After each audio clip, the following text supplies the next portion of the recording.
will strike at us from here unless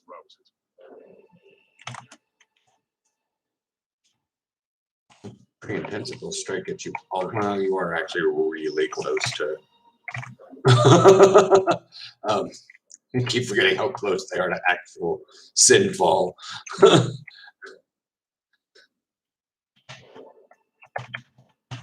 Like a Darnassian cannon could take care of one of the. Could probably shoot at them, but you know this is Revendreth thing. The glaive throwers don't really exist much anymore. And they've let players take control of them and in Darkshore. No, do not want to fight you. Go self. Go yourself.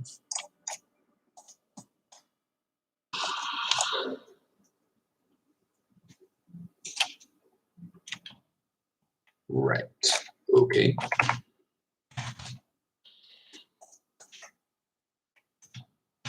Time for you to start for real, isn't it?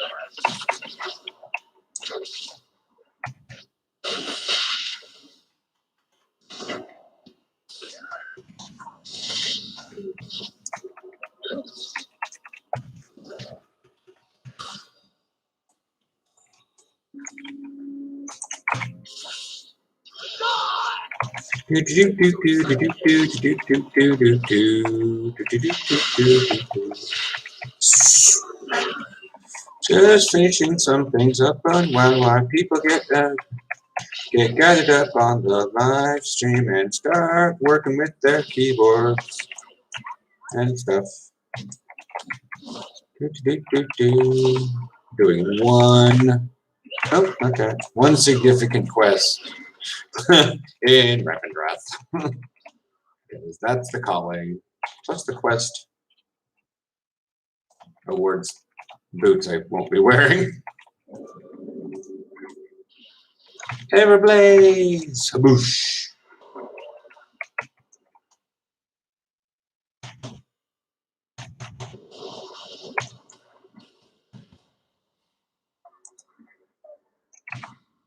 Some paladins are so weird.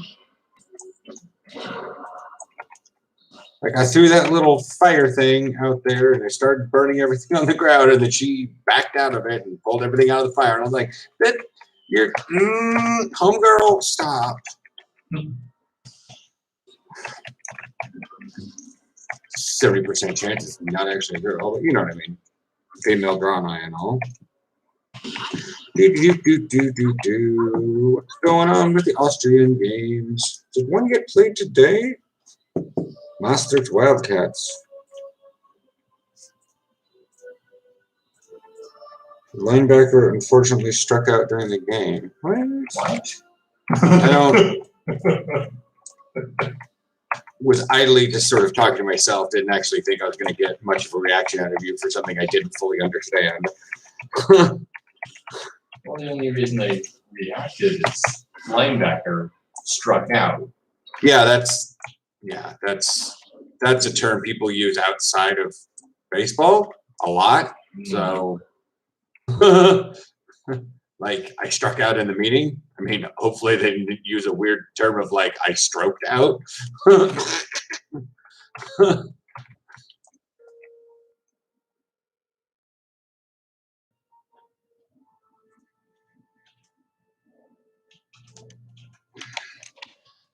Yeah.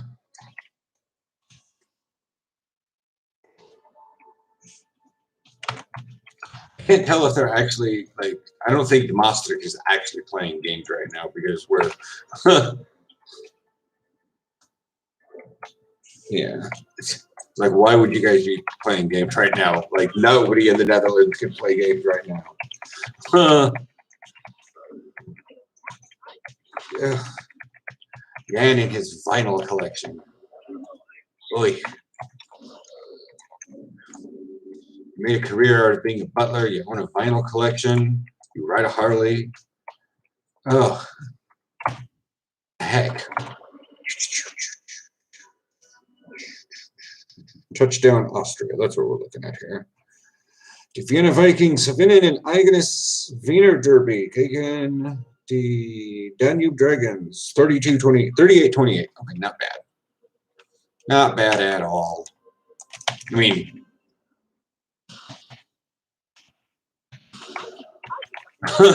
kind of weird, you know, that the Vienna Vikings, I'm not saying that the fact that the score was only 10 apart when they're looking at like 38-28, you know, if it was like 10-0, it'd been like, still relatively a close game, I guess, but it's like,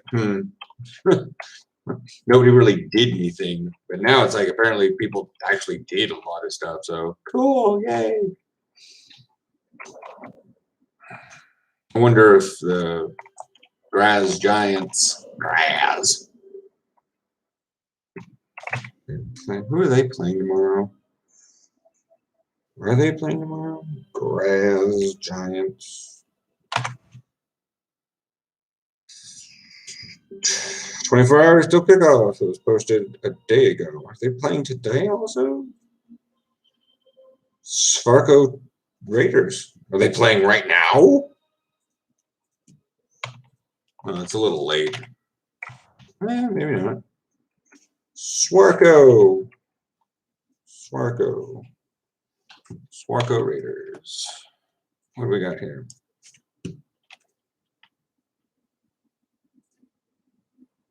Final score as of 6 minutes ago, 48-18. Wow. Holy crap.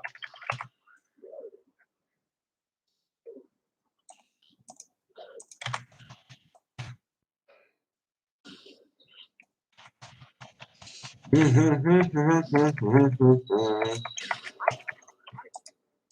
keep forgetting that Swarco is in Austria. It sounds stupid, but like I said, I do forget because I don't know every single city in Austria. God forbid. It's not like they have a lot of teams to begin with. You think I can memorize 5 or 6?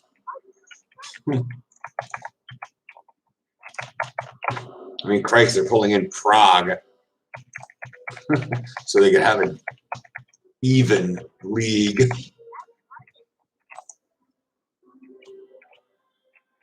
They've got Vienna, Graz, Danube.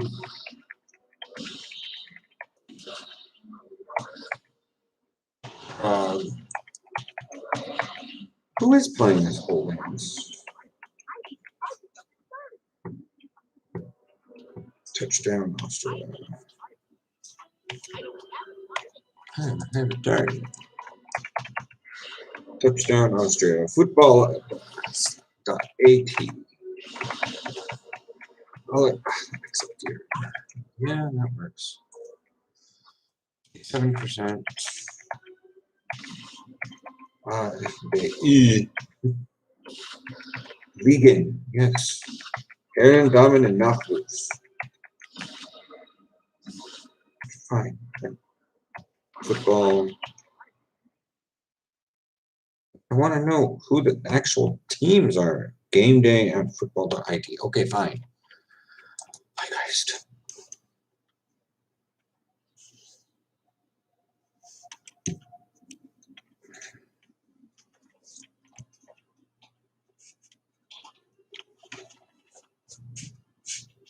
Man, Austria, your website is so weird.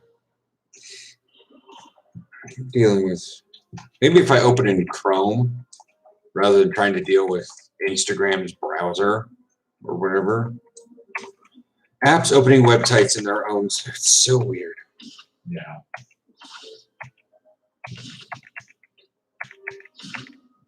I get it, but yeah. There we are. Moodling Rangers. That was the other one I can't remember. So Vienna Vikings, Moodling Rangers, Graz Giants, Danube Dragons, Prague Panthers. It's still only 5. What am I missing? Swarka. Okay. Oh, Lord. 4 people watching, 3 likes, no chats. Very exciting. Like of course, maybe I can't type anything. My freaking bar is stuck again, I think.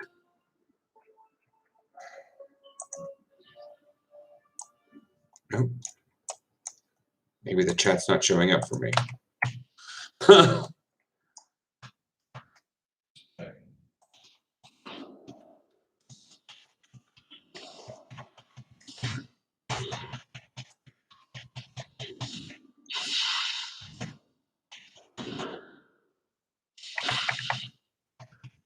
Yeah, people are chatting. Oh, I have nothing. Weird. There it is. Yeah, the chat didn't show up in the screen. And Aaron didn't log in like he usually does to watch the chat and monitor and stuff. So that was really weird. Everyone's over there chatting and I'm not noticing anything because the YouTube. I will check this in a second. I'm just sitting here chatting to myself, wondering what the hell's going on. So now I have to pop out the chat and I have an extra window open. It's going to be awkward. Dude. There it is.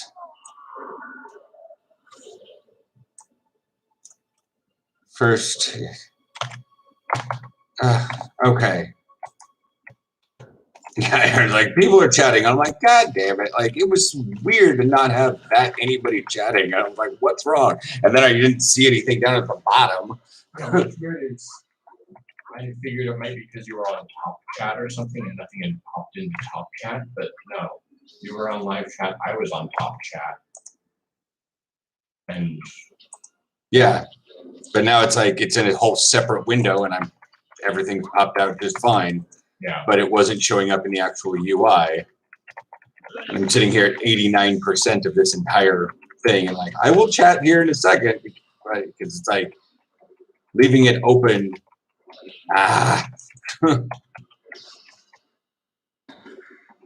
6 seconds. Okay. Is there any questions that have been asked, like recently or at all, that I've completely missed on? Matt Riley first, Brody, hi, Matt, had to be that guy. Great digs. Hey, Zachary Angel says your hair looks great. Matt Riley agrees. Space Rat says hi. Zachary just finished a real interesting book. Space Rat is sweat drop only for viewers.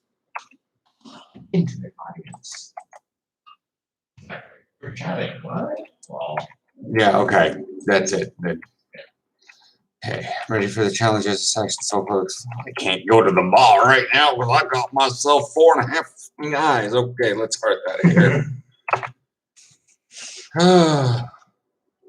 What? I guess I did. Yeah. Maybe yesterday, but yeah, I keep forgetting that I shave and it makes a difference. I shave because it stops the itching. That's it. I shave because it stops the itching.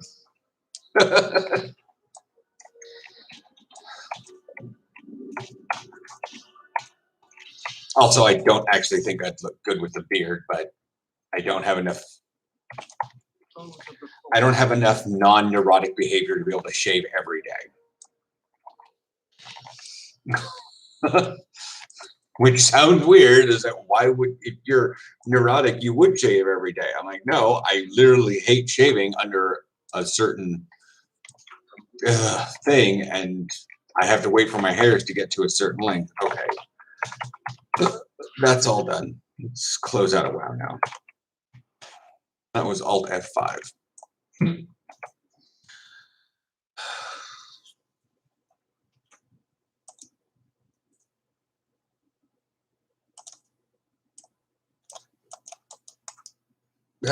Don't want to do that. Why was that? This is like awkward. Oh, damn it. Close the chat. Pop out chat. There it is. Having a second window open is going to be real weird because I like to mindlessly alt tab. Pop it back in. See I don't know how to pop it back in. Okay.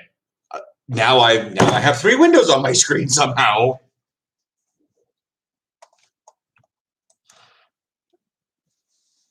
Used a Windows key and an arrow key. No, I drug it over to the side to see if I could pop it back in. I didn't realize that. Close the chat window. It should pop back automatically. No. No, it's not. Okay. Yeah.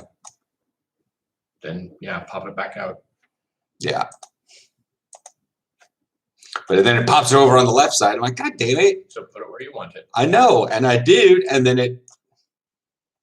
If you drag it over, it'll do that. You can click on your background. Okay. But I don't want it full sized. I just wanted it over on that side of the screen. Ugh. Windows.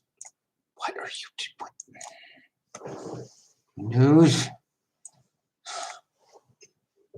Why did you get big like that? Can you stay a certain size without trying to snap to the window? Yes, you just have to not get your mouse within of the edge of the screen. Anyways, Zach says, I grew a goatee recently and everyone said I look older now. I have never understood the obsession that folks have with clean shaven and looking like a child all of a sudden, looking like a baby.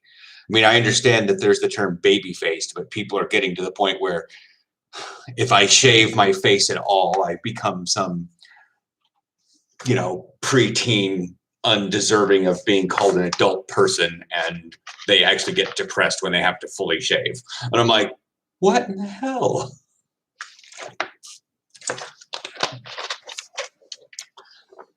But yeah.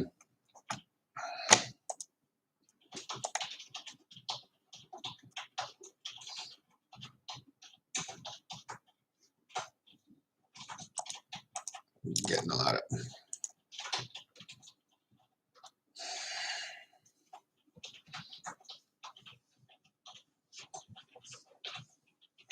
Yeah, I got the haircut because the things have been open. I really wasn't pushing for myself to get a haircut, but I kept hearing Aaron complain that he needs to get a haircut, but wasn't actually doing the things necessary to schedule a haircut. And then finally I had him schedule a haircut. Okay. Because he was always busy.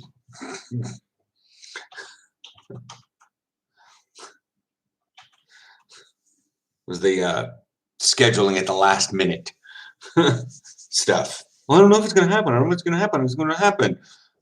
Well, I didn't. Well, I know, but that's the thing is like the other people had open-ended plans for their weekend, so they were letting the schedules come to the last minute.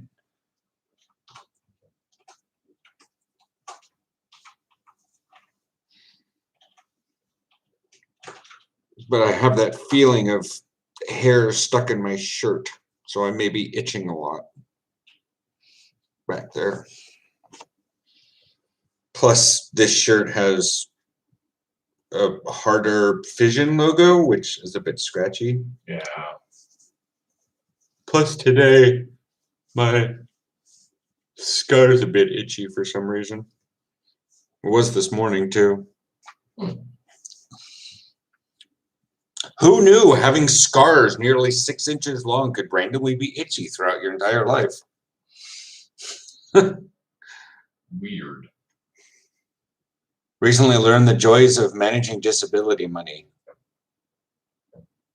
Well, I'm going with sarcastic for the word joys. But what do you mean by managing money? Like what I told you in the first live stream about the $2,000? I almost said euros because I rarely ever use dollars anymore. Like the word dollars. I use dollars a lot, especially when buying things off eBay. It's just easier to get it out of PayPal from my own bank account.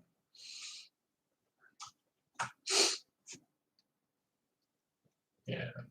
2K. Oh, is it still? Yeah.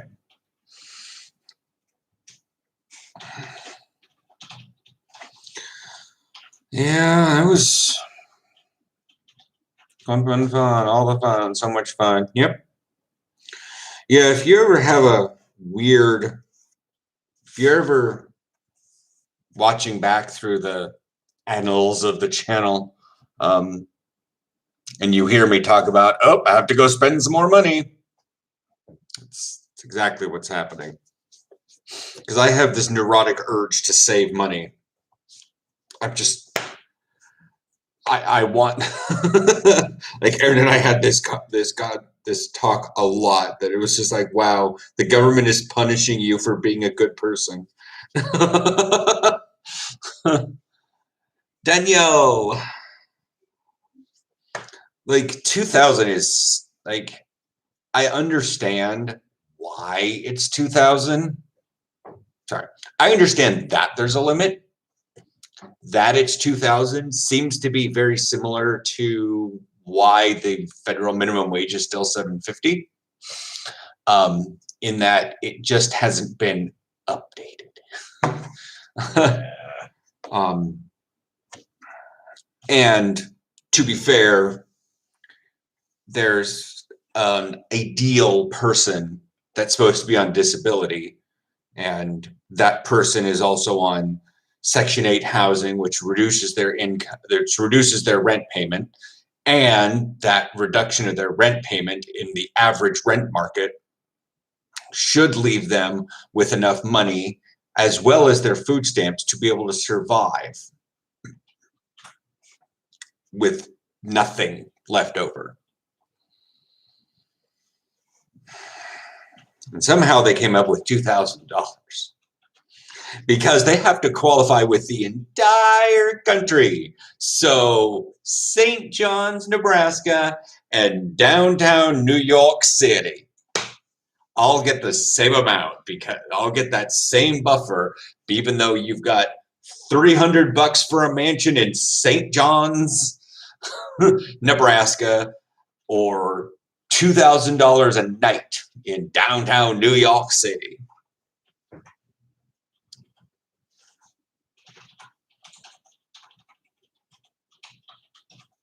So yeah, Space Rat still up there.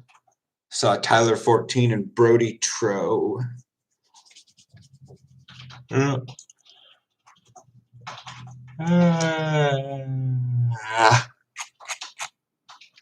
So walking a fair bit.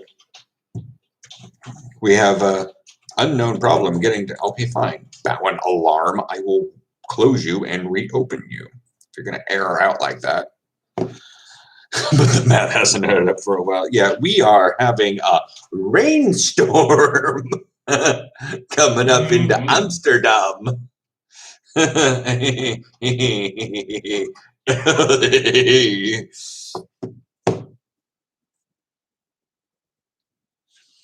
Yeah, I think we looked those up and it's super awkward.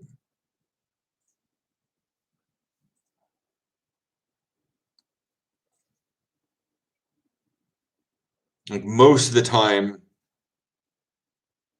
when I was just building up too much money, even after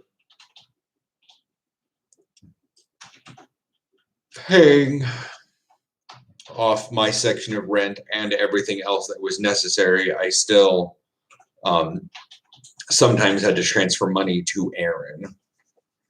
Just like withdraw, or I just go on a shopping spree. Because I was actually kind of happy when the gas prices went up so that I could spend a little bit more money on gas. And then we got ourselves a fucking Prius and spent less on gas. Okay, good. It didn't limit me. I put in a URL, didn't know if it would go through. But it isn't actually a URL, it's something DOT org. Yeah. Able accounts. ablerc.org.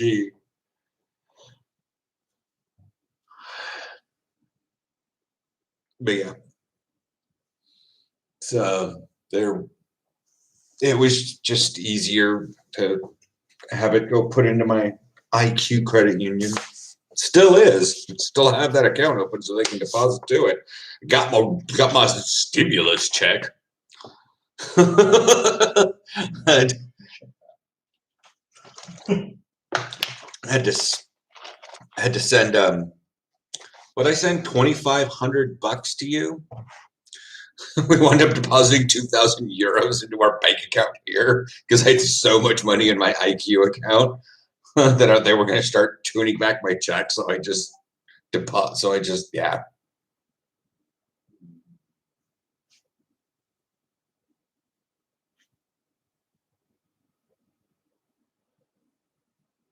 Also, my bank account started penalizing me for loving around money too much during the statement period, which facepalm.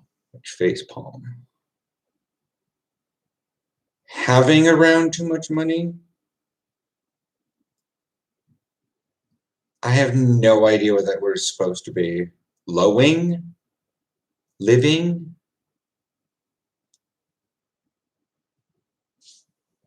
Eyes are starting to get all weird. Okay, yeah. No, it's loving, but I have no idea what it's supposed to be. Yeah.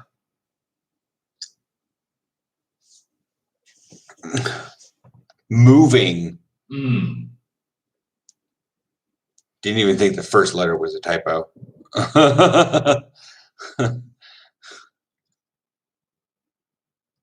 Well, yeah, my IQ credit union only allows me 4 transfers from savings to checking a month. I mean, they don't turn off. No, they just don't allow it. How did Italy do today? No, it's FIDAF, not FIDIAF. FIDAF. Football. Can't remember if Italy's playing today or tomorrow. You'd think Italy would not play on a Sunday. Yeah. Effendi. Just translate to English. I can't take this. In my case, it says they're charging $5 after 6 transfers a month, or however that works. Well, I think that's what mine does, but I rarely ever did any transfers because nothing went into savings. But after 9 months of getting my initial back check, I couldn't have over $2,000 combined in both the accounts.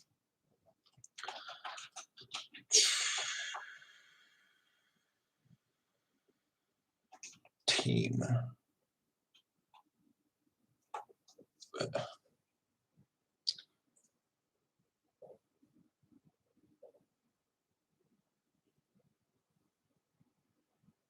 Yeah. It's just like I said, I can't remember if mine's a hard limit or if they charge me every time I. Yeah.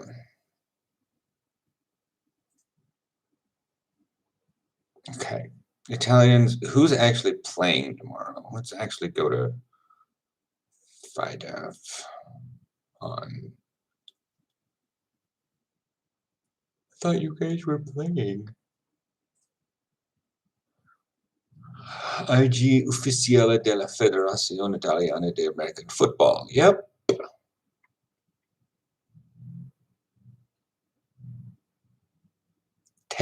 Oh, they're playing in an hour and a half. Wow. Yeah. First Division Week 1 team 10 April 0-0 Seaman Milano Seaman and the Parma Panthers 8 o'clock. It doesn't even have to do. I don't even have anything to do past a credit union right now. with a credit union right now. Learning about high finance is such a joyous experience, ain't it?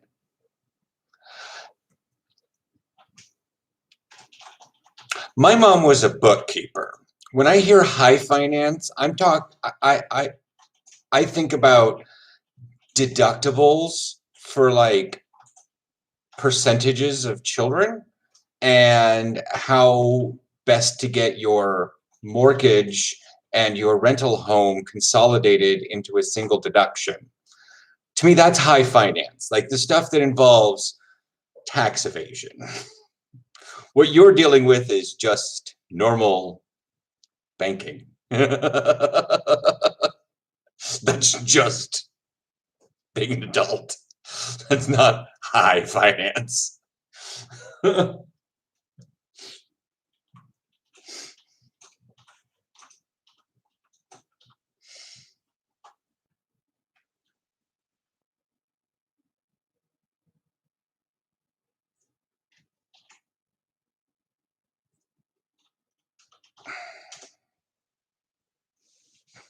Fucking Cherry's asking for the rules again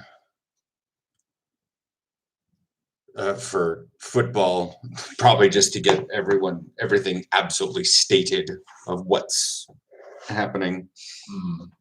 Well, I'm new to a lot of this, so yeah, that's why I'm also saying that you're not doing high finances, because one, you don't even need an economics degree to do what you're doing. That if you don't know what you're doing, you're not going into the high level. It's sort of like, I've never held a football in my life, I must be doing the Super Bowl. No,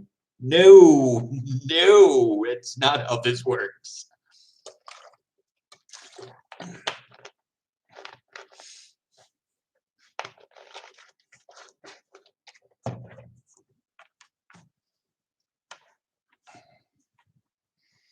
Yeah, my mom did bookkeeping and accounting for various companies, so I know what, yeah, mediocre is.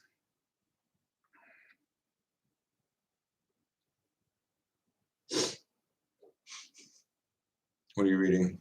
I'm going through adventures and various other things for D&D, and everything about this encounter should strike the characters as being extremely odd.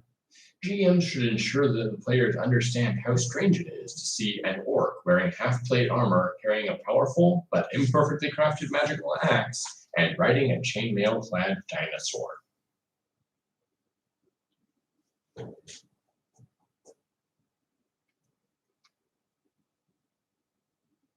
Southern Miss to the top of what? They have a mountain? Are we talking about their football team, their basketball team, like which one? Their hockey team, ice hockey, field hockey? Is it their valedictorians?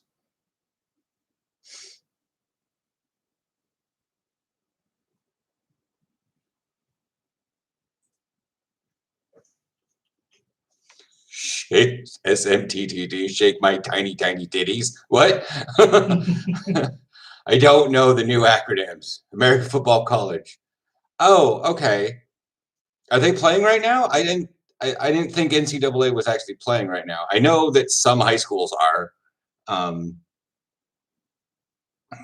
I didn't think NCAA was. It's kind of hard to get a lot of news about college stuff over here. NCAA doesn't broadcast over here very well. In fact, that you have to go to like high-end premium channels just to get NFL stuff. So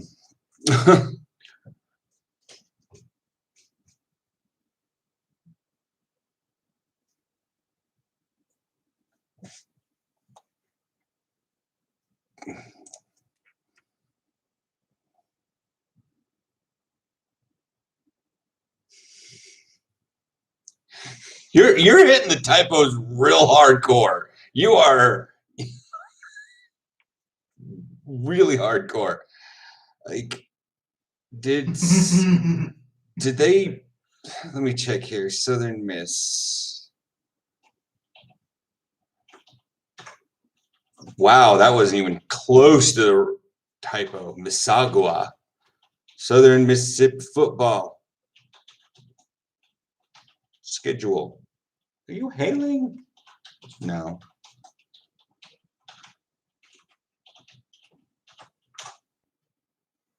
No, they're not playing. No, they will. All their games are currently listed as TBA for time. Also, they're listed in September. So we'll have to see what happens when their season strikes up. I didn't think NCAA was going on right now. Yeah, they try to hold to a little bit more schedule. I think the high schools are just trying to keep their kids, occupied so they don't run out and do crazy things.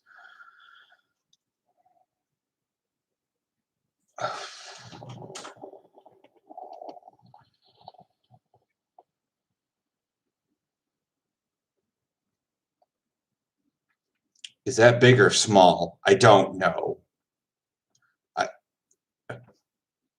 4.7-inch screen. It's not that I've lost track of inches. I just don't know if that's big or small. It's also an iPhone, so I don't know if that's big or small. We have 6.3 inch. Okay. So small. All right.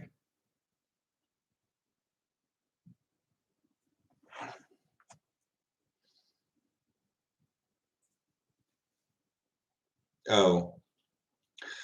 Cheery, what are the rules again? Thomas basically says you have to go 10 yards and you have 4 attempts at it. Yeah, when you said that the jury was asking what the rules are for football, like he should know this. Yeah, I honestly think, again, it's not one of those. I don't know if Cheery's trying to go to practice or if he's trying to get, or if he's doing the errand thing where he makes someone Admit to wrongdoing. Admit to the rules and then sit and wait for them to violate it because they know they're going to violate it. And if I can make sure that I know that they're violating it, then I can rub it in and make sure that they feel bad about it. It's a biblical form of punishment.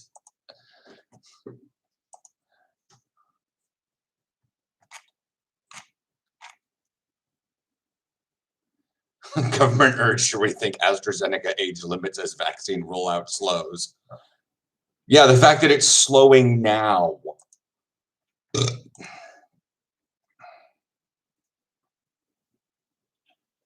Finished that book I finished was The Woman in the Window. Modern day Hitchcock story. It's really good. Okay.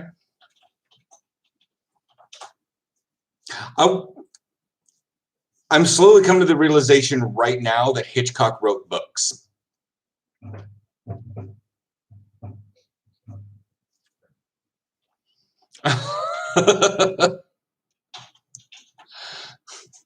Every time I came across Hitchcock, it was always with that weird silhouette that came into the line, and then it would start telling me a scary story. That's it. Or it was like a movie about birds running into a telephone booth that didn't scream and cry and then disappear. I don't know. Apparently, yes, he wrote rather a lot.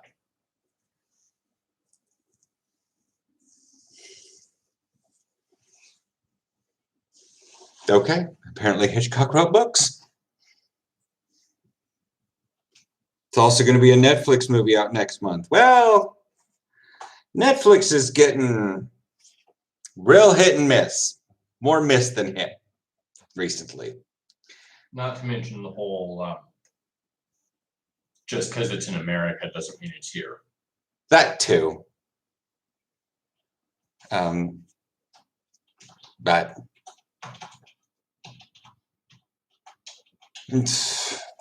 what's this? Yes, I know the government is like if it's already slowing as is. We have like 3 options for vaccines, and they said, well, one of them we can't do under the age of 60.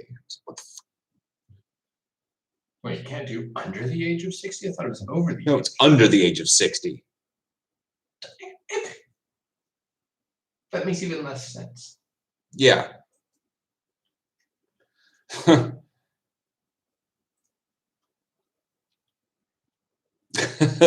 Yeah, so like I said, like 400,000, like in so far, like 400,000 people that had that vaccine. 5 developed that rare type of blood clot, and only 1 person died from it. And now nobody under the age of 60 can get it. Even though the European Medicines Agency says the vaccine advantages outweigh any risks. In fact, the family of the people of the lady that died from that blood clot say, still get vaccinated, keep taking AstraZeneca vaccine. And Netherlands is like, no. No, we won't be. We won't be doing that.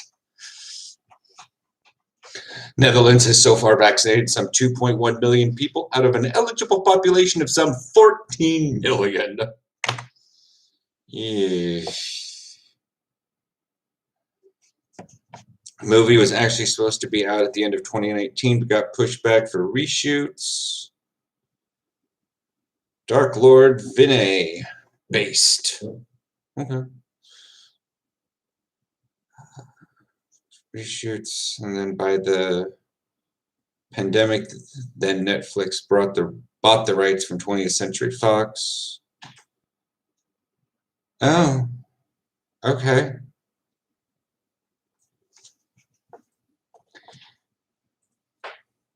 I'm not really into Hitchcock, so Hitchcock style stories is probably not the greatest thing for me.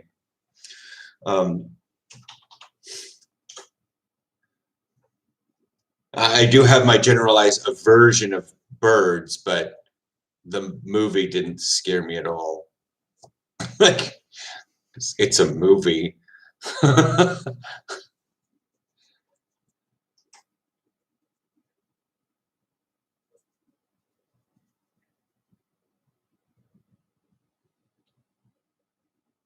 It's about a woman who can't leave her house. Who's going to watch a story like that after last year? Probably a lot of people, because their appetite for anything. I mean, Christ, Seaspiracy got watched. But then again, I mean, after that whole crazy BS that happened in the States over the last couple of years, people are still believing anything that ends in the word in conspiracy. Are you kidding me?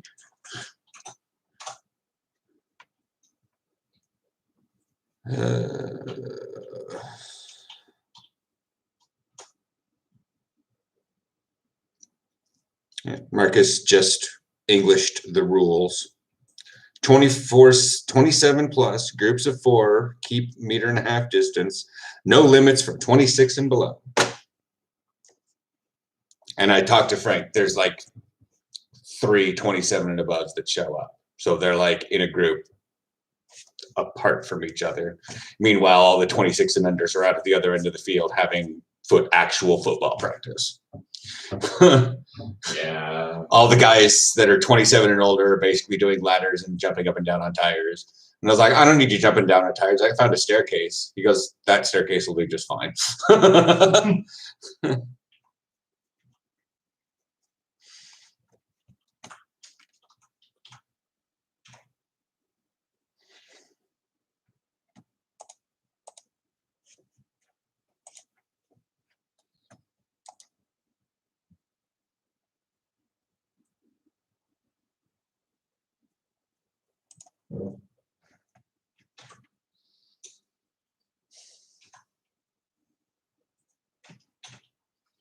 But yeah, who's going to watch that after last year? I wouldn't turn off. I would. How do I say this? I would turn off your assumptions of what people will watch after last year because of last year.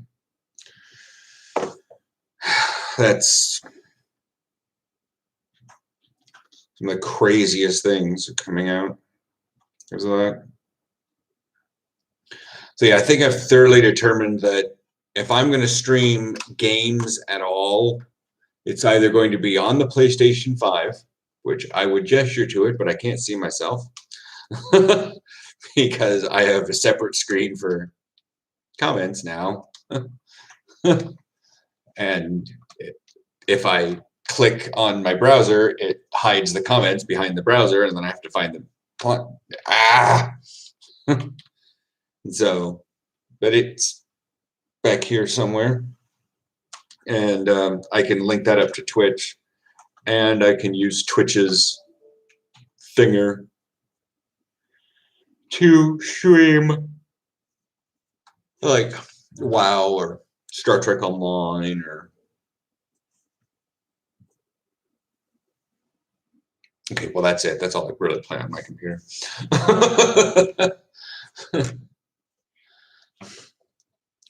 I mean, Star Trek Online is probably one of the more boring games that I would be playing.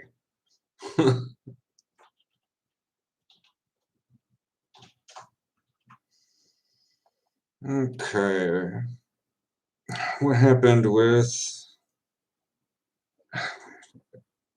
No. Spain, American football, Spanish-American War. No, thank you. I don't want to know about that. Liga Nacional, LNFA. Okay. I keep seeing Five Nights at Freddy's, and I keep confusing that with LNFA.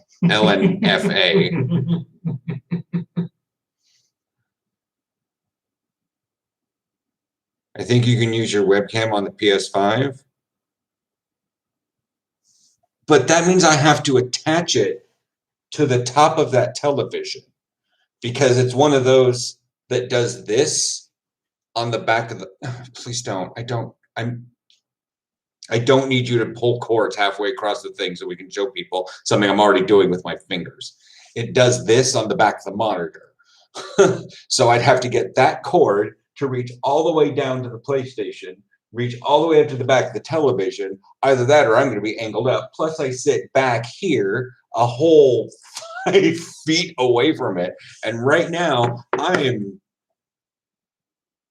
like 2 feet away from the thing as is. You would see me in all my full Lotus glory sitting on the couch doing...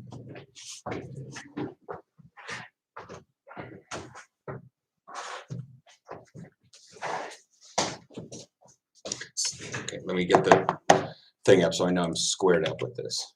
This is what you'd see.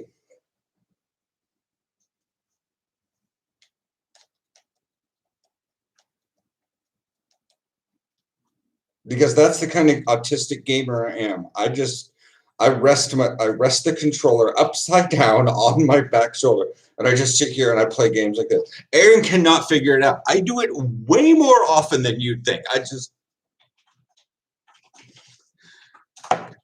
I do a lot of stupid, nerdy things, and I have a lot of nervous breakdowns, but that has got to be the most autistic thing I do.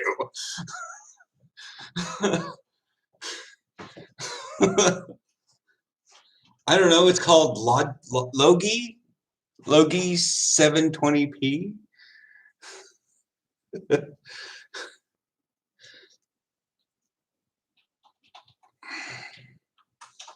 But yeah, that's the thing is, yeah, I don't know why it's called Logi if it's Logitech. They have enough room on this thing to write Logitech. Yeah, but they made it look fancy, and they have a recognizable brand now. Sure. But anyways, like I can, but the cord is not that long, and the thing is, I mean, it looks like it's not that far apart, but that's far apart.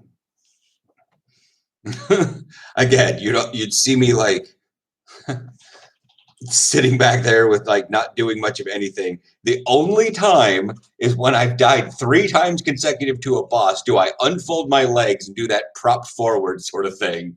And then it's like I go from this to and you'll see me just like it's like literally Transformers happens and I get into the zone. And then I'm like, okay, cutscene.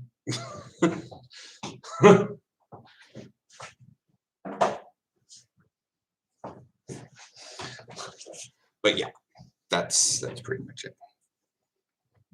Sitting sideways in armchairs, or do the arms of the couch, or on the arm. It's sitting sideways in armchairs or on the arms of a couch rather than on the couch itself. Oh. So your couch or chair doesn't need any butt cushion because you will literally sit on every other part of the chair but the place where your butt is supposed to go.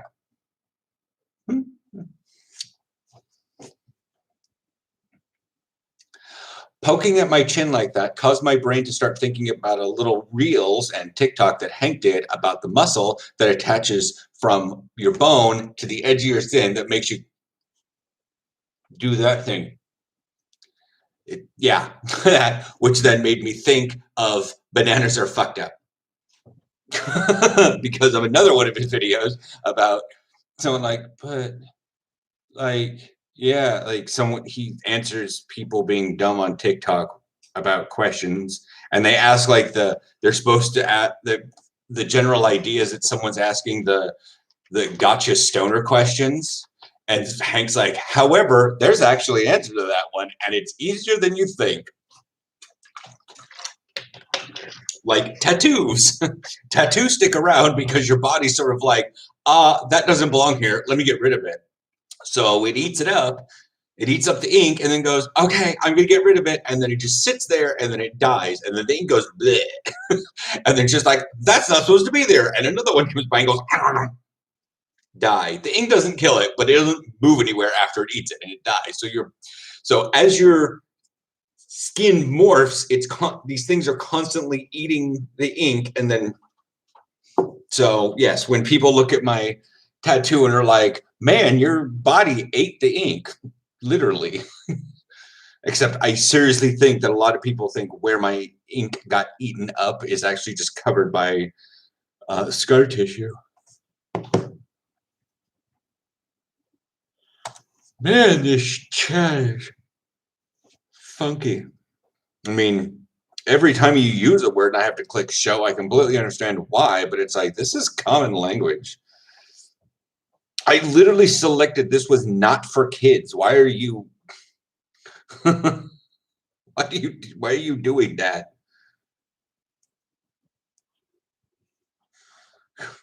If I said this was for kids, then sure. Stop it.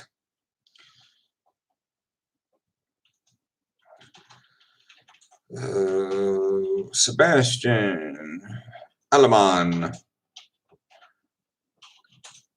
Do you go to practice? Practice.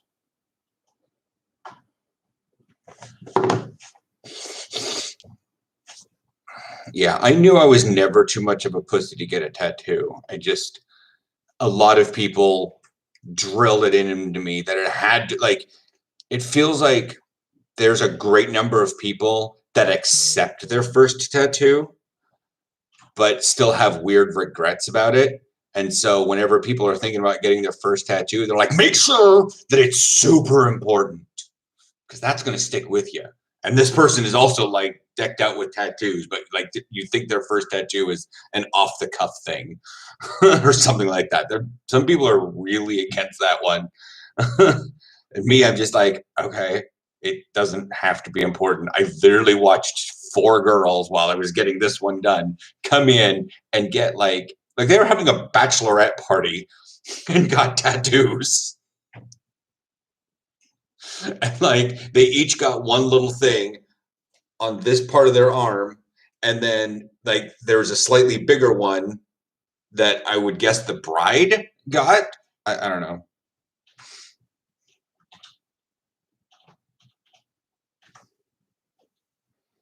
And so, but that was funny.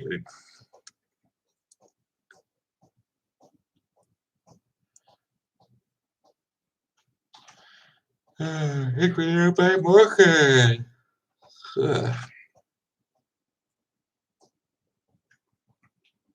Oh, there it is. After a long season in Spain with the Black Demons FA, a few more games to play, and former Western Mustangs QB. Oh, that one.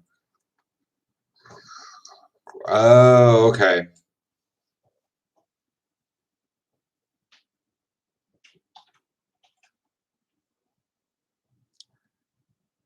All right. It's okay. There was a point where I had to like he would look at me and go, "Are you okay?" And I'm like, "This feels real good." He goes, "This is actually one of the harder spots to do, and some people flinch." I'm like, "I know, but this feels so good." Like I was like, Aaron's done it before, and I've gotten like he's like scratched really hard on my back, and I go, "Oh."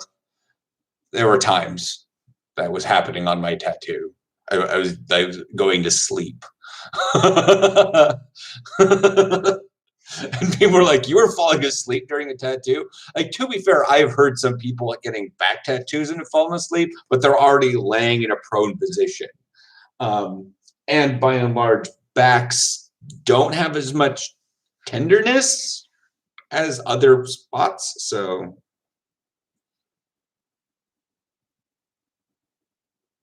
you make it sound like you're one of those people who interpret pain as pleasure. I don't know. It is certainly not one of those things that, you know, we should test that. No, don't.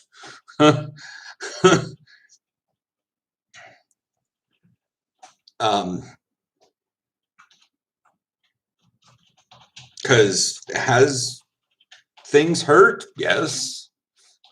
Guarantee you paper cuts hurt. You know, I'm not one of those people that goes out there and purposely gives myself paper cuts to get pleasure from it. No, that's not a thing. Yeah, make it sound like that, but that's on you guys. I was not intending that all pain turns to pleasure.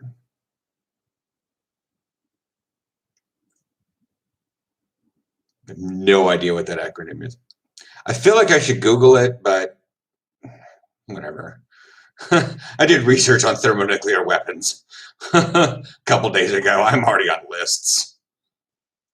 Oh, Southern Mississippi to the top. Wow, that's That okay. Makes a lot more sense than what I found. I don't want to know what you found. Yeah, even Urban Dictionary says that. It stands for the determination of our students to have an impact on our world after graduation. By climbing to the top, we show that our determination and perseverance. We reject the idea that someone else is better by being the best.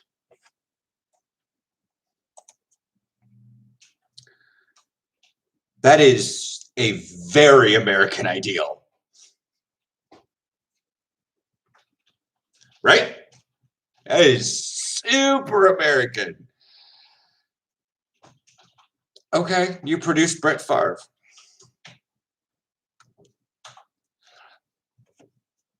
But SMTTT, that is a super American ideal. And you might have to go living outside the United States for a while to completely understand what I mean.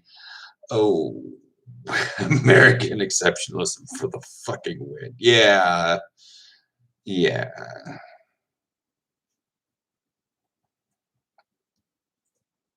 It's POV, you're an alien and invading Earth. All it shows is the United States. Yeah. If you are not the best, you are a failure. That is America at its finest.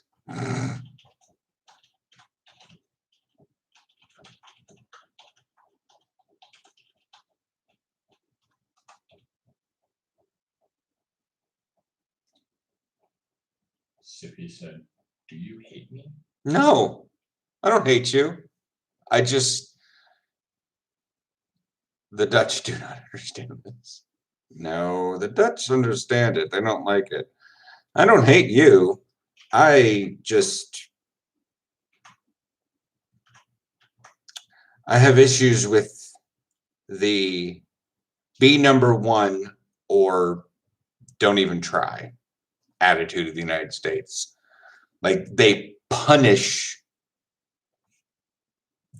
if you get an A-, you might as well have flunked and you deserve to be homeless and stuff like that. It's super weird how elitist the United States is. They don't really like even better than average. You have to be the best. Like people make jokes about Asian dads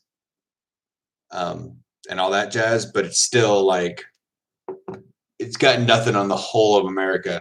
Like Asian parents, but that's the same. It's crazy. My ancestors didn't leave Europe. Get the feeling I'd be much more well adjusted.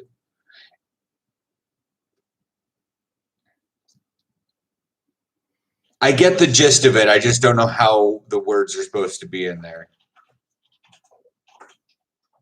I think it's like that in every state. Well, it's like that in Florida, Georgia, Alabama, North Carolina, South Carolina, Kentucky, Tennessee, Mississippi, Louisiana, Arkansas, Texas, California, Arizona, New Mexico, Oregon, Washington, Idaho, Nevada. I know it's in those states. I'm taking a wild guess it's in the rest of them. Have I been to Louisiana? No.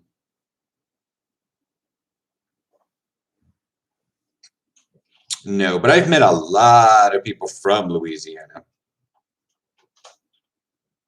Yeah, basically everywhere. I think the few people that are United States citizens that are not be the best or die live out on like 6 little islands in the middle of the Pacific.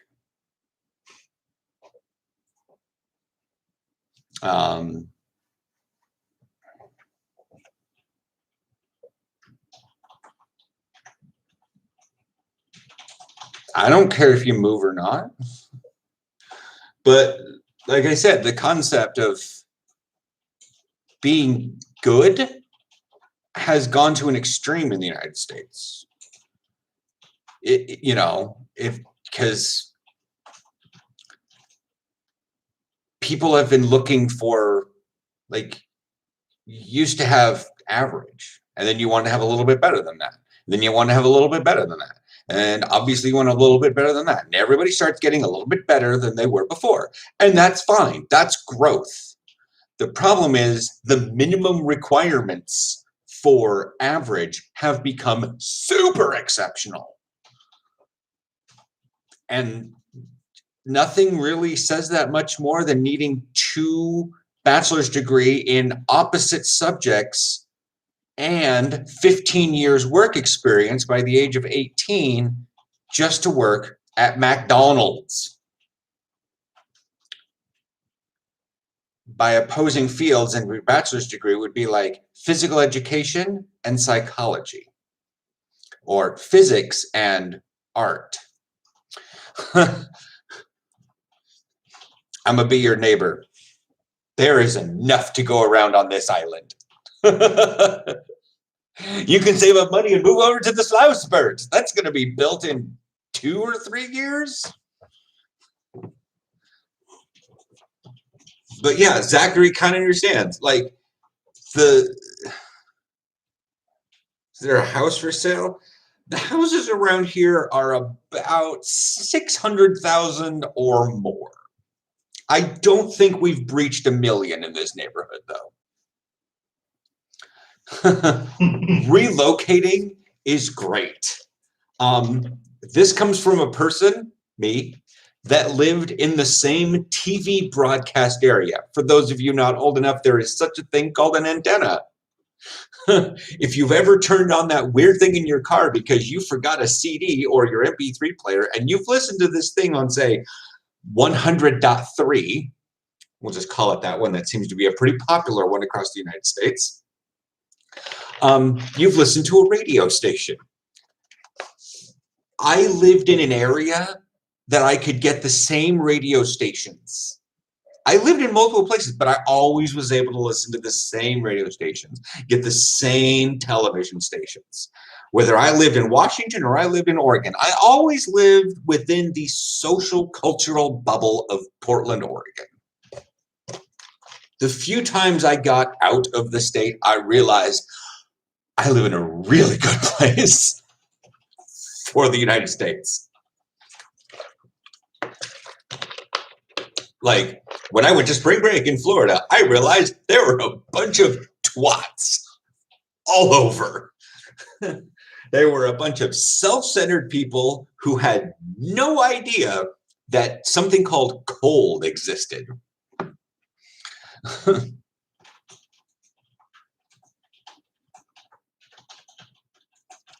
Yeah.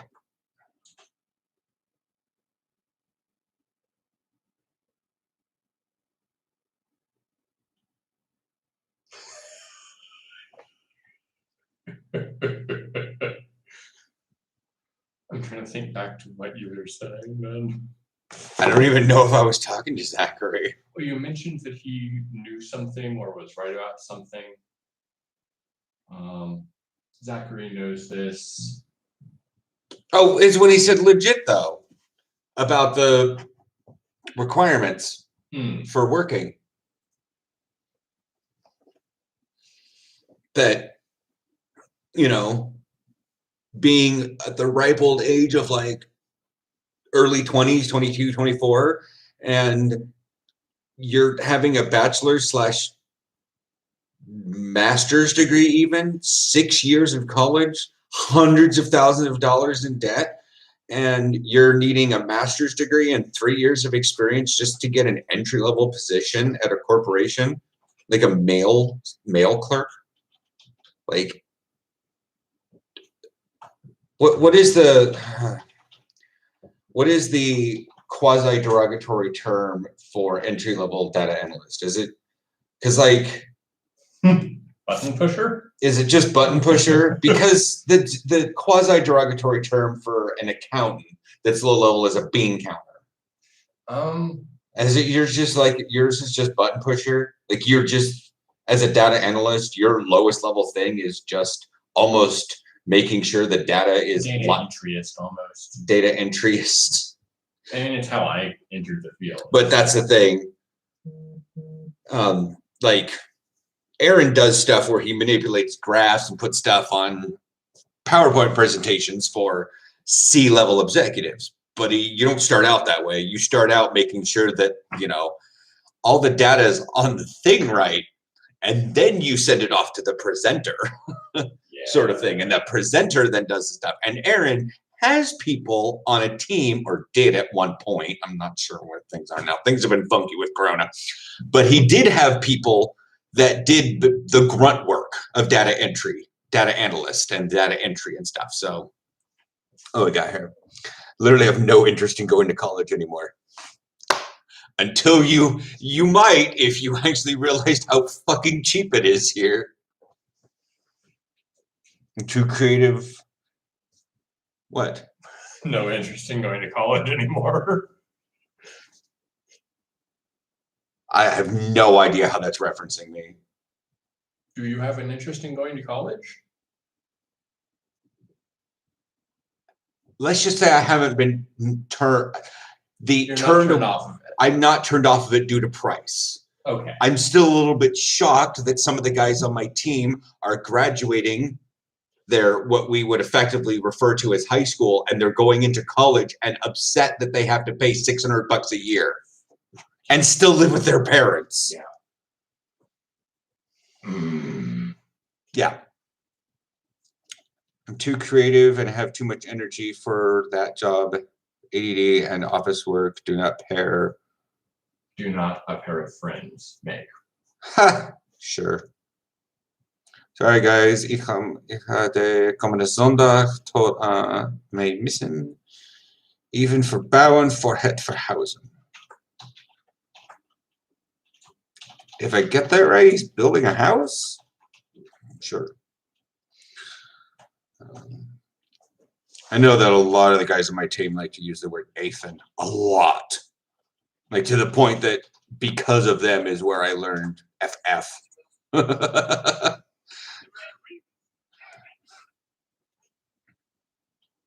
But that's the thing, like people like freaking I forget I see his face, I forgot his name, but he was giving me a ride that college is so expensive and that he doesn't know what he's going to do without a job to be able to afford his tuition. And I was like, dude, like, don't you get like a scholarship? And he goes, you don't get. He was complaining about scholarships and stuff, and we were talking on two different levels. I was thinking like 25,000 a year. He was complaining about 800 a year. A year. But you know, he still lived with his parents and has his own little poopy car. Like, I was like, what, bro? Like, here's the thing. He tried to strike up a YouTube channel because I think I made the passing glance that I make enough off YouTube that I could probably afford to go to a year of university here.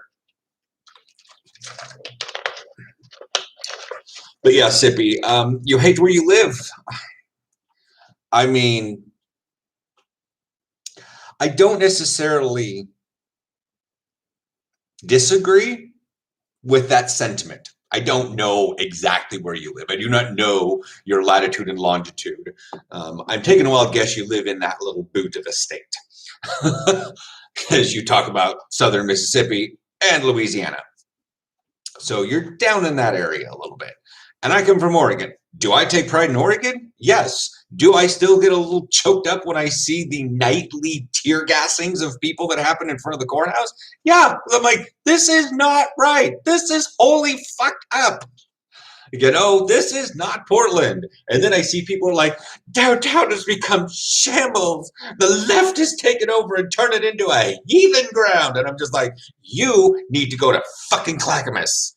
You need to go out there with the rest of the people that put a cell phone tower and their giant cross on the hill.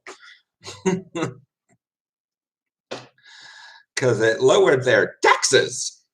I don't know why they shouldn't be paying taxes. They're a church.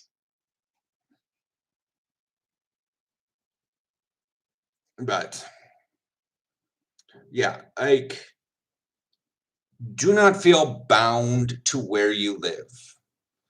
But I don't think you actually hate where you live. It's just one of those stagnation things. You've always been there. That's all you know. So you kind of learn to see. It's like when people hear, like, I was getting my haircut today, and the girl's like, man, I really want to go see the United States. I think it'd be cool. And I kind of did that. She goes, really? What's wrong? And I'm like, can you imagine being in the States for like 2 years and living over there? And then like someone's like, oh, you come from the Netherlands? I'd really like to visit Amsterdam. And you kind of go, she goes, oh, I get it. Yeah. Like, where would you go in the United States? She goes, I don't know, maybe like New York and Los Angeles. I was like, those are 6,000 kilometers apart. I forget how big the country is. That country's big. I was telling her this stuff, you know, and we got off on tangents and stuff. That she hates living she came from a small town. And so, yeah, she came from a small town and she doesn't like small towns because the gossip circles are sometimes gossip circles that just absolutely, like, her mom, like 8 years ago, had a heart attack, and within 2 days there were rumors going around the town that her mom committed suicide. I was like, that's rude. She goes, small town, what do you do? Yeah. I was like, I guess a suicide is so much more interesting than, you know, your body didn't. It's like, she goes, I don't know. I go, it's probably could have just been one of those older ladies that just feels like she just wants to stir up drama because she's a psychopath. Like, she had to like pull back her hands because she was doing this little bit. She was laughing. She had to pull her hands back so she's like, the back of my head off.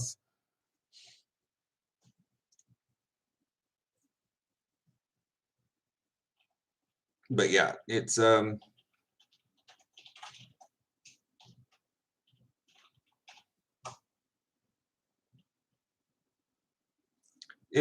awkward hating where you live.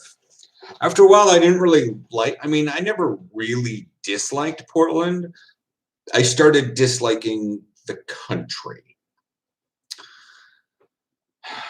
And a lot of that happened by realizing that the general bulk of the country doesn't understand the Pacific Northwest, because I'd hear it on the national news, whether I was watching ABC, CBS, NBC, or Fox News even, just flipping through the channels. And to them, in the way the East Coast and the South views stuff, California is closer than the Pacific Northwest, because you'd have the Midwest, which is technically center east, and then you'd have the West, which would be like Colorado, and then you'd have way out west, or then you'd have out west, which was California. Oh, the fires out west raging in California. And then we'd have like the smoke fires that were in the Columbia Gorge. Now, if we go out to Oregon, way out west, motherfucker, we are literally on the same latitude. We are no more west than California is to you. In fact, the overall distance from New York City to Los Angeles is farther than New York City to Portland, Oregon. And yet you still consider us further out there. And it was like, I sympathize with one of my old YouTuber friend, Dan Gallagher, who lives in Anchorage, Alaska. And I was like, I bet you don't even feel a part of the United States, do you? And he's like, yeah, no. And sometimes I don't even really feel Canadian either, because everyone in Canada lives near the US border pretty much.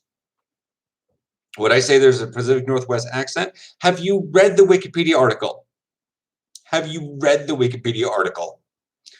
Would I say there is? I do not have enough linguistic knowledge and education to make that assessment. I'm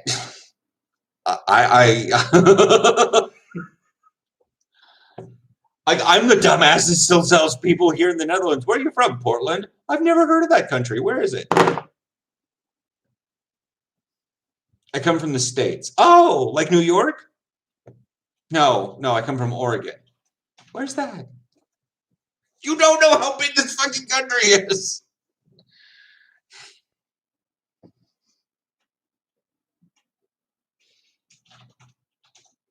And it's crazy.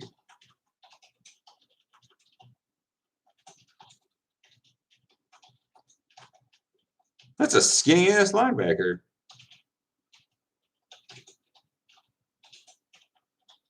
Alessandro Faro, linebacker. Oh, he's probably an outside linebacker. 181 centimeters, 93 kilos. But he's also Italian, so most people in here in Europe run a little bit shy of what I do. Could I go down about 5 kilos? Probably. Am I going to get down into the low 90s? Probably not. nachos. Despite the fact that the Netherlands really doesn't have nachos. Your running back is 81 kilos. You should read chat. Sorry. Hi.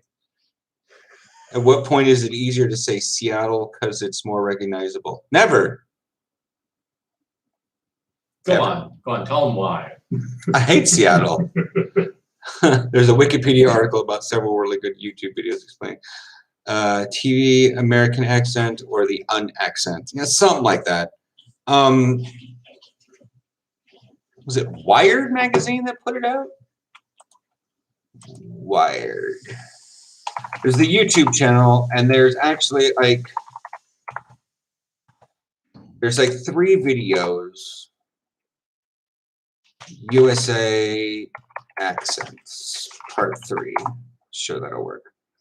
Okay, it's on Wired. One's from 2 months ago, and there's a part 1, 2, and 3. And it's accent expert gives tour of U.S. accents. So you can definitely look through that. We've watched all 3, and they do talk about the West accent, the Pacific Northwest accent, and Aaron and I were like, "Ooh, I am seen." Yeah. You want to show these off before I open the bag? I don't care. I don't know. They're not they're not that special. Okay. You're 90 kilos and you hate it. Yeah, well, Leonardo Cambrisi is, 81 kilos? Wait a second. It might be better if I actually dim my screen a little bit. Does that help? No, because the thing can't focus on it. Yeah, it's 81 kilos. The Rhinos Milano are showing off probably their starting lineup. 78 kilo defensive back. Good God. Throw him into the wind. 62 kilo wide receiver. That dude's anorexic. Oh my God. Feed him. Feed him. 62 kilos. Oh my God.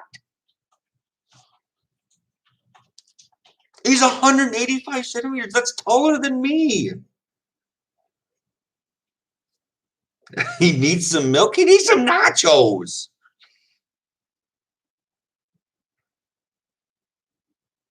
$180 centimeters, 92 kilos, linebacker.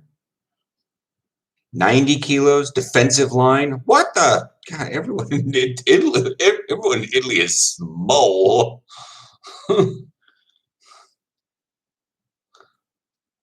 Offensive line, 145 kilos. Oh, no. That's going too far the other way. Oh, no. 145 kg to LBS. He is 319. Oh no! That explains why when Jeff, when I was bringing up random things because I didn't understand kilos, Jeff about gagged him. I was like, yeah, well, I mean, I don't know. O-line should be like what, 150 kilos? Oh no, that's way too heavy. I had no idea. I was still thinking like 150 pounds. But it's got to be more than that. So I don't know, 250 pounds, not 390 pounds. And then I showed him a picture of Tyler Manring. I was like, what is he like? Projectile vomit? No, they were like, I'd like to have that guy on our D line. I'm like, he was our D line. He was our nose tackle. I'm like, how many people did it take him to team him? I'm like, 3. And he's like, he took on the center and both the guards at the same time. Heaviest you ever was 225. I will say that 225 is not a bad weight. Not a bad weight. You might think it is. I'm okay. If you're like 5'3", 225 is pretty bad, but.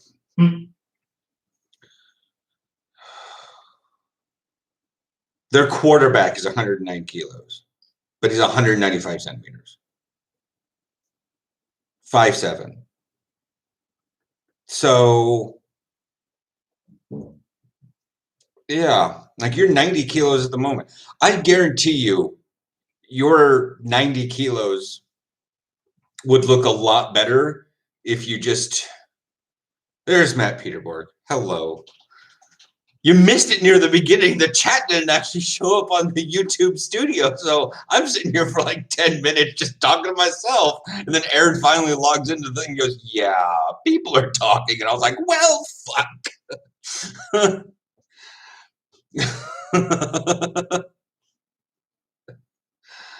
Yeah.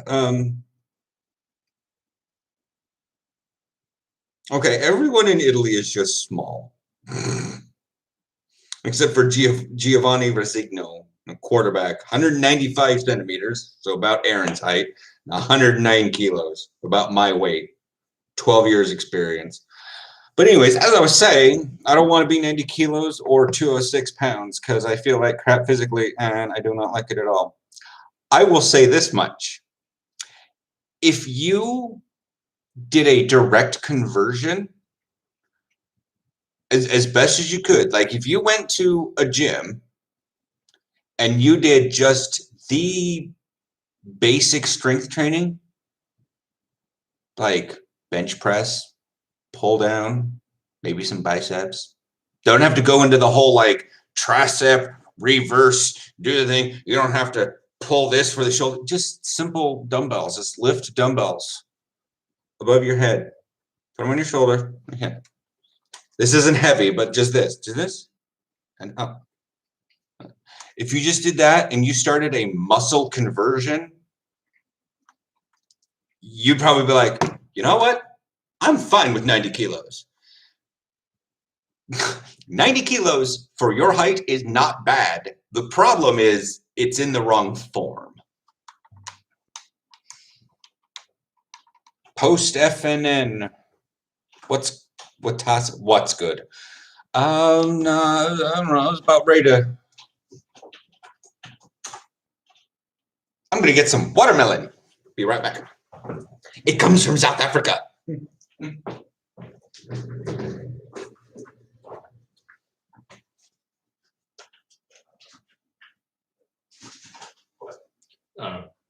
Hidden message.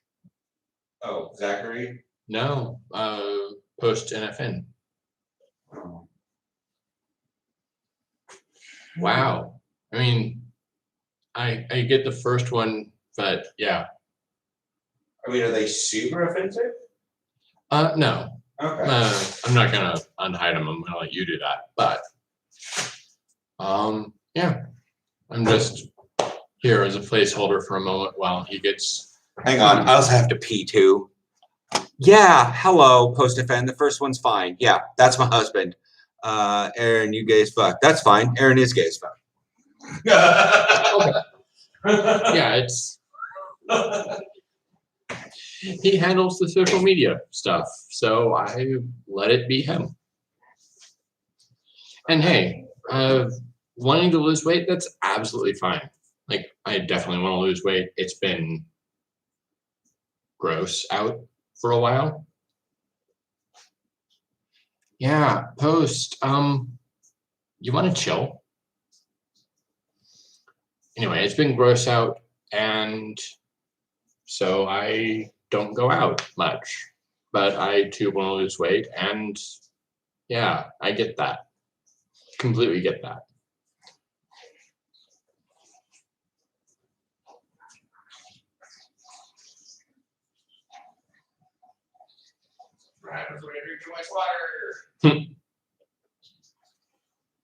Yeah, that feeling does suck.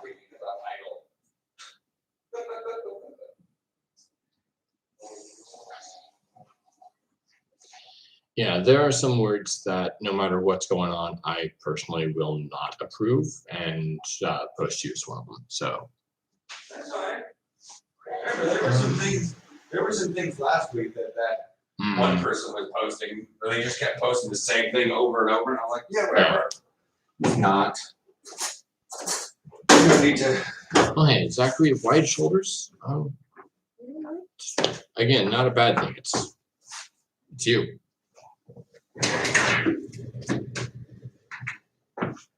Okie dokie. Yeah, I had to tinkle because I've been drinking this whole thing full of water.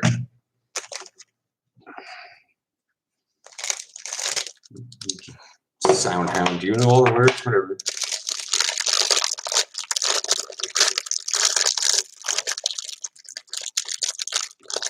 I can feel my stomach on my lap when I sit down, which sucks. Okay.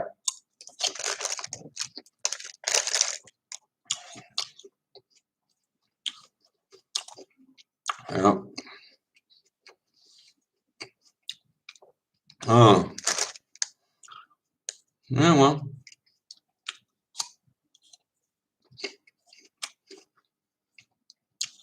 Tell Aaron that he sucks at football, or tell me that I suck at football. The problem is, you have thoroughly just made, what does the lawyer say? You have the burden of proof. Yeah. You have made a claim, thus you have the burden of proof. You are the one that needs to back up what you're saying. You need to start shopping the big and tall store with a big store. No, oh my God, no, you don't. No, you don't. I know you don't live in the Pacific Northwest, but there is stuff you can buy at Fred Meyer. You're just going to need to be in XL. I am literally 5'11" and like 230 pounds, and I'm still wearing my large and stuff. It's fine.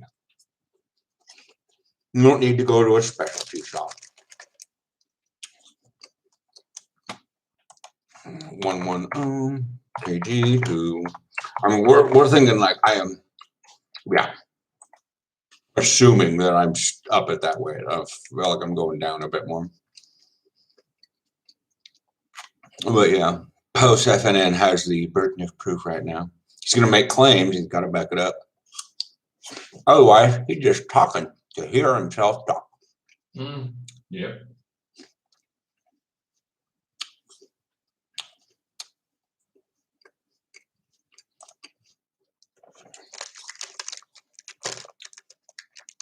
I forgot I also had apples.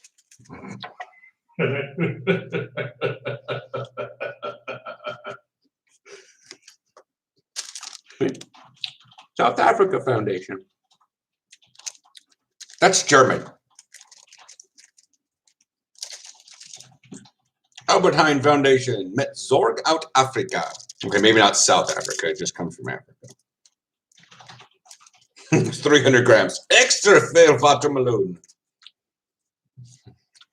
Apfel. Yeah, that's German.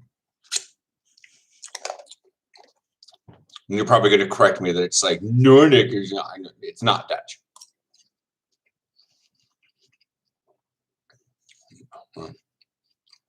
Stuff here is just super red.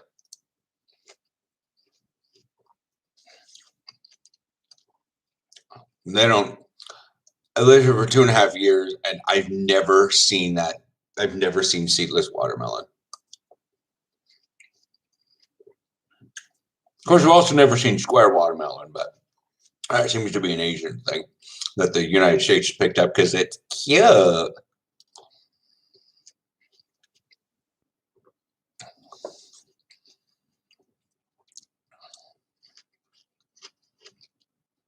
It's almost 8 o'clock. You want to get the? Oh, yeah. I know it's still fucking light out. I know what's gonna happen. Du Spezier and Apfelminven. Just Dutch it, bro. If you're gonna speak on a foreign language, just speak Dutch. Yes. Never mind what you studied. Speak Dutch.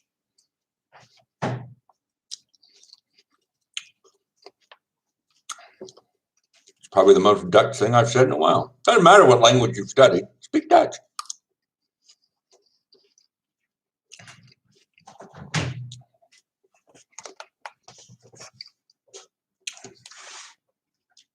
All you know is French and Spanish? Well,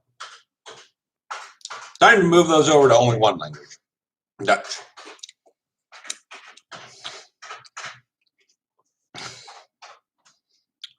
It kind of is. Their motto is God created the world and the Dutch created the Netherlands. But the Dutch created the Netherlands. They also have the motto of be normal, because that's crazy enough. That's their quasi motto.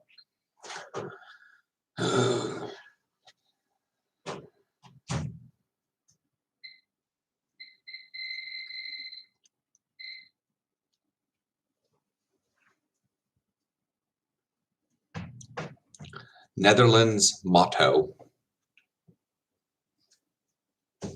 Not the coat of arms, you dipshit fucking search engine.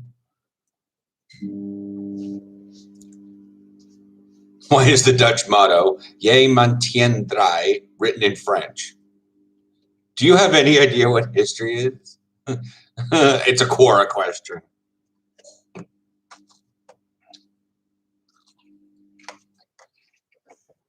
You should know the majority of European nobility belongs to the same intermarried families for centuries.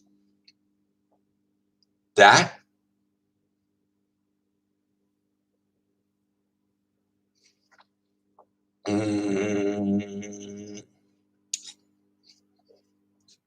That is our microwave. It is, remember, we have a convection, radiative, and a microwave all in one unit on top of our fridge. So,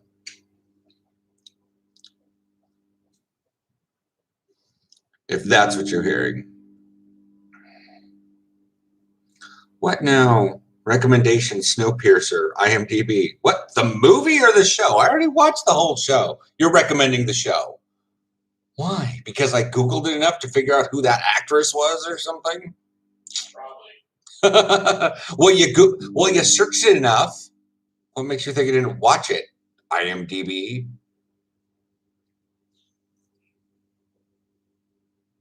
8 o'clock, I'll crack out the boozies. It's 7:44. You know, whale.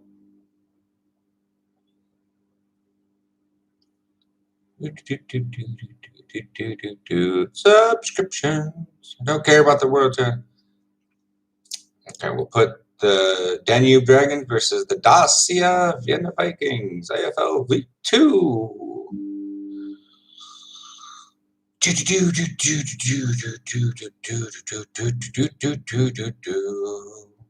Yeah, we're having super Dutch dinner. I feel like because the dinner is actually really tasty, but we have freezer food, and I'm not as good with the air fryer as Aaron is, and I keep saying like, hey, can you cook this stuff? Because it feels like I burden him with way too much stuff to do. 8:30.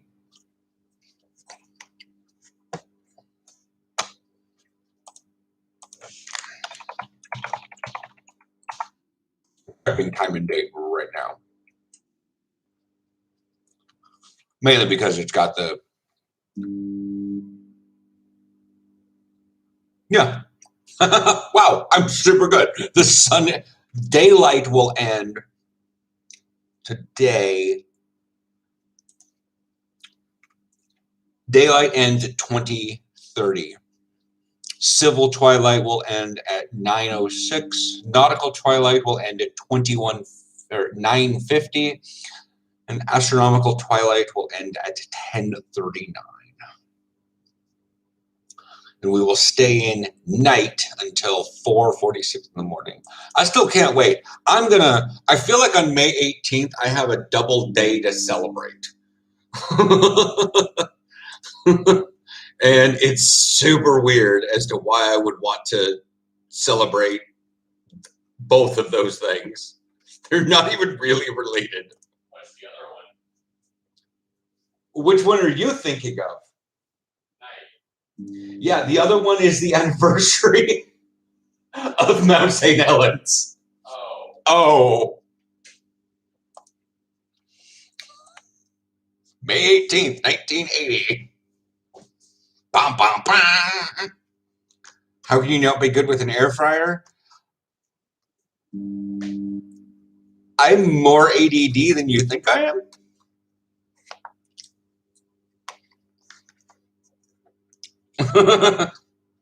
So, yes. Plus, being next to it's really annoying because it's super loud. But it also, yeah. But anyway, so May 18th, 1980, when Mount St. Helens did the Mount St. Helens thing. For those of you in the United States, actually, I found out that apparently Mount St. Helens is not a common thing taught in the United States. Remember, we had to tell Shane about it. I know, but that was, it was weird. Yeah. But, yeah, like there are Californians that aren't taught about it. I'm like, are you, of course, there are also Californians that aren't taught about earthquakes that happen in their state because they happen halfway across the state and a long time ago. In a city long, long far away. Zachary says he only found out about Mount St. Helens because he took Earth Space Sciences in high school. Earth and Space Science in high school. Wow.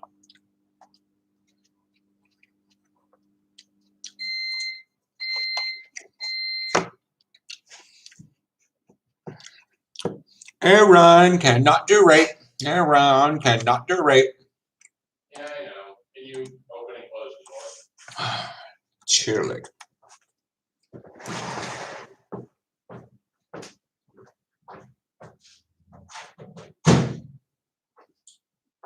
I'm going to pull the air fryer out.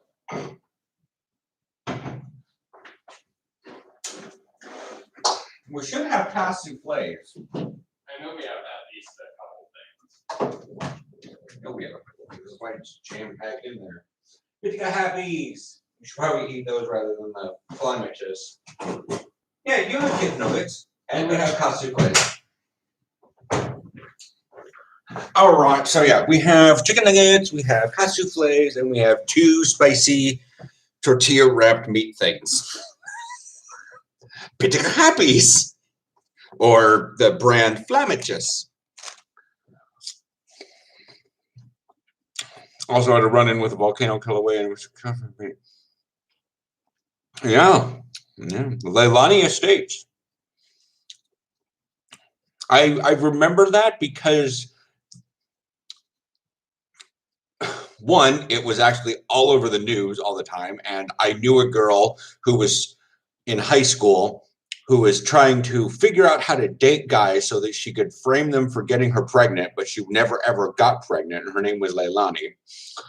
She was just a massive attention. She needed some help. So that name just outright sticks with me.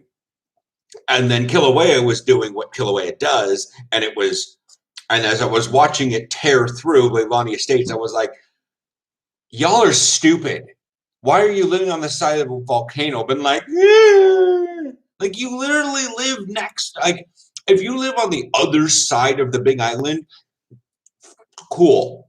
But like you live on the side where it's kind of erupting and flowing downhill, and you built giant houses with well manicured yards, and you're suddenly like, my flamingos are being carried away by lava. And I'm like, duh.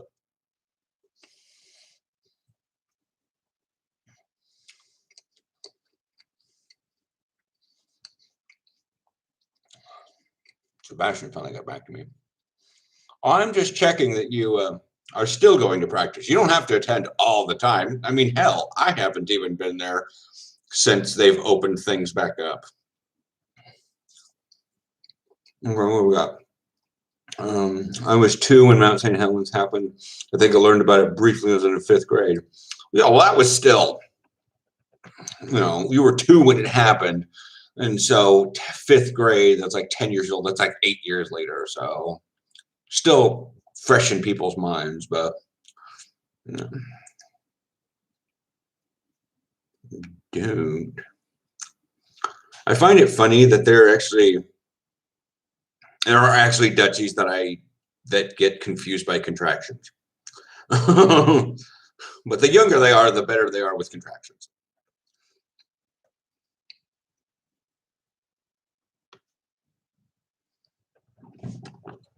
Yeah, Zachary, you told me about that.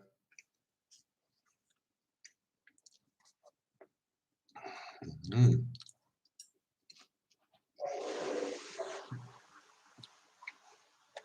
These are the same people that buy mansions in Florida and then complain about hurricanes. Like, the earth does not bend to your will, and people in the Pacific Northwest know that.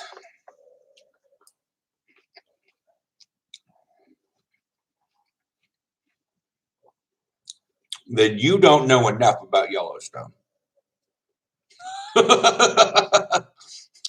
If you have a decent fear of Yellowstone, you don't know enough about it.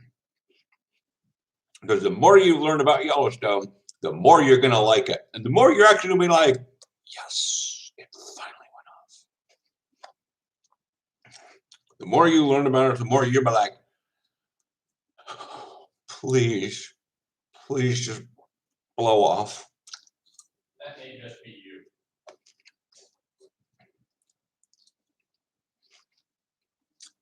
Well, the fact that it's not just, it hasn't been Yellowstone, and the fact that most of the Pacific Northwest was created by the same hotspot.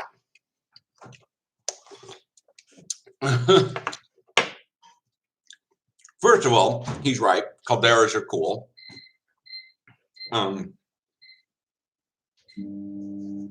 He's out of line, but he's right. He's out of line, but he's right. No, calderas are cool. That's not even out of line. I know. So, let's see if I can get this one mirrored here properly.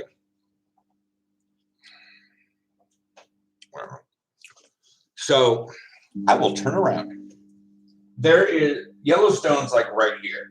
However, the plates have moved this way while they've been under. So it used to be in Eastern Oregon. Now, the plate under Eastern Oregon is far thinner than the Rocky Mountains. So giant fissures of that same hotspot pushed up, and it didn't just like create a volcano because it was just thin. It didn't do anything.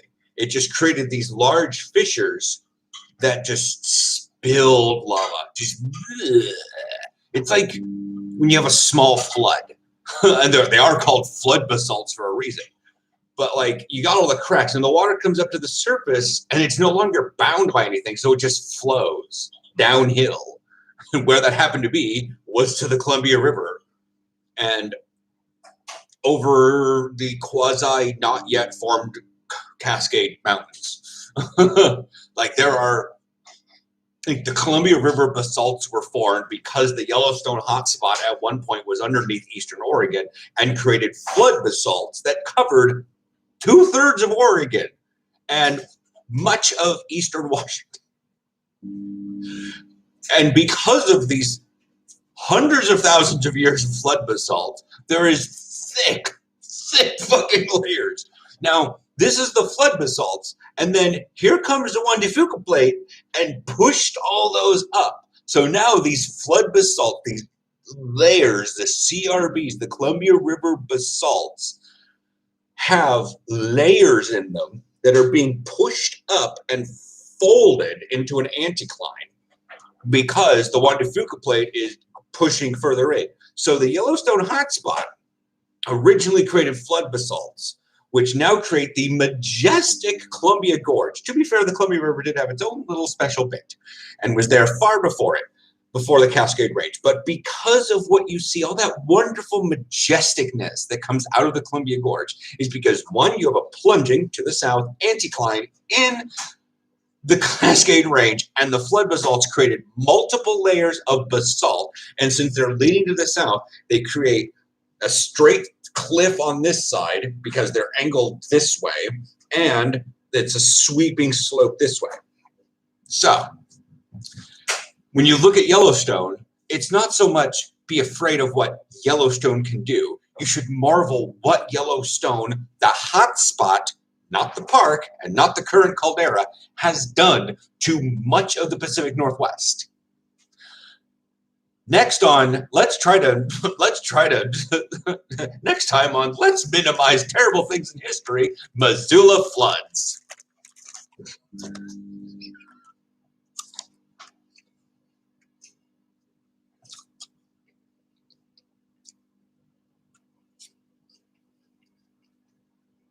But yeah, like, it's so great. Are you cooking your chicken, or you're just preheating it right now? Yeah. Fucking Sebastian. Like, talking with Kuhn and Sebastian and a couple other guys, especially with the younger Dutch boys, and I'm calling them boys because they're like 16 to 19, playing football. I forget what it's like to be that young, and I sometimes still feel that young. Me, I'm just checking that you're still going to practice. Oh, okay. Yeah, well, I broke my finger a couple practices ago, but I think it's okay now. I'm going to give it an extra week and head back on the field. All right. You're like 16. Copies. Yes. Yes. The Flemichus, I think I bought more recently. But they're frozen. Who cares? Now, but if you're like super interested in stuff, you can look up Columbia River basalt.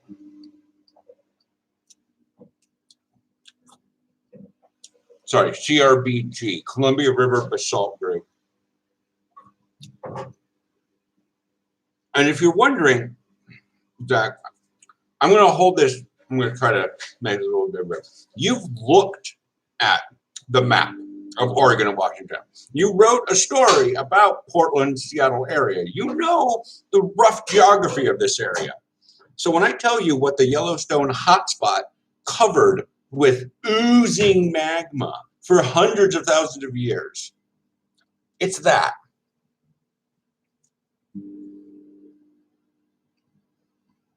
The beauty of Oregon and Washington is nothing without the Yellowstone hotspot.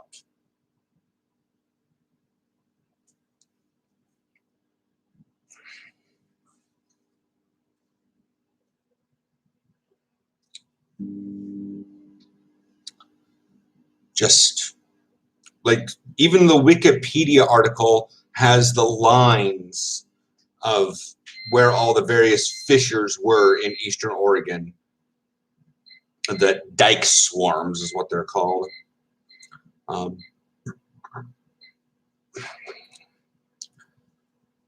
Continental flood basalt provinces. It's one of the youngest, smallest, and one of the best preserved continental flood basalt provinces on Earth, covering 210,000 square kilometers, 81,000 square miles, mainly Eastern Oregon and Washington, Western Idaho, and parts of Northern Nevada.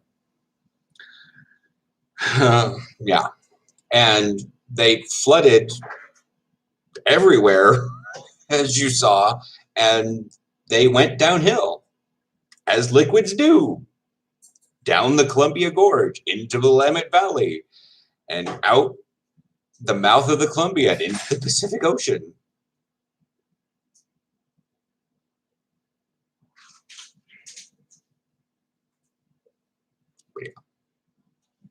M&M Gaming has a question.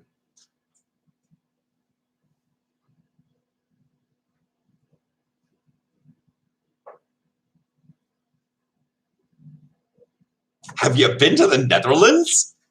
What was the question? I wonder what the area would look like if it didn't have all the volcanic activity. Have you been to the Netherlands? Because it's literally just a floodplain.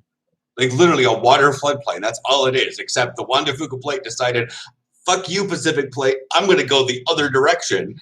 And North American Plate, like, bro, what's up? That's what happened. How should I get a corner off me so I can catch as a wide receiver? The actual answer is juke him out, break his ankles, figuratively,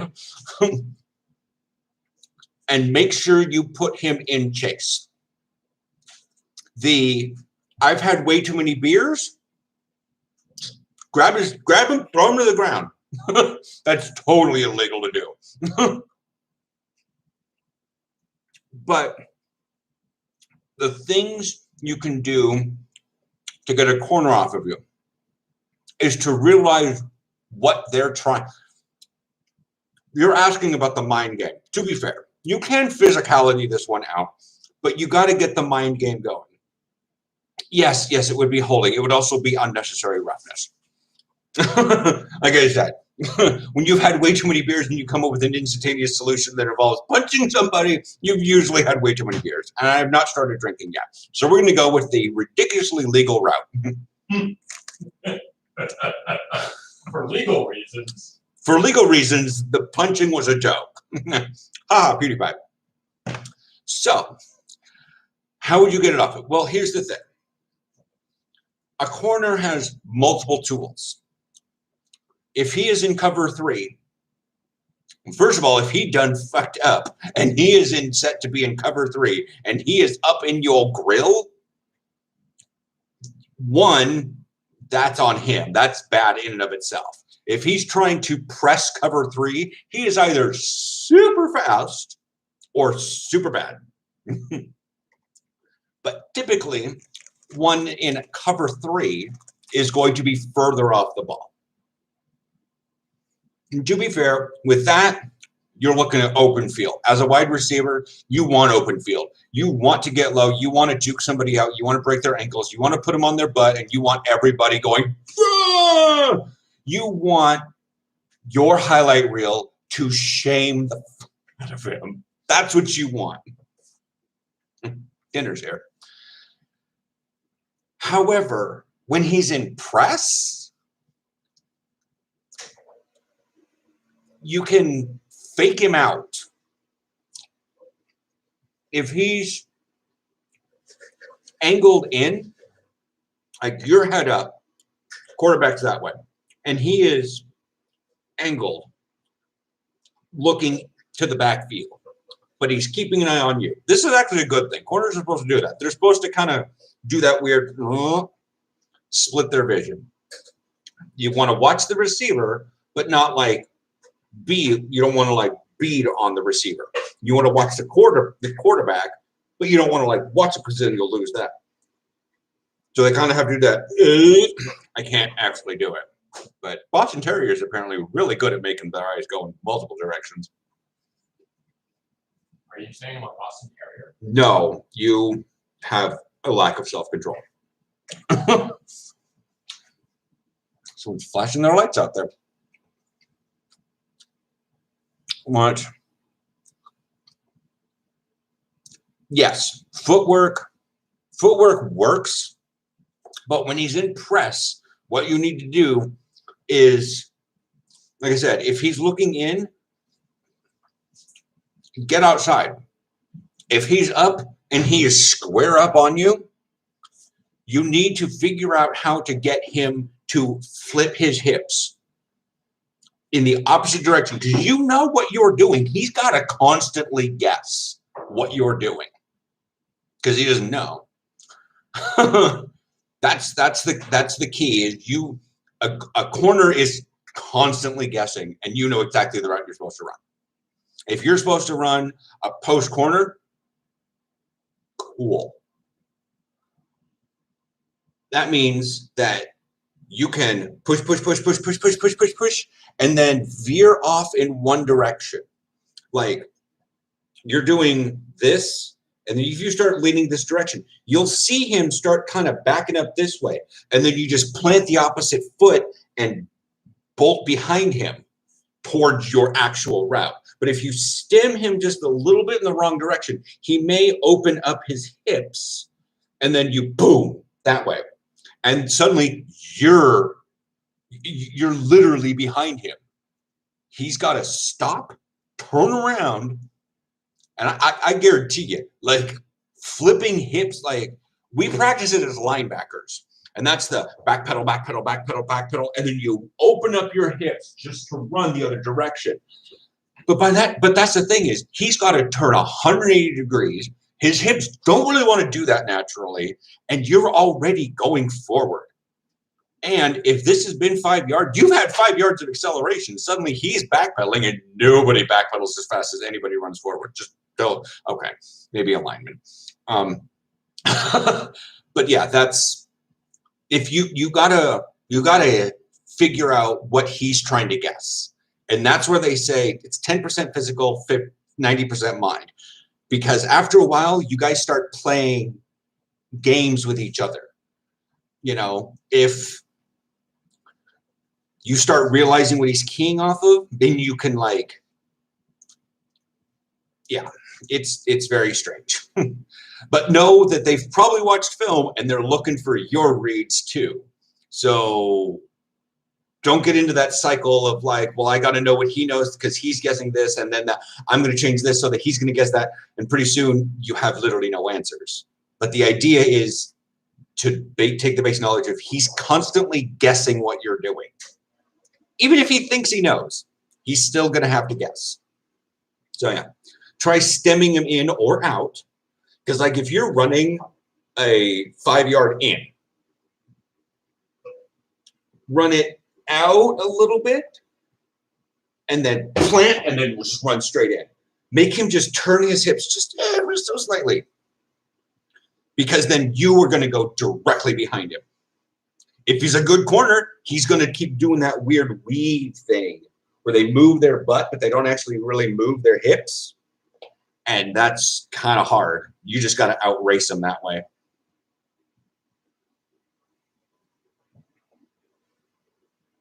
Zachary, there are typos. And then there's referencing a whole profession versus a type of rock. To be fair, I'm taking a wild guess that a bassist could play rock music. But I was talking about basalt, not flood bassists.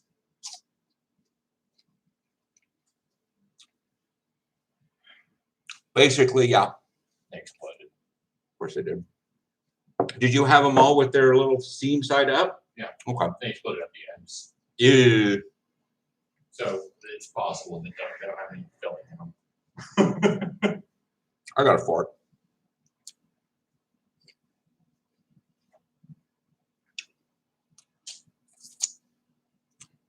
Yeah, but you got to catch him off guard and make his hips go the opposite direction of you. But that's the thing. And if you're running a 9, you can still do the same thing because your 9 is still a small little area running straight up.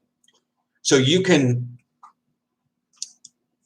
weave off just a very little bit. And then once he's flipped, stop and then go. Like you can kind of turn a 9 into a stop and go because you still have forward momentum. But if you momentarily stop, then he's going to plant his feet and think you're going to change direction. Because you could be doing a 15 and in, not really a route, but maybe some OCs are crazy. But if you boom, boom, boom, boom, you just do the little like you fake him by Willie did this to me all the fucking time. He'd run, and then he'd like do his little breakdown thing, and then he'd just plant forward like he was doing his 40-yard dash. And I would back pedal, and then I'd slow down, and then he'd be past me. So that's something you could do. Yeah, I know. I know about your keyboard. But yeah, that's like everything else, you can kind of fake your direction. And this all apply. And the thing is, yeah, I'm not really a corner anymore. I'm a middle linebacker, but I still got to worry about the running backs doing some of this. Although I work in a far smaller area than the wide receiver combo, CB combo. But y'all out there doing your little happy runaround dances. Whereas like now, yeah, might have started a live video. They are broadcasting their first game of the season on Instagram. Awesome. But yeah, that's pretty much that. I don't really have anything videos on my skills playlist for corner, but you're not a corner, you're a receiver. There are some, if you see Willie and I on a field, you'll be able to get probably some good stuff out of that, because you just watch what Willie does. FYI, there's a day in the life of football players or something video, and I think that put that in the skills thing, and it's basically I just record like a half an hour straight of him and I running stuff. I'm doing linebacker stuff, but he's playing like slot receiver, sort of tight end stuff, but he's still doing the same thing. I mean, as a linebacker, I still have to worry about a tight end juking the fuck out of me. So yeah.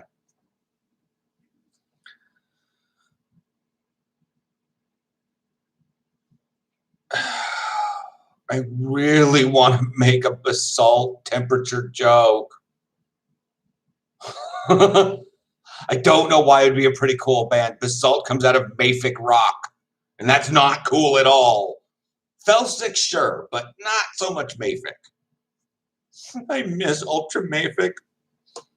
The time 300 million years before the dinosaurs was awesome.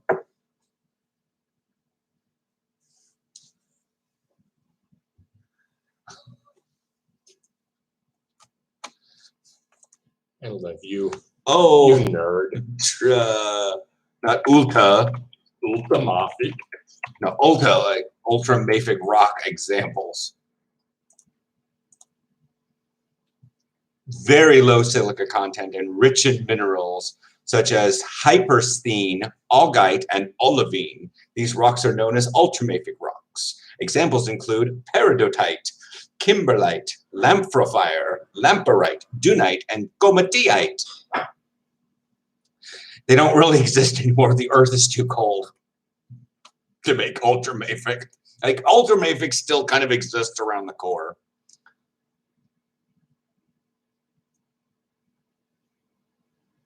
Yeah, cover 3 is just the defense going back to thirds on the field. The corners and safety go back. Yes.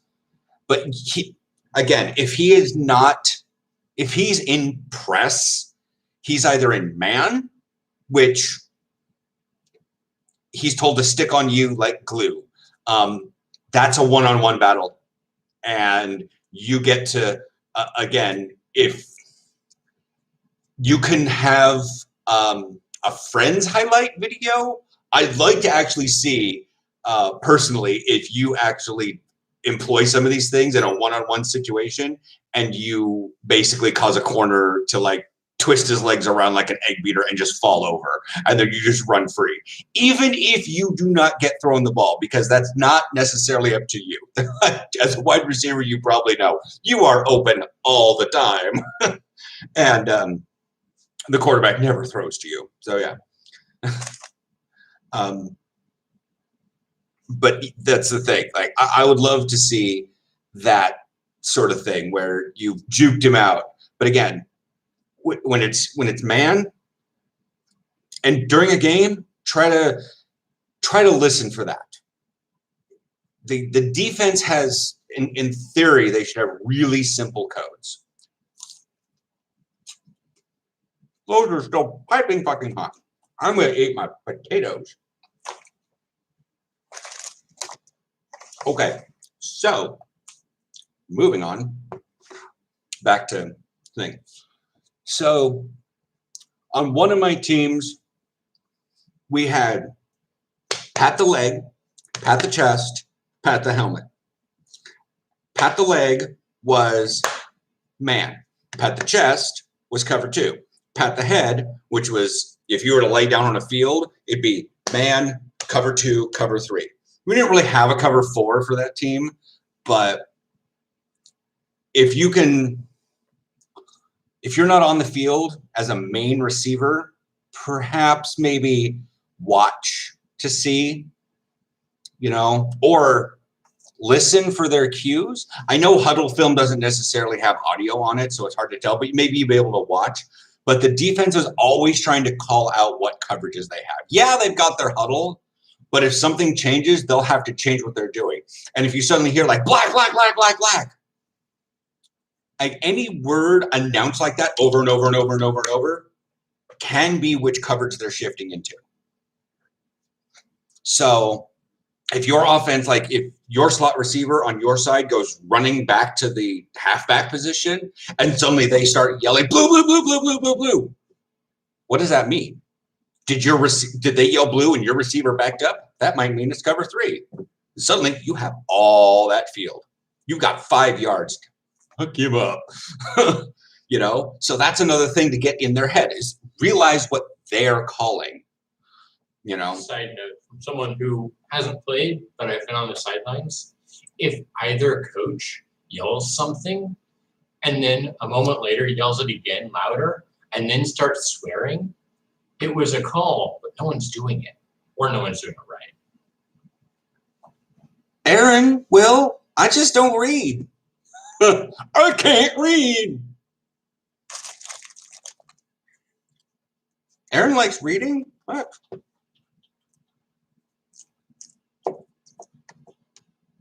Don't assume I do something and he won't do it. Aaron likes reading. I leave him alone at lunch during work so he can sit down on the couch, eat his soup, and read his. Are they fanfics? Or are they just absolute like This is new universe stuff. New universe stuff? Okay. It takes a bit, I think. Yeah, I want to see if it holds.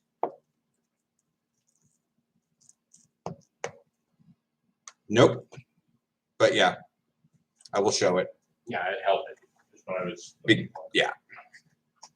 But that's basically it for corner. Like, it's one of those things that comes with time, and it's also one of those things that when you watch film, maybe you can see how that corner is going to line up. Like, if you know you're always on the right side, just this is something I did, and Willie said I was doing it, or I was looking at it from the other direction because I was attempting to be a corner, and probably that's why I fucked up. But as a receiver, I'm guessing. If you look at your corners, and maybe you can see their numbers. So let's just say 9. 9 is always on your side. He's always left corner or something like that. Well, you just kind of see what he does. Does he always angle into the field? If so, like run towards where he's angled, fool him a little bit, and then run to the other side. That's the thing to do. If he's always up in press, but always like straight up, that's just a battle. I can't, there's no real way. I mean, you can do that little like side juke and do the little dance, dance, dance and try to get him off balance. But the basic thing is you're poweralizing, you know what you're doing. He has to guess. That is the power of a wide receiver in terms of the battle between offense and defense. You know what's going on. In fact, that's all of the offense in theory. The entire offense knows exactly what's going to be going on, and they're going to try to execute that as best as possible. The goal of the defense is to guess as best as possible what the offense is doing and fuck it up. So in case you guys are wondering what dinner is,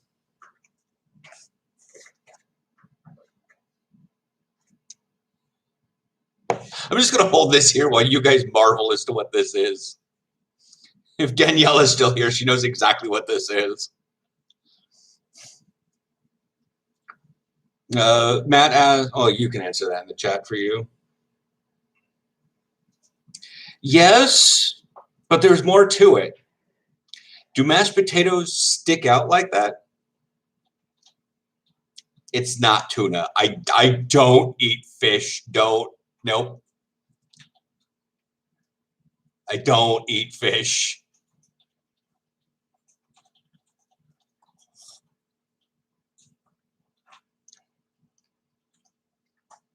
We'll just say it's a bit sour.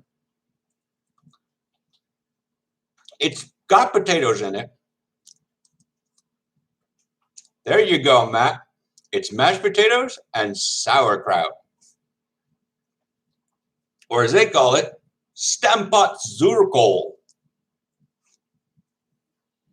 Anyone want to guess mine? Oh wait, I forgot. The chat is covering up most of the side of the screen, so Yeah. He actually has a sausage in his. I don't know if they're gonna guess yours. Yours is super gross. It's we're eating. It's our Stamppot dinner. Yeah. Stamppot's super Dutch. Now, to say it's mashed potatoes doesn't mean it's Stamppot. That is Stamppot. So it's mashed potatoes with ground spinach or like the shredded spinach. Diced spinach. That's it. That's all that's in it. And mine is the bratwurst. There's Zachary. Zachary. Keith Hill YouTube channel. You should watch his most recent video. If you follow me on Twitter, I tweeted it out, a link to it. He usually does pretty green screen videos about science education, and he's called the Nerdy Bromo Thor. You've seen a couple videos that I've watched of his. Okay. The guy who does a lot of science talking, but he's got like the long hair and the goatee and looks like super Thor-like. Oh, okay. Yeah, he actually got diagnosed as Asperger's in 2016, but has finally made a video about it.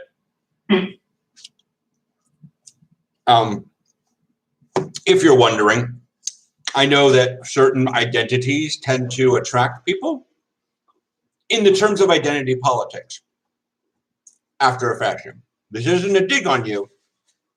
I don't really know how you get attracted to things because, however, there are many, many people who would say, come watch my channel because I'm gay. They don't actually care about anything I do, but they're a fan because I'm gay.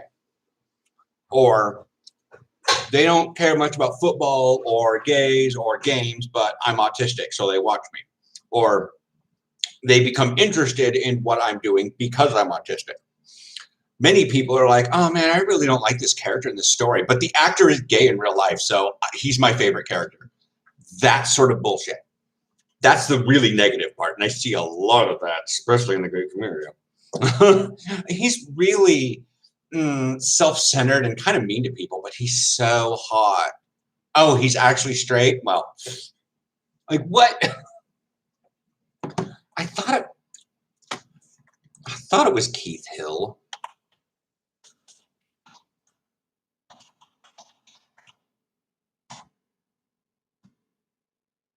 No, that's something else.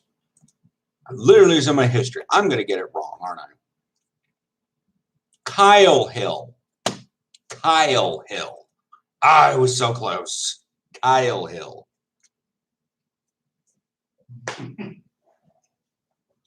Like literally, you just search Kyle Hill and it's probably going to, that video was posted today and it is taking off. But yeah, that's the identity politics by and large overall is like, oh, well, I don't really stand for like much Republican stuff, but this person says they're against abortion, so I'm going to vote for them, despite the fact that they are probably, yeah.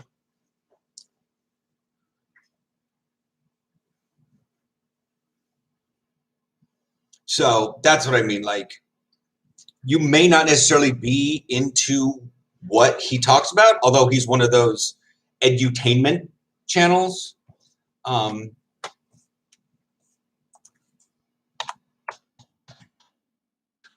had a sus. This guy, Aaron, like this guy. Oh, okay. Like,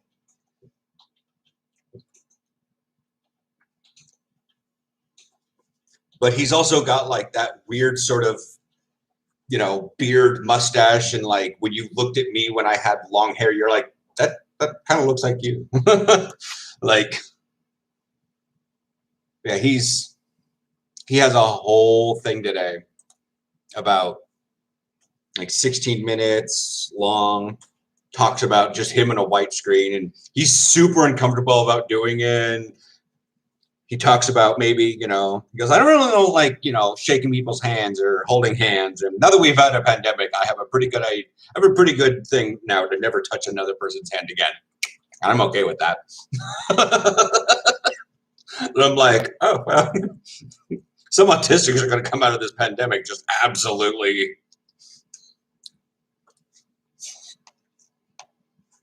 Please, can you keep your distance from me? I really don't want to touch your hand. You know, people are, you know, we're going to have a little bit of time. People are going to go back to normal after like 5 years. But people are still going to be a little leery and okay with people being cautious for at least a year.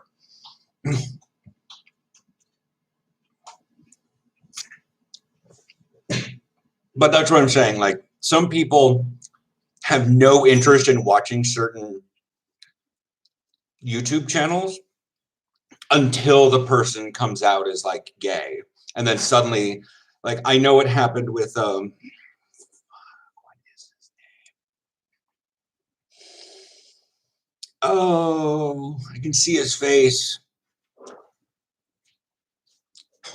The chunkier one. He came out as gay like a couple years ago, and then, you know, finally got a boyfriend and all that, or had like a boyfriend on the side, but never really said that he was straight or gay on his channel. But I was just like, I can tell. But the moment he like came out as gay, his channel shot. It almost seemed like a PR stunt. But yeah.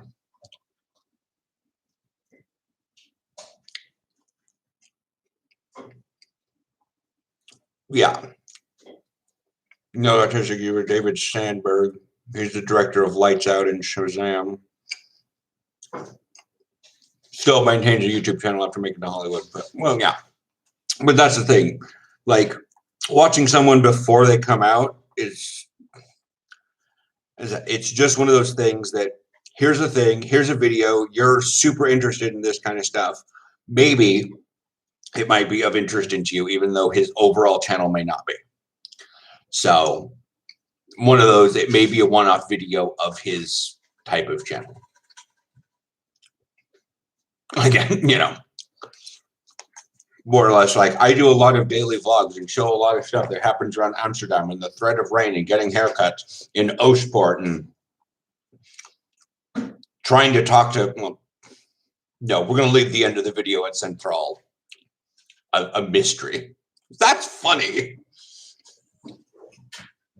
Like, yeah, we went and got haircuts, but you can see that now.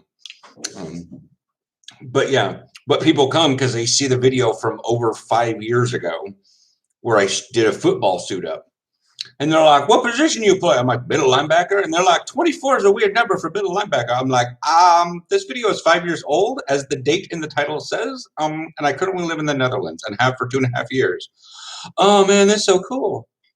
But they watch one video and they come for maybe even a couple other videos and they don't realize how much time has passed since then. Gabriel, is that Suarez or Suarez? I'm going to Suarez. Suarez. Gabriel.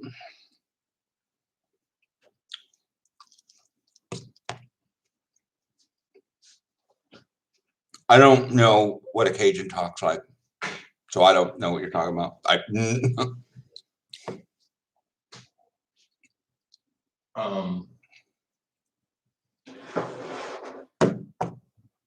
trolls have Jamaican accents, which is similar in style to Cajun accents.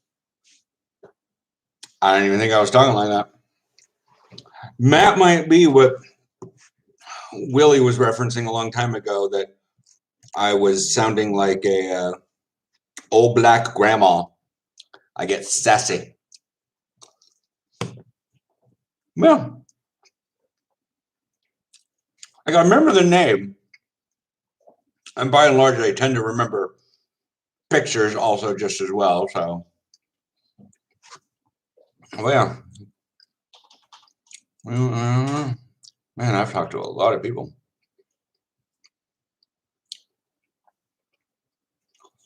Yep.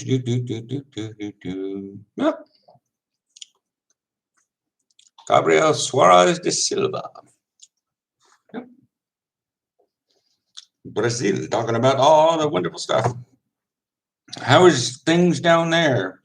I'd say how is your winter going, but you're close enough to the equator that winter isn't really a, well, no.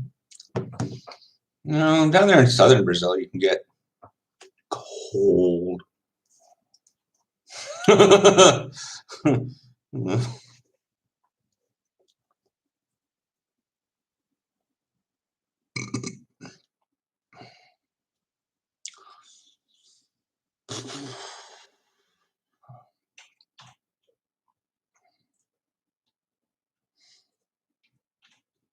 Not altitude.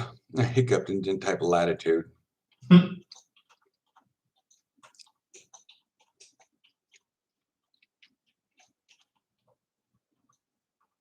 The coordinates for Brazil are 14 south, 51 west.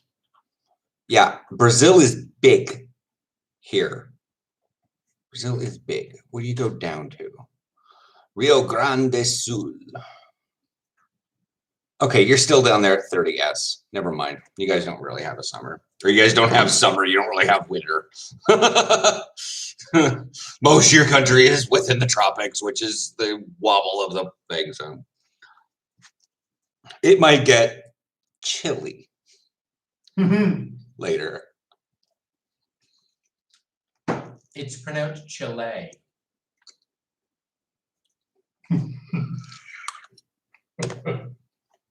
I think they have one team. I think it was weird. I think they're in capital, Santiago.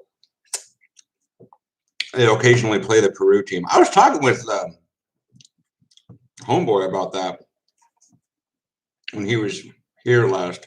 Not during the elevator incident, but shortly after that, actually.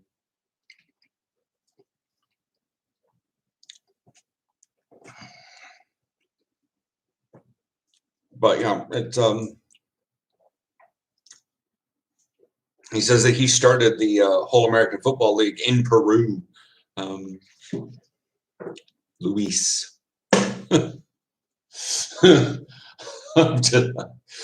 Luis. One of the top 5 names in Spanish-speaking countries. Except Spain. They all have like grand names. But over in the Western Hemisphere, it's like Pedro, Luis, Juan. Dime a dozen. Whatever.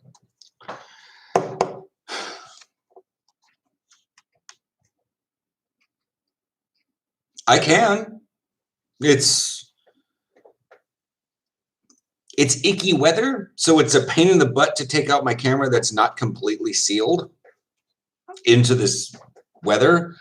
I was going to, I planned on it later because they're currently constructing very large sport fields within sight line of my apartment. And I say very large sport fields because we're looking at like 3 basketball courts, 2 tennis courts, 1 full-sized soccer field, and I think a half-sized one for like kids that's also sectioned off for some other sports. Huh? Is there a baseball field? I don't think there's a full baseball field because that requires like sand and stuff. And besides They can't get sand here. No, I mean like I that's know. sometimes I really wish you didn't have such generalized jokes when I'm talking about something very specific. And I know there's also going to be a running track there. Not sure how long it's going to be. Maybe 200 meters. But there are going to be turf. So I'll be able to get a fairly level ground out there and be able to set up filming so I can get those drills. Because the current replacement, we have a small field. And it's got those little like half fences that people can step over and get into. And like walls on both sides. Like it's your typical like generic soccer field. But it's currently used as recess for the elementary school and the high school. So when those kids are on break, they go out there and they just hang around on the field. And it's kind of hard to actually get filming done when you've got a bunch of teenagers and little kids that don't know what to do with a camera. Or they're super curious and they want to know more. So they're going to come and ask you questions. And I'm like, you don't speak English very well. I don't know what to do. And then they act like super awkward. And then they're like, but he's American. So I do plan on it, but I need fields. Beer time.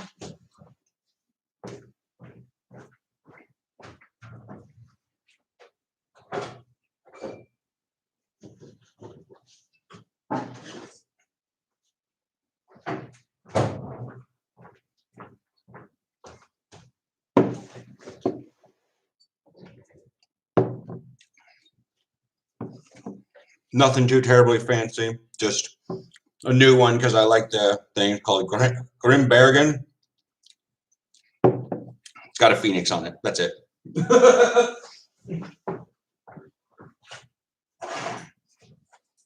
And then my regular Trappists and Skypes-wrecked, which just means shipwright.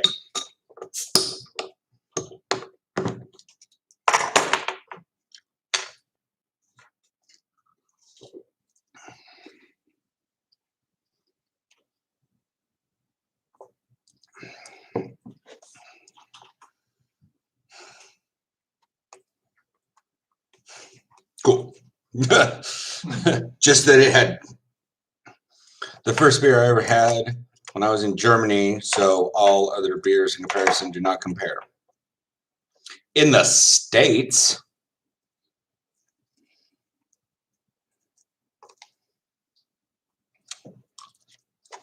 I used to play tight end, but I quit football. It happened 3 years ago. I'm about to come back.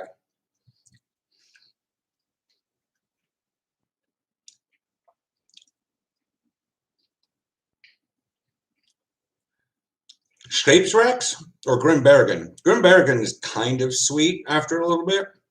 I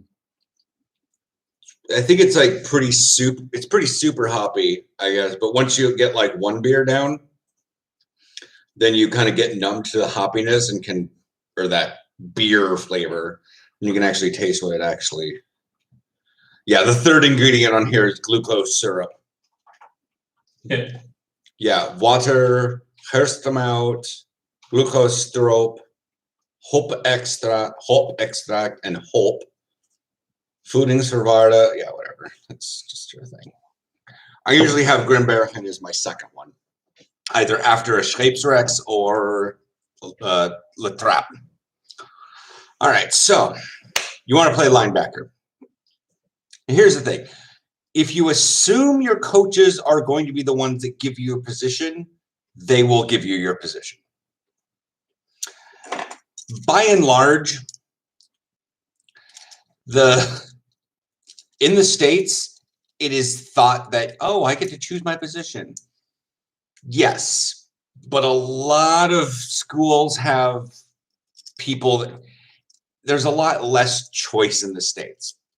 When it comes down to not playing a primary sport of your country, i.e., you guys have a lot of soccer and probably a lot of other field sports. You guys probably just love what we call field hockey or just regular hockey. Because You guys probably even like lacrosse if you have it, because I know that you guys just love your field sports that just kind of constantly run. But with American football, especially also in Europe and Brazil, it's not that big a sport. Even in Germany, the people go to GFL games because they watch NFL games on TV, but they like the idea of going and seeing a game. But there's also the idea of, I don't really know what's going on, so I want to attend a local sporting event. I don't really know what's going on, but I can feel the excitement of people cheering, sort of thing. What are some uniquely Pacific Northwest Oregon foods? Tillamook. Tillamook. Yes, okay. Tillamook cheese. Tillamook. Umpqua. Umpqua ice cream. Tillamook. Cheese and milk and yogurt and ice cream. Tillamook. Tillamook. Yeah. So anyways, about linebacker. If you want to be a linebacker, you're probably going to need to be able to fit certain categories, meaning like height, weight. To be fair, I was actually looking at the Italian linebackers. They're small from what I could consider a linebacker. Many of them are between 90 and 95 kilos. And I'm probably at like 107.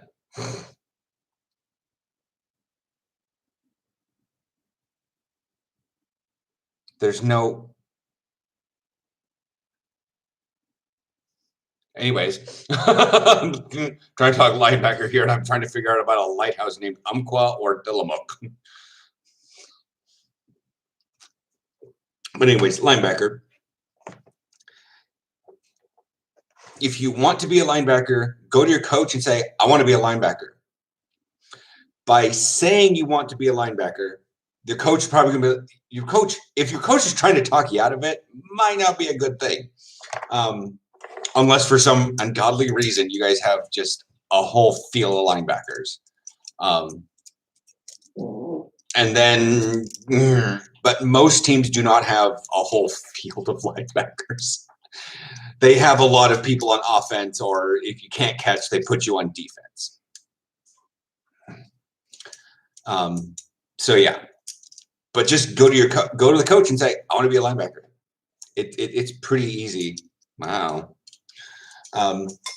And not being a linebacker is not easy.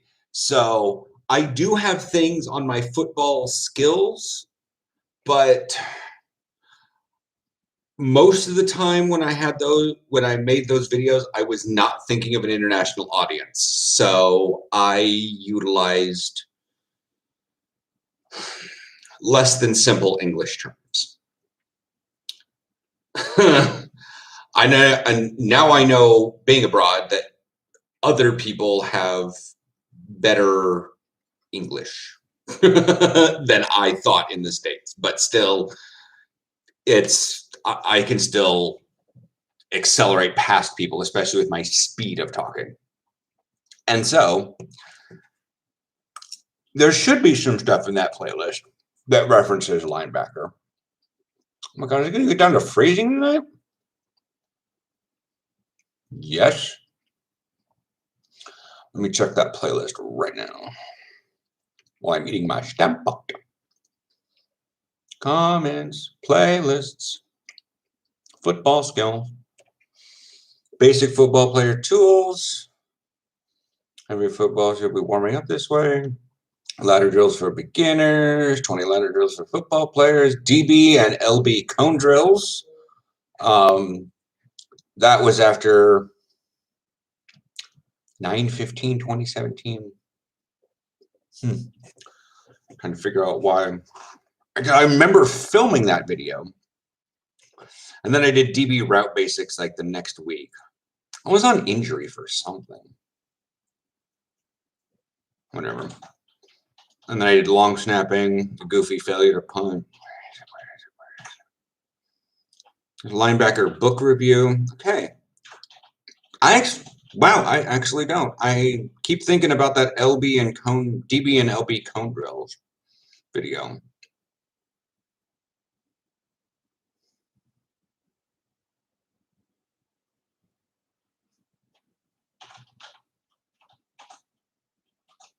I'm taking a while. I guess that word is supposed to be bothering, not authoring.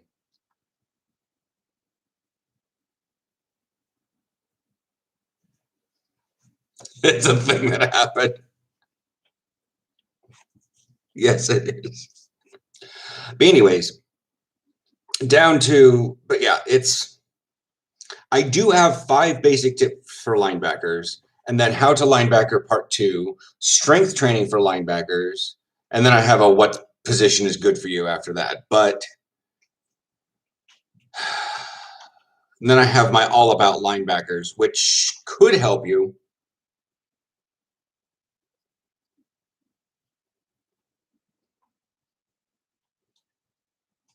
Trying to figure out that word. More disinvolved.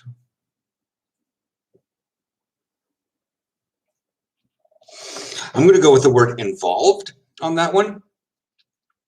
And is it more involved? More countries have teams here in Europe. The number of teams per square kilometer in Europe is much greater than it is in South America.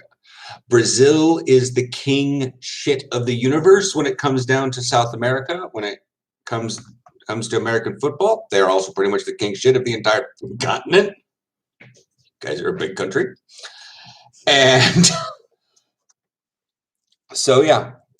But I know that Peru has some. I think Ecuador has one team, maybe. But, like, nobody's really good in those countries. Brazil, definitely some heavy hitters. Could definitely have players that move on to the national stage.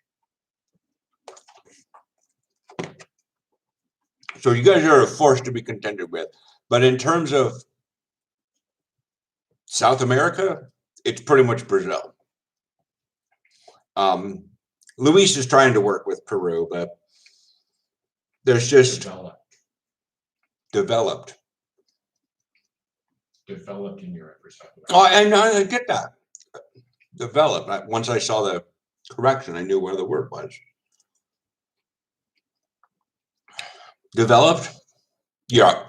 But even with the word involved, it's still more involved in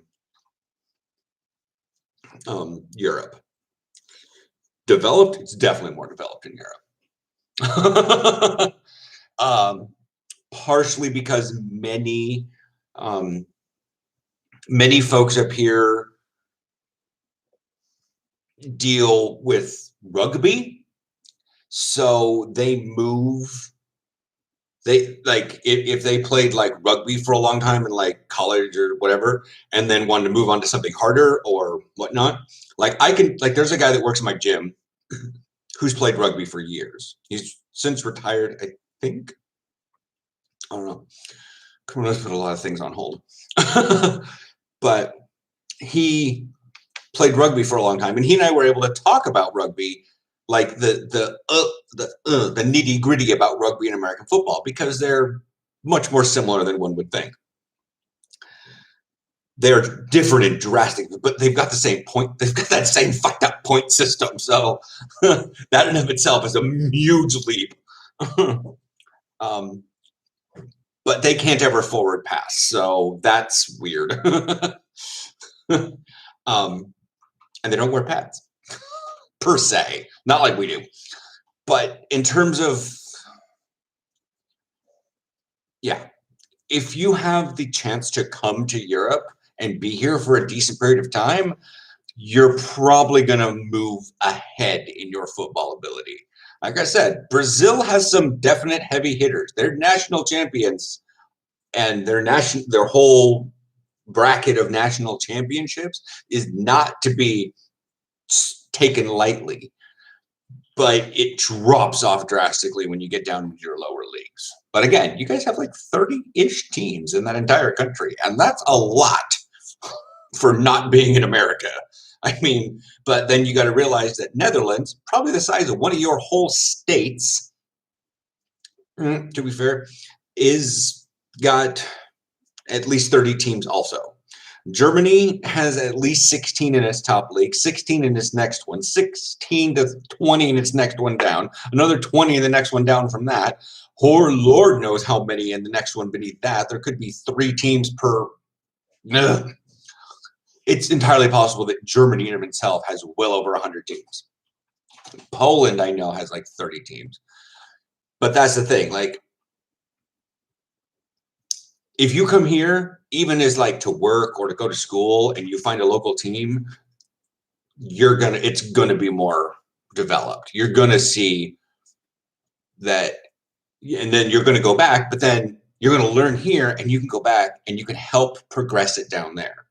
Like I said last time, Brazil is one of those unsung heroes, or one unsung leagues, and can definitely come into the major contention of the sport, because there's the support that it is there is super strong in what it is. But the general South American culture doesn't view the sport very well, because, well,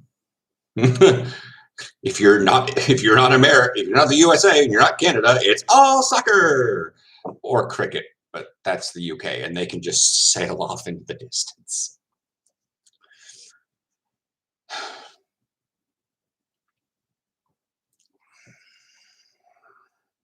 I agree that things can never appeal to someone.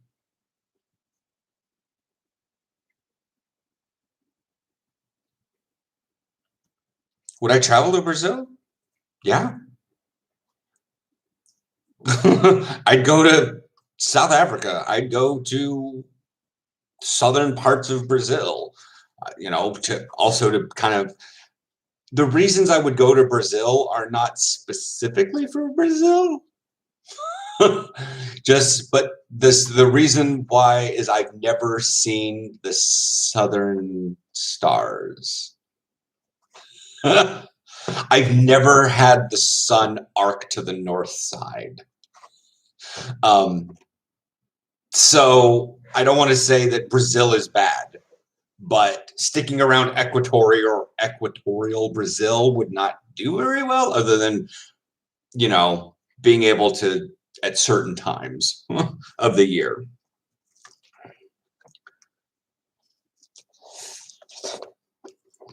But I definitely like to travel. But I'm not sure. 2021 is still not a traveling year. Maybe within local areas, like near the end of summer, perhaps Aaron and I could go into Germany and go see, Berlin, Munich, maybe finally get out and actually go have a real Oktoberfest in Bavaria. But I don't think we're going to be traveling back to the States, or even going to like South Africa or Australia, or any long distance travels. I don't think much of that will be looked at fondly because of the thing.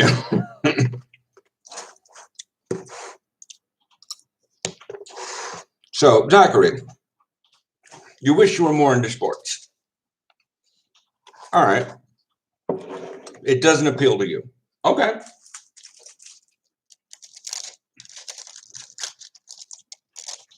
That can be taken 2 ways. You are trying to, I really wish I was more into it, but I can't seem to find the point of why anyone would be into it. That sort of bullshit that some people do. And then there's also,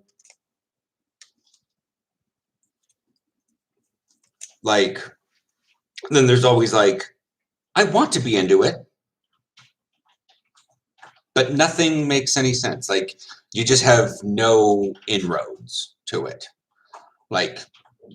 And I don't think you're trying to do that like innocent little shaming. Nobody should be into it. Certainly know a lot of the gay community that does that. Why would anyone be into sports? You get so sweaty. Okay, please never show a picture of anybody in the gym sweaty again. But those guys look cool. Like, it's that sort of thing. What's in South Africa? South Africa.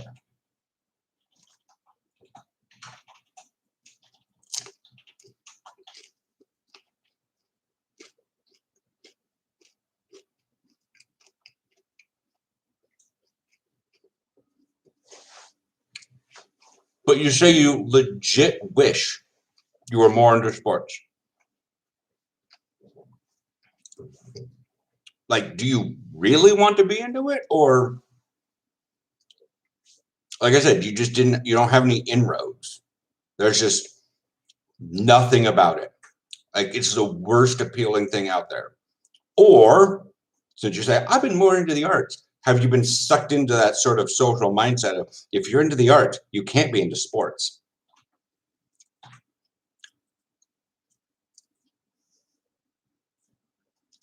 More for health reasons. You don't have any legs? Like,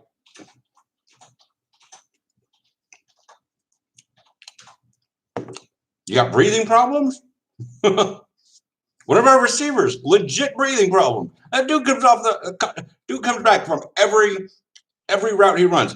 I'm like, Kevin, what are you doing? I'm fine. Dude's turning red as a fucking bee. And he's like albino to begin with, so. I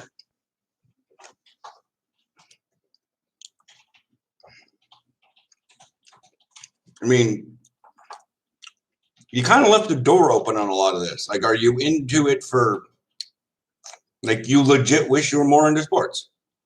Is that is that just a turn of phrase? Do you really want to be into it, but for some reason something's holding you back?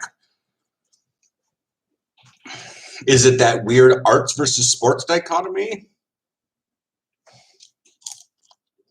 If so, what are the health reasons? Is it a specific sport that is holding you back because of health reasons? Is the health reasons I don't want to get hurt? It's partially Aaron's. True.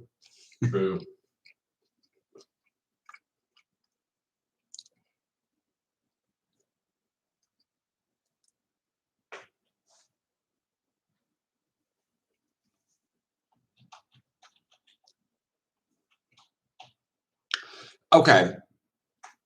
It's not popular, but the sport is developed. There's a difference.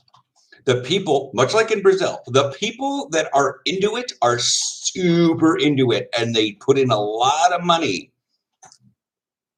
And it's easy to recruit because of the whole rugby connection. And plus, much of Europe is pretty good with English, and it's pretty easy to do. If you went to Europe and it was not the NFL season, you probably weren't going to see NFL on TV. Plus, the NFL is usually aired in the late afternoon in the United States. And I'm usually only catching a game at 7 o'clock at night in the bar. And I can't even usually make it to that one. I mean, it's 9 o'clock right now. We'd be closing near halftime, and I'll be like, just a couple pints, sort of thing. To be fair, in underground popularity, yes. But in the terms of developed, yeah, it's way more developed because people will devote fields to it. Even if they're like Groningen or Rotterdam, and they are basically sharing the rent on a field with a rugby team. That's poorly measured for American football.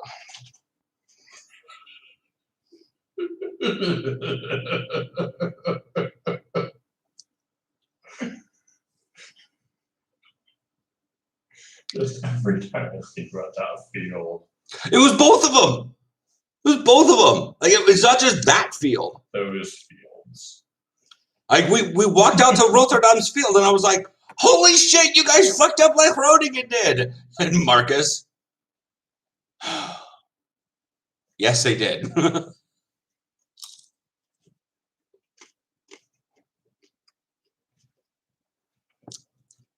So it's popular, but you have to find it.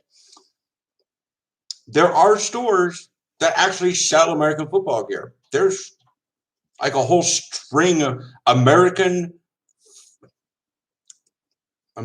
football shop.de. So website. They've got like 4 stores all over Germany, which is weird. And it's only 4 across Germany, but I think there's like Berlin, Dusseldorf, Munich, and Stuttgart or something like that. It kind of covers the 4 corners. But the Netherlands only really has 1 brick and mortar store for it. I've done vlogs where I go to Decathlon and I'm like, oh, wow, look, it's the football section. They have 5 half-inflated footballs that are, 2 of them are for youth-sized. One of them is fully foam and has the word Nerf on the side of it. Oh, boy, thank you, Decathlon. You make me feel so loved. But I can't find any pads, any helmets, and none of those specific cleats. And when I mean specific cleats, I mean the ones with these things up front. Because you've got regular soccer cleats, football cleats, that go all the way up to like here and maybe have like a thing right here that's like a little bump, but they don't have any teeth up front.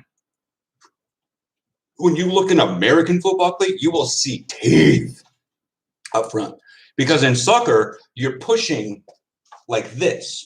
You're doing more whole foot kind of running. In American football, you're doing this kind of running. These are basically pointless. They help you plant and go off to the, well, with this shoe, you plant and go off to the side. And you can dig your heel in when you're turning a little bit. But mostly, you're pushing off your toes, so you need more grip on front.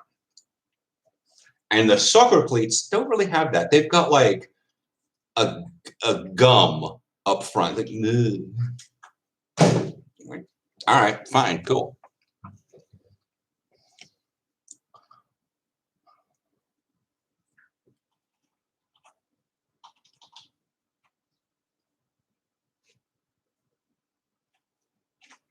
Okay, what exactly is that? I was a kind of lazy kid growing up, and I wish I was into it so I could be in better shape. But it's a lack of mental stimuli that makes it hard for me to get into.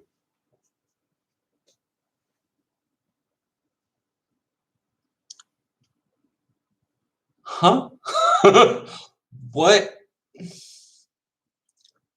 Read my comment and So you're saying there's a lot of there's a kind of joy, bliss that people find in the mindlessness of sports. Others find a way to make sports more intellectual. which I managed to misspell. It's fine. You've been doing a bunch of D&D stuff. It's not like the word intellect is everywhere. It's all int.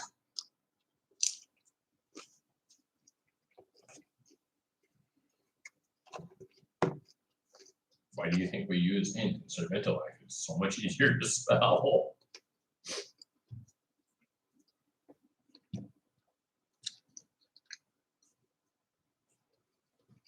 So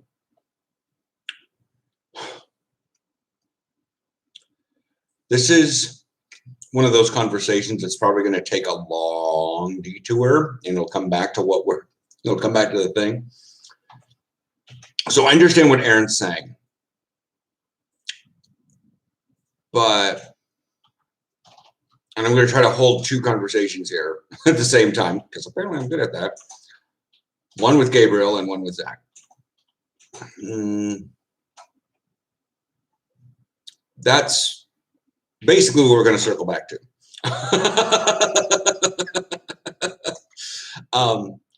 So here's, you have a picture in your mind of sports. It's just what it is.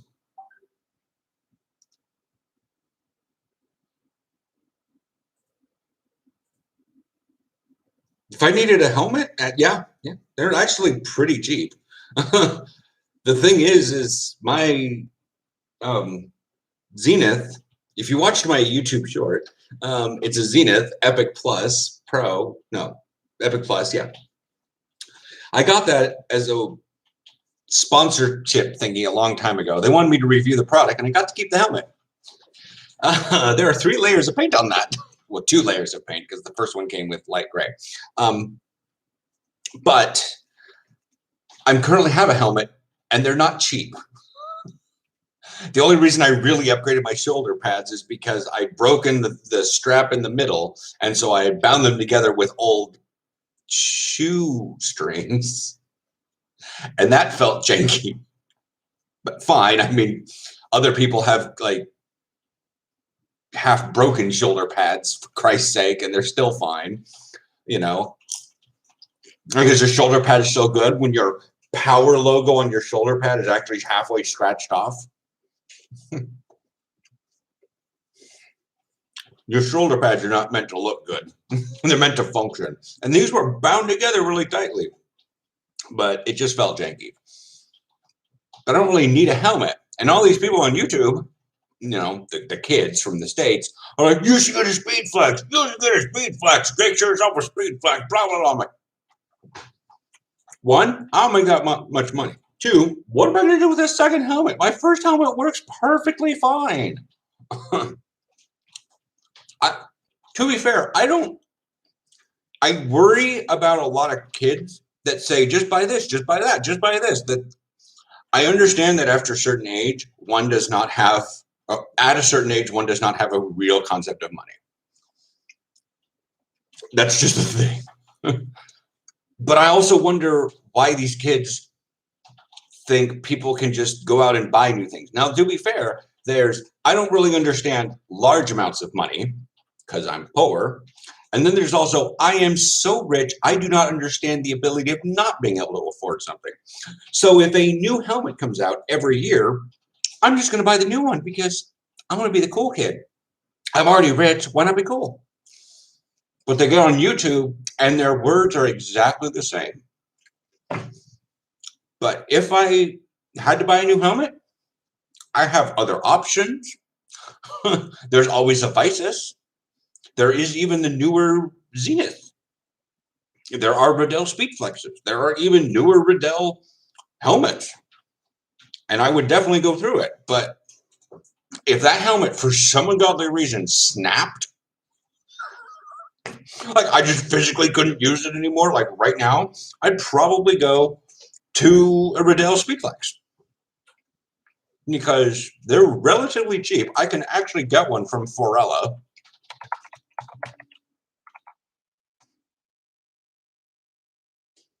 Like not super cheap. Right here, Riddell Speed Flex.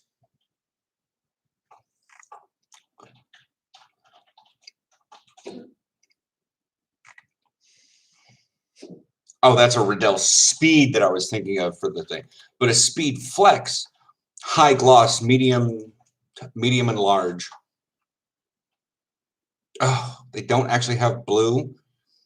Really, you are a Dutch team and you are a Dutch company and you don't have one for the Dutch. Let's try the not gloss, navy or black. You don't even have blue. What? Anyways, but yeah, they're like 400 euros. Obviously, I need it. So yeah, they have the Diamond Speed Flex on here. That does. Oh, that's in purple. They had the color blue on their list. It's just not on their selections. But yeah, I would think this one's 645. But again, if I'm going to be spending that much money on a thing, I'm going to be like,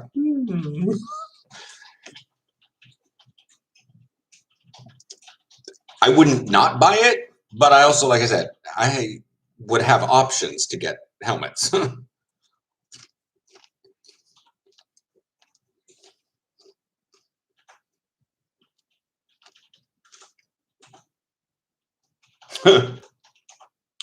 I mean, I like the helmet. It looks cool.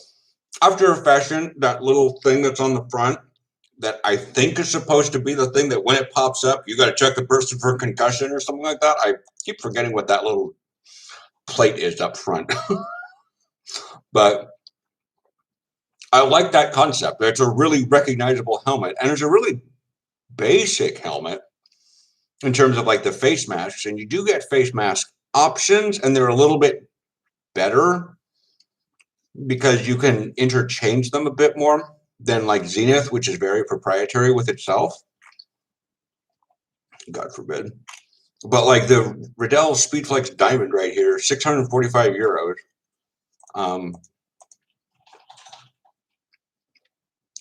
Oh, if I go up in sizes, I can get Royal. But the small size only comes in purple, white, and black. Okay. Anyways. But like it's got that little like rip, the little thing on the side for your chin strap. Like that's pretty cool because that way you don't have to worry about buckling it. You just click and you can pull it out. And you don't worry about these little things flopping around. You just put your helmet on, zip, and you're good to go. I like that concept. It's really good technology. Somebody on my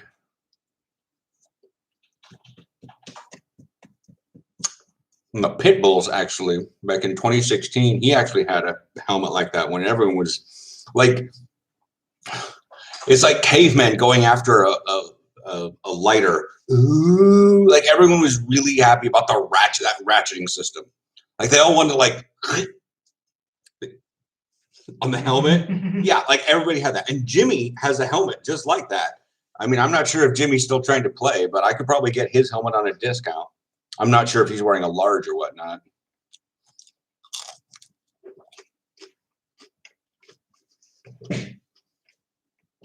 Yeah, I like the helmet. I was just rereading your comment.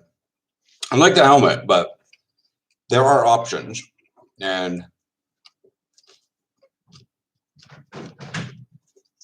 okay, I need to convert that.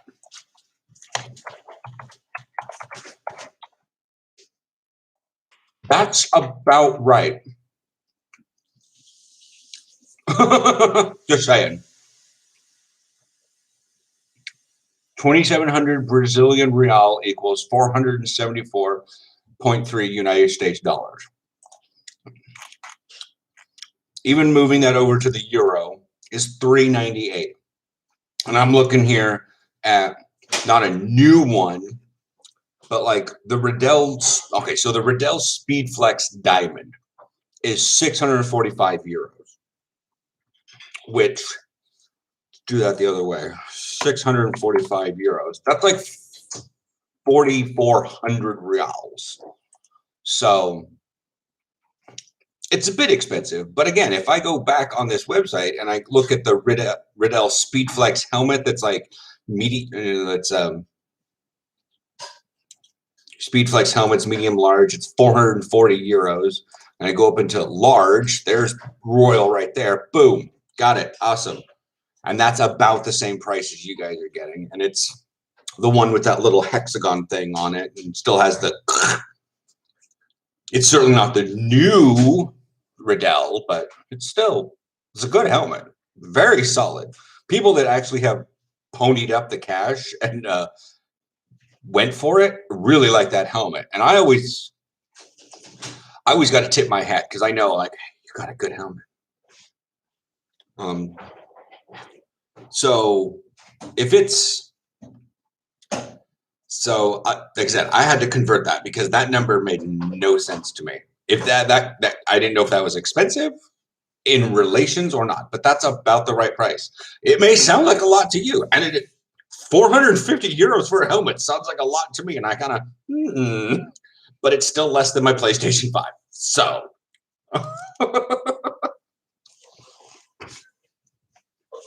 And by and large, I would have more fun with a football helmet than I would with that PlayStation 5.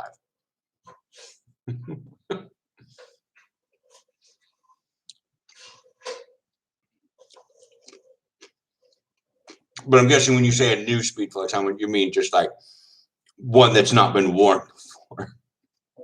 Not like the newest on the market.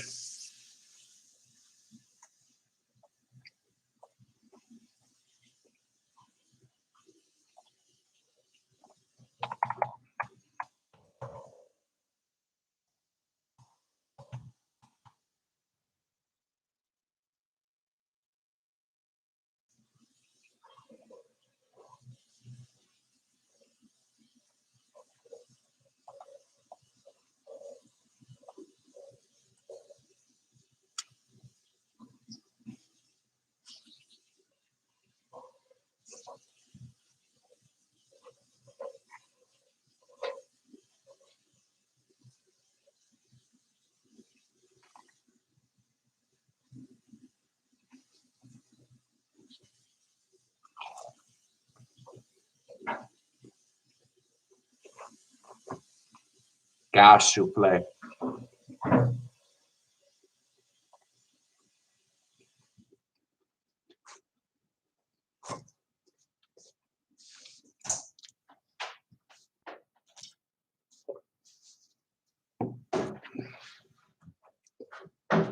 Stem pot. Okay.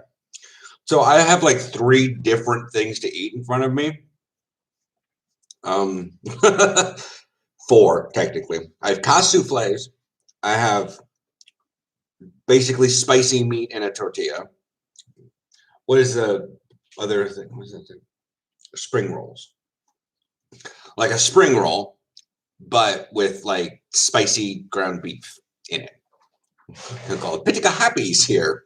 Pitica happies. These are sometimes they're called flamichas or pitica happies. They're basically just ground beef in a small tortilla. I mean, you can see they're just like this big.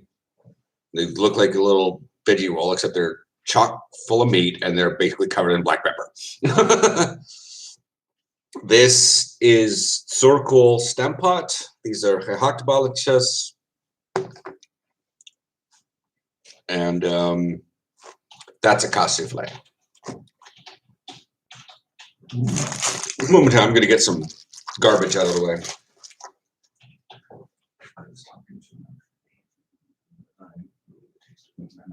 I'm not eating the rest of the meatballs. Do you want them? Not right now. I'll just throw it away. Okay. But I kept the meatball in my mouth too long. How do you spell gehakt? Gehakt? Yeah. Gehakt.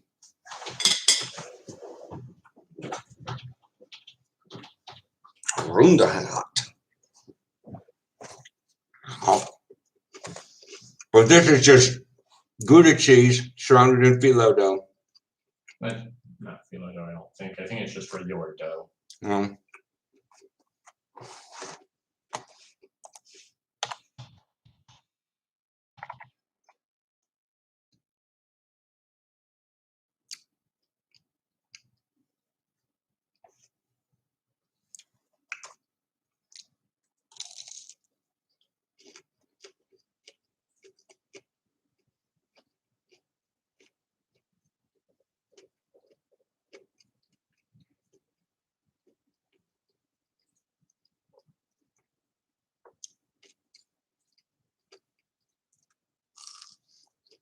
Well, yeah, it's the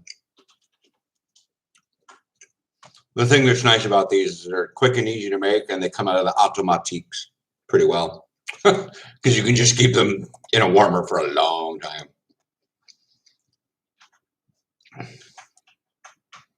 Neurotribes? Did I miss something?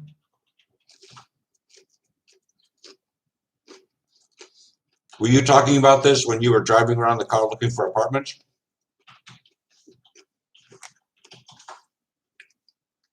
Because I say you weren't talking about it last week because you completely missed Macapaca.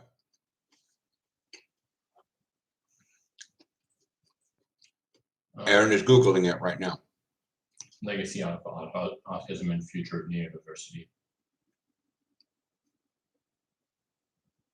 I didn't say neurotribes. I was like, did I say neotribes? Thinking like this was some post-apocalyptic, well, like that German show we were watching where there's now the tribes of Gaia or something like that. Europa. Tribes of Europa.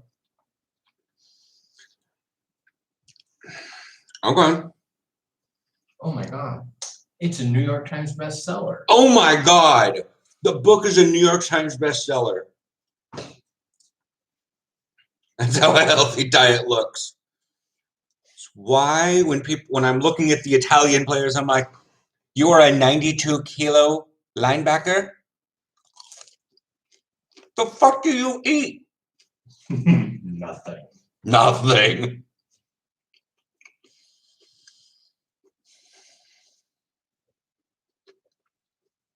Oh, right. Macapaka, you were stoned and couldn't type more than usual. Nice. Harsh, but fair. He's out of line, but he's right.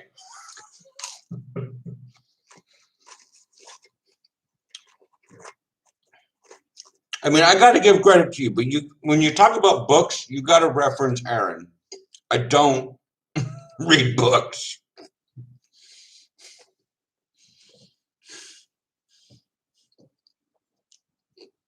Like, I sympathize more with the astrophysicist chick in reading actual, like, papers about stuff. And when she's like, I just don't read this section. And I'm like, I don't read it either. I'm so tired of that section. I just scroll down the 50 pages of the PDF to get to the funky looking graphs and the cool pictures.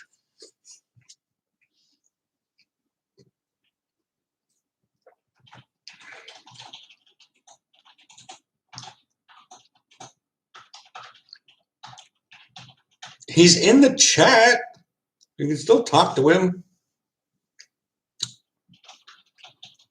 You gotta talk to. You gotta talk to Aaron. Not Luke's. I mean, I can stop being over there. God, you're far over here. I can stop being over there, but I mean, then I can't do stuff on my computer. Okay. I'm assuming the thing you're kidding about is that I'm way over there.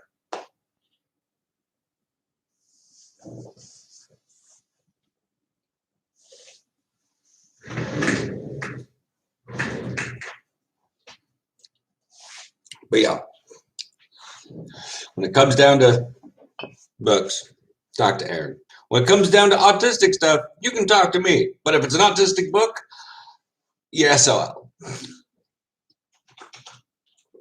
Is there a YouTube video about it? Is there a Netflix special? Does it end in spiracy? Autistic-spiracy? Because we know that's going to be full of factual information and not spun in the right wing whatsoever.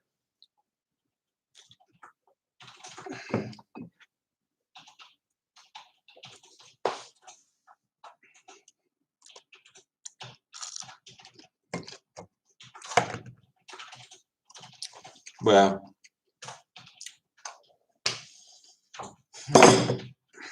greasy hands, almost dropped my phone.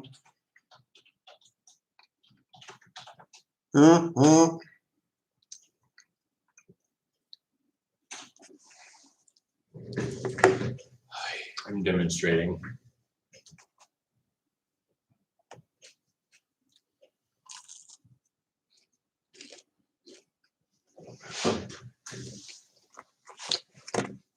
I want you guys to realize something.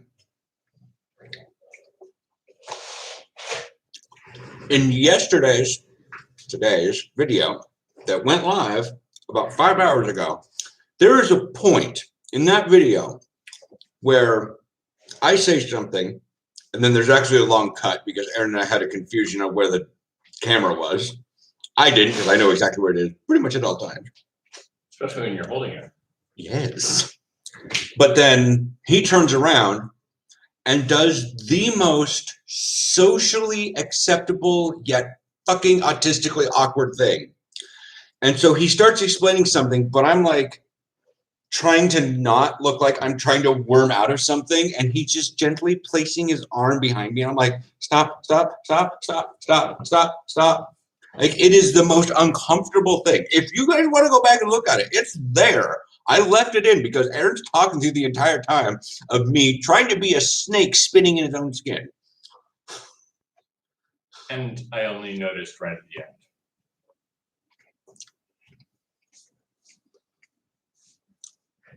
married.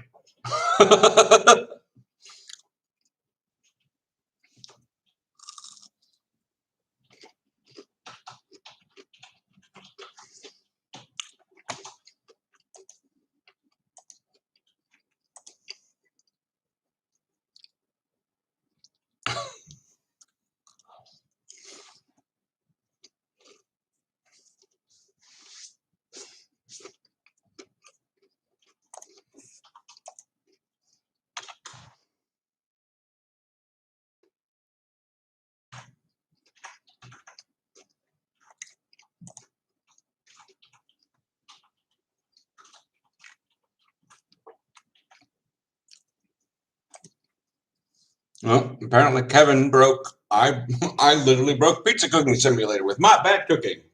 Wow, that's going to be interesting. Mm-hmm.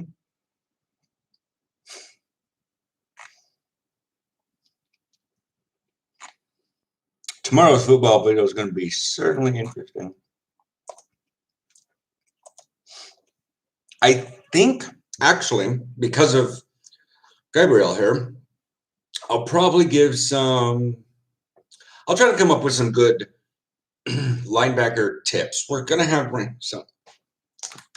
Just to show you guys. Just show you. The camera's super good. I actually like this camera. But the battery is, well, it's huge, but it sticks out the back. So the contacts can get wet. The benefit I had to this camera was that this thing, which is where the charge port was and the memory card, has a thing on it. Yeah, like that. It was actually waterproof, and I could have taken this thing underwater. Yeah. And it was great for the rain, but there was just the thing still works. It's just that this doesn't close. So if I want to put this thing back on a tripod in dry weather, I could still get a good video out of it. I could actually set both of these cameras up to get dual view about me doing ladder drills, and that's perfectly fine, except I need to have not rain.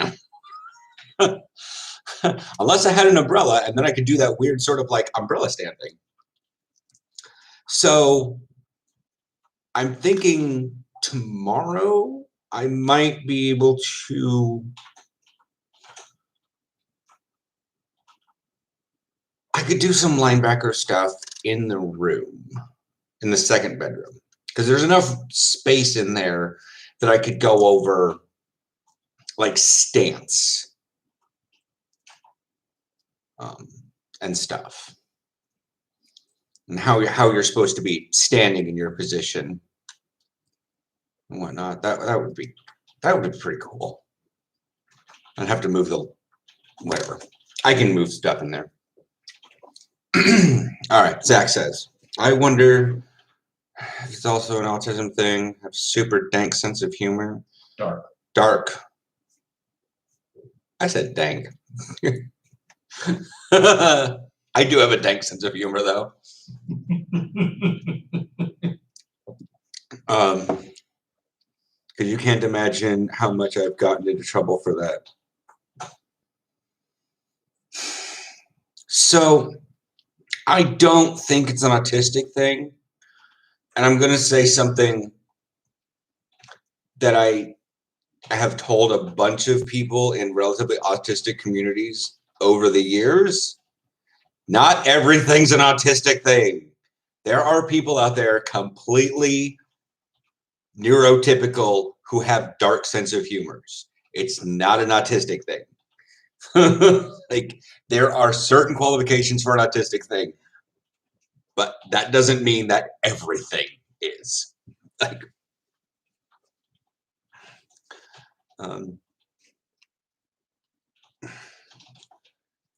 but dark sense of humor, it can lend itself more to a dark sense of humor.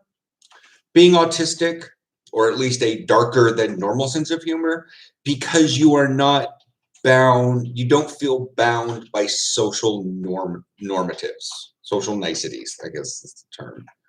So you freely think about, because you don't see the ill in it, because you can actually detach yourself from the emotions of an object.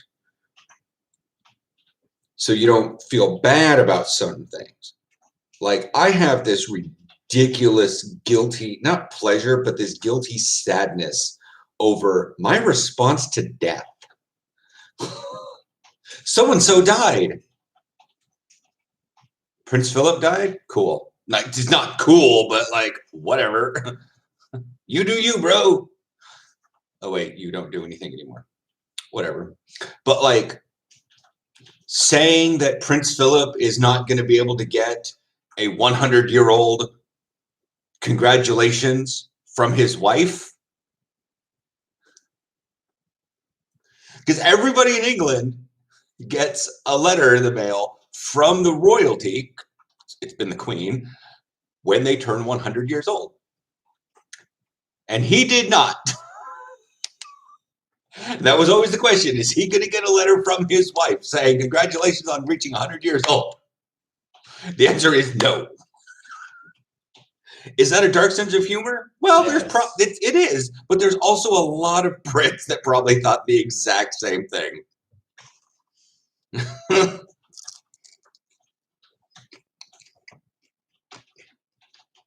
A dark sense of humor would be watching 9/11 and immediately thinking, well, that frees up the skyline. That's almost a detached from reality, though. It was looking a little cluttered. But that's what I mean. You get detached from the social flow of things. That's a good question, Zachary. Who says she hasn't?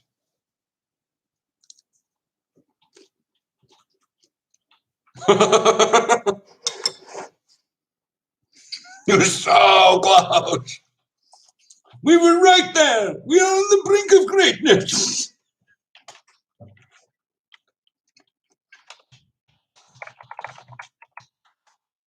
This is only 94, according to Google.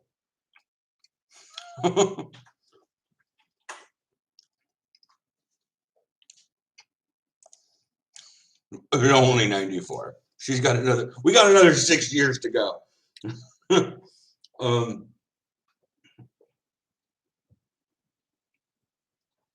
But yeah. So, Gabriel, do expect some sort of linebacker basics with physicalities. Again, I do not have the room to be able to run through ladder drills, but again, I have ladder drills on my football skills. Ladder drills are ladder drills are ladder drills. Your linemen do it, the linebackers do it, the wide receivers do it, the free safeties do it. The kickers don't because they're special. That's why they're called specialists.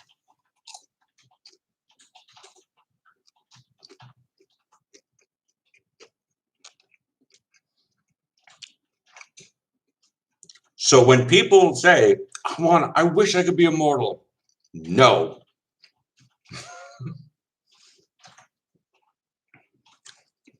Like, it was 1997 when I got smacked in the face about being immortal. I'm not immortal, I don't think. I didn't have a chance of being immortal. We're just clearing that out because there's always a 1% chance that someone took that away from what I just said.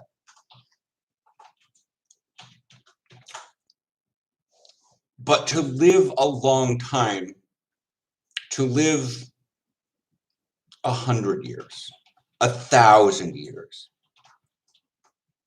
10,000 years, 1,000,000 years, you kind of start seeing everything.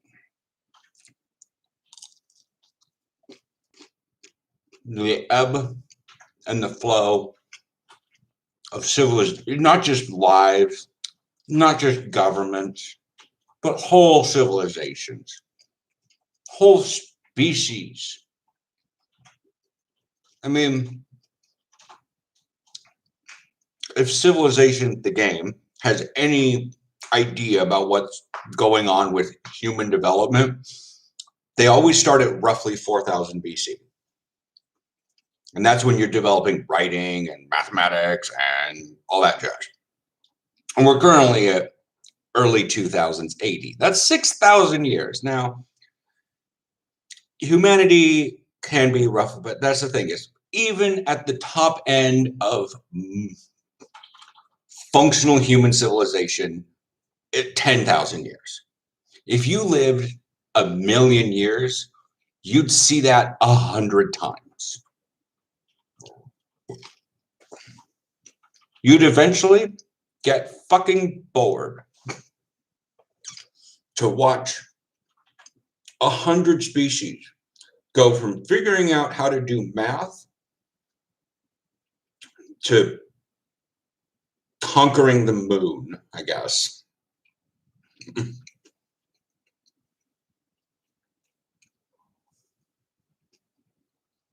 Nation, we've already lived 1,000 lives. Nothing is impossible. I am not one of those people that says I'm an atheist because I know there is darkness at the end. I'm not, that there is no end. There is no afterlife. I don't really fucking care about the afterlife. I'm an atheist because I don't live for the afterlife.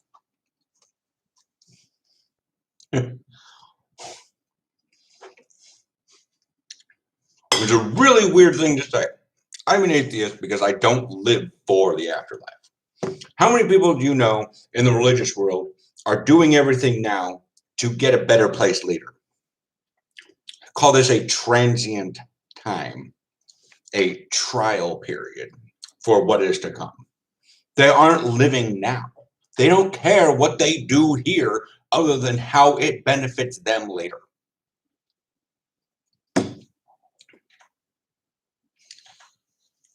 Yeah.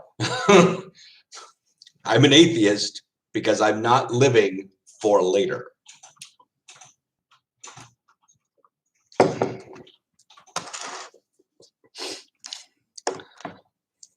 I'm thinking Zachary just had like, holy shit!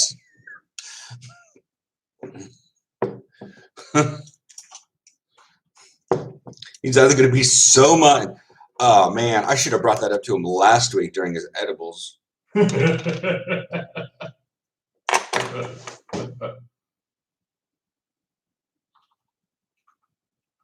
have fucking died. It just.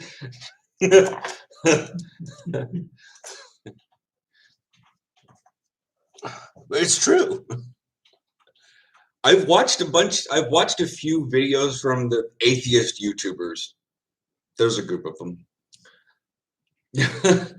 And they all have their various views about how against religion they are. And some of them are. The idea that I tell many in passing is religion stops being able to answer why. So does science. Religion stops way earlier. Religion stops trying. Yeah, they also stop trying. Once they realize they got an answer and they use it for everything. It's like doing a multiple choice test. Number one is C. And the second one is B. And the third one is C. And the fourth one is C. And then the fifth one is D. So you mark the other 300 questions C.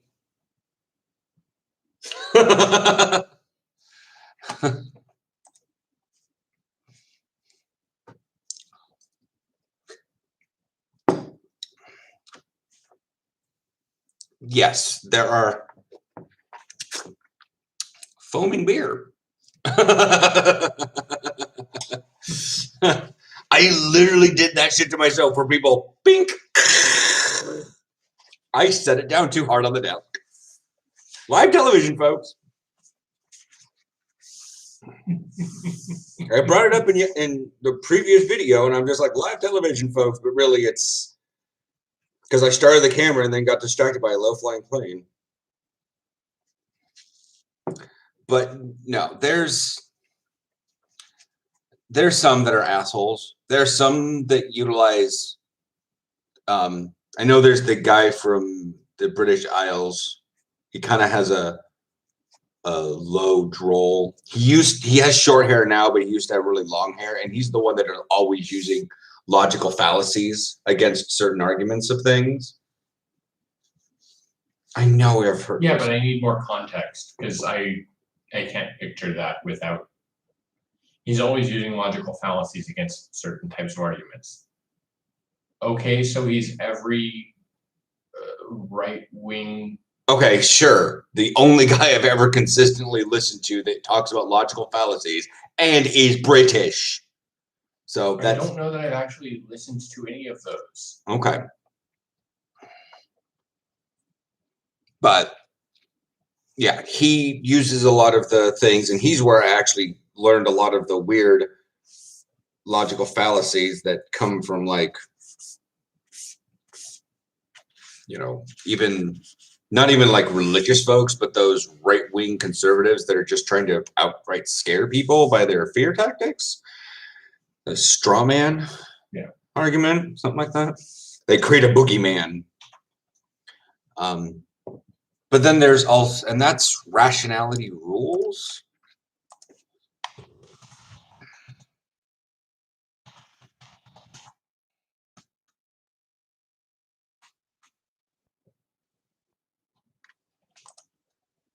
Welcome and good to have That you. is, In this video, I want to talk with you about the #1 secret which you need to know to get into the top 20%. skip ads. Socrates once is a cause. In classical physics, a mere pebble can cause a colossal avalanche. And funny enough, effects are overwhelmingly the result of a congregation of causes, not one. Oh, and don't think that you're adding the word material. Material Slipped us by. That guy is the one that I've mainly listened to about stuff, and he uses a lot of the logical fallacies and has little even graphics about the logical fallacy and kind of a little like the diamond warning sign about it. So it's like the straw man is literally just like a little wicker man on it and all that stuff. So, but then there's also like the one guy I was listening to earlier this morning or something. I forget who he is, but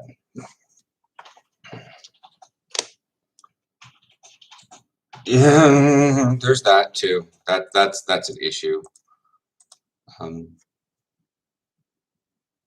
Yes, I know that Russell Brand of all people is a YouTuber. Of all people. It's not really irony because religion in and of itself is a broad term. But then again, atheism isn't really defined well. Some people think it's against organized beliefs. Some people think it's against capital G-O-D.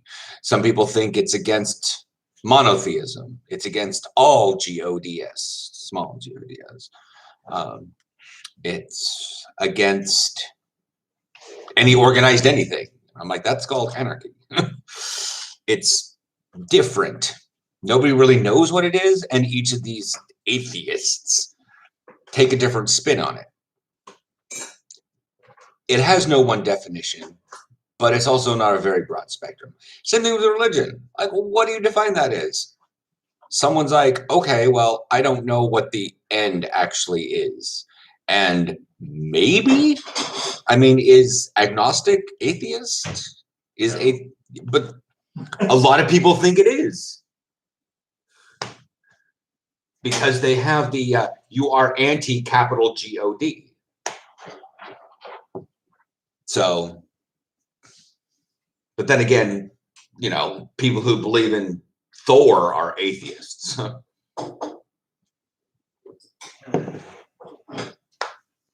That's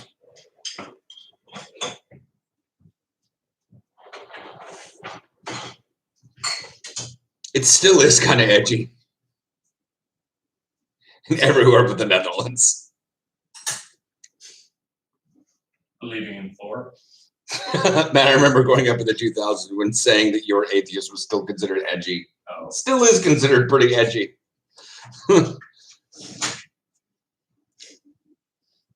Unless you're in the Netherlands.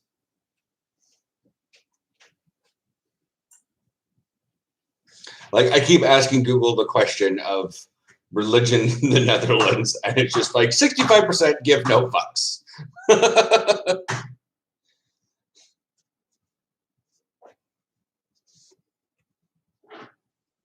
Yeah. I just want you guys to realize this is religion in the Netherlands. Pie chart. The top part is labeled unaffiliated.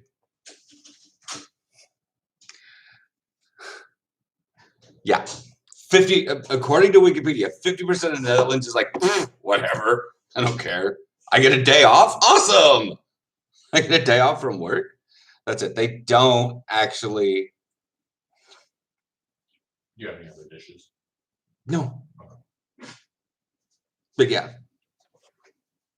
I also remember being in first grade and getting real close to a boy and smiling, and the teacher yelling at me for saying, "Don't kiss boys." That was 2002, I think. Well, if you're born in 97, first grade would be like 5 or 6 years old. So.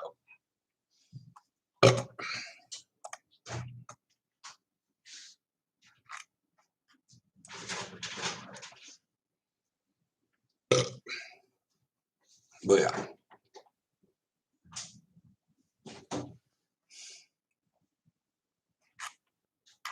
It's on the subscriptions. Oh, I already looked. The funny thing is, the thumbnail of Kevin's video, I can just imagine that he made the pizza none, or was it none pizza health beef.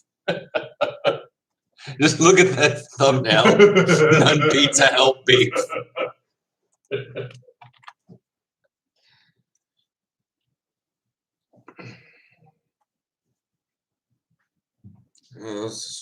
These days, she'd have been fired for doing that probably. I don't know.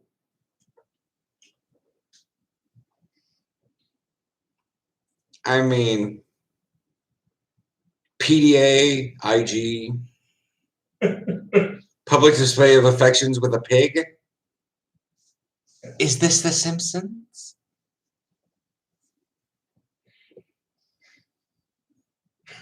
Just go. You want to tell me a joke, and I'm probably not going to get it. Yes, it's night in Europe. It's 9. It's oh god, it's almost 10 o'clock.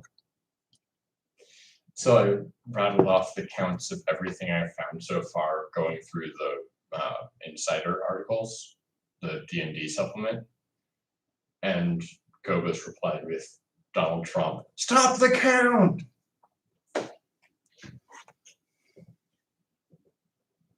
Yes, it is. Pennsylvania. I don't even know your accent in Pennsylvania. I don't. It feels like you guys have the most central eastern. I don't even know the Pennsylvania accent. I know that like certain like cities have their own thing, but I also forget like what cities are in Pennsylvania. My bad.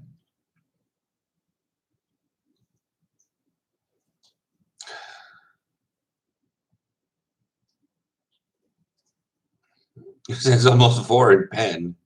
Pennsylvania.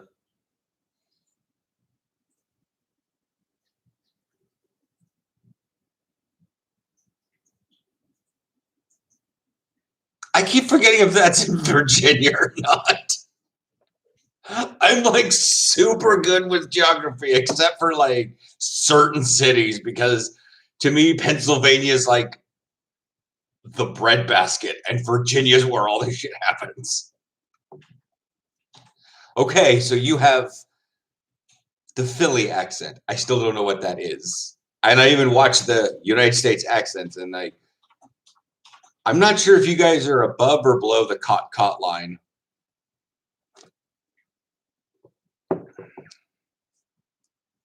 Philadelphia.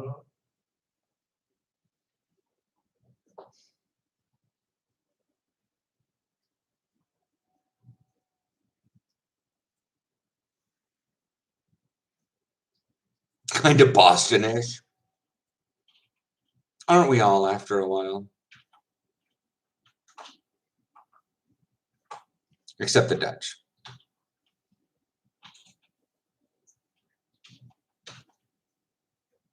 The Dutch are the exception.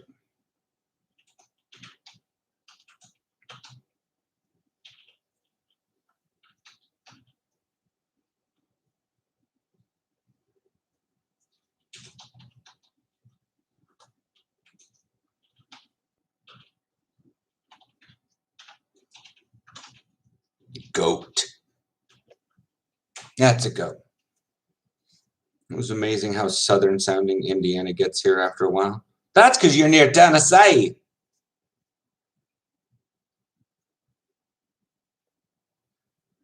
So you got to have pack and the I get it. I know. Once I got the haba, I went, oh fuck no. Man, I thought Matt typed that. So I actually haven't heard his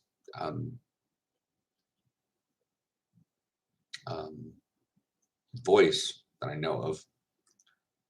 Kentucky and Tennessee might as well be the same fucking thing. Live in Portland long enough, you can say that shit about things east of the Mississippi. Before you get yourself banned from YouTube for. Can I get canceled for? I don't think I can get canceled. Oh, don't even. But anyway, Eminem Gaming has a football question. What is the cover 3 again? Is that where the safeties and corners stay in the thirds and go backwards? Yes. Yeah, it's.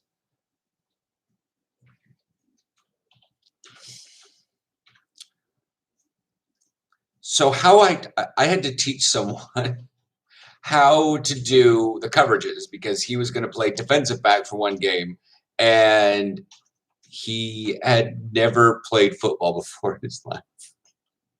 He is Nigerian and his main idea in life is MMA. So I had to teach him the calls that we were going to do on the field. So we had blue and green. We had orange for cover 4, but whatever. So black was cover 0. Red was cover 1. Blue, which is what I said, just like the ocean, you go blue near the shore. You stay near the line of scrimmage. And that's cover 2. That's when they go back about 7 yards. Usually a corner in cover 2 is probably somewhere within nothing to 3 yards of you. And they're most likely going to stop you from trying to get outside. If they are 5 yards off or more, they are most likely in cover 3 and are going to run to the ass back of the field and are not really caring about you until you get close to them. That's cover 3. And that is the free safety and the 2 corners go back to the deep thirds. And an outside linebacker and the strong safety will grab the flats.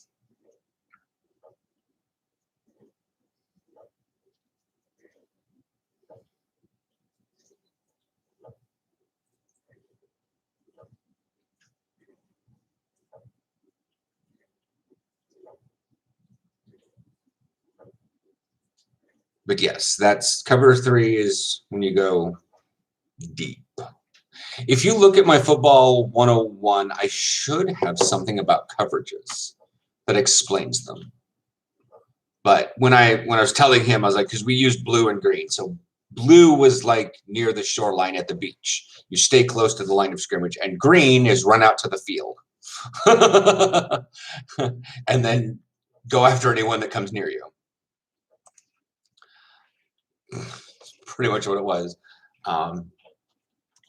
There's no real like, so 0 to like 7 is your flats, and they're probably gonna, if they're not gonna try to bump you off the line, they're gonna back up and hang to the back corner of their thing, and they're gonna be looking between you and the other receiver. So they're not gonna like back up right away. And they're, like I said, they're usually pretty close to the line.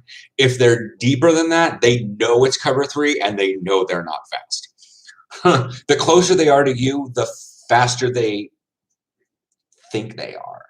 And it's possible they are fast and they can keep up with you as you're running. But the closer they are to you, the easier you can just fool them, because they don't have much time to watch you run up front and can kick back and attack. So that's that. Football 101. I should be in there.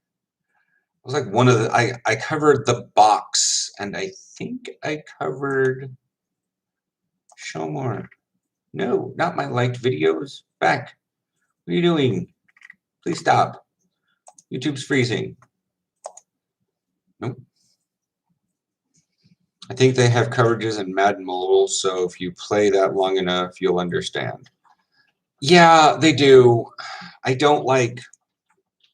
Madden is really good for teaching you the on-the-box concepts, and I don't mean like the linebacker box. I mean like you're watching from the box.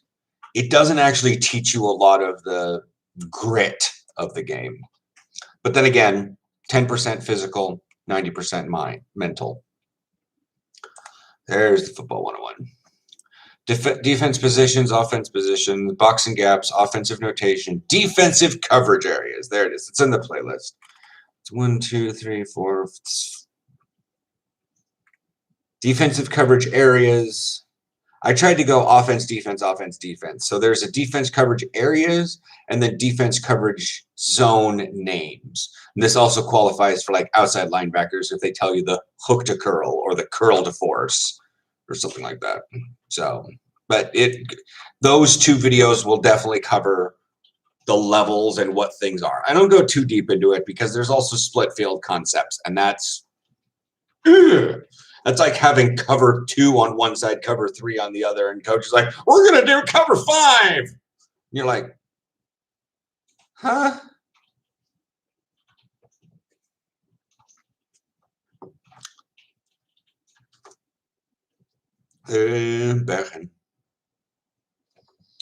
So this one for Peter Borg, because I know he likes listening and it helps him get through overtime.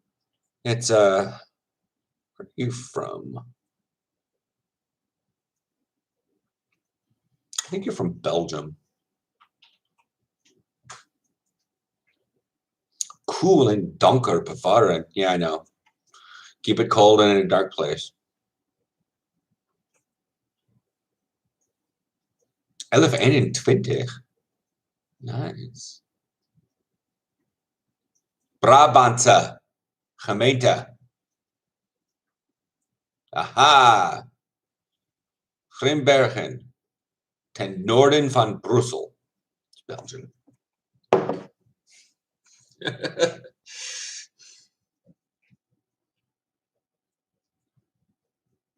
It's hard to describe.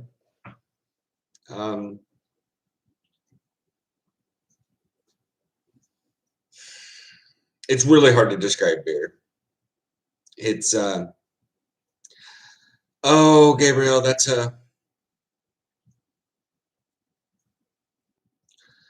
there is the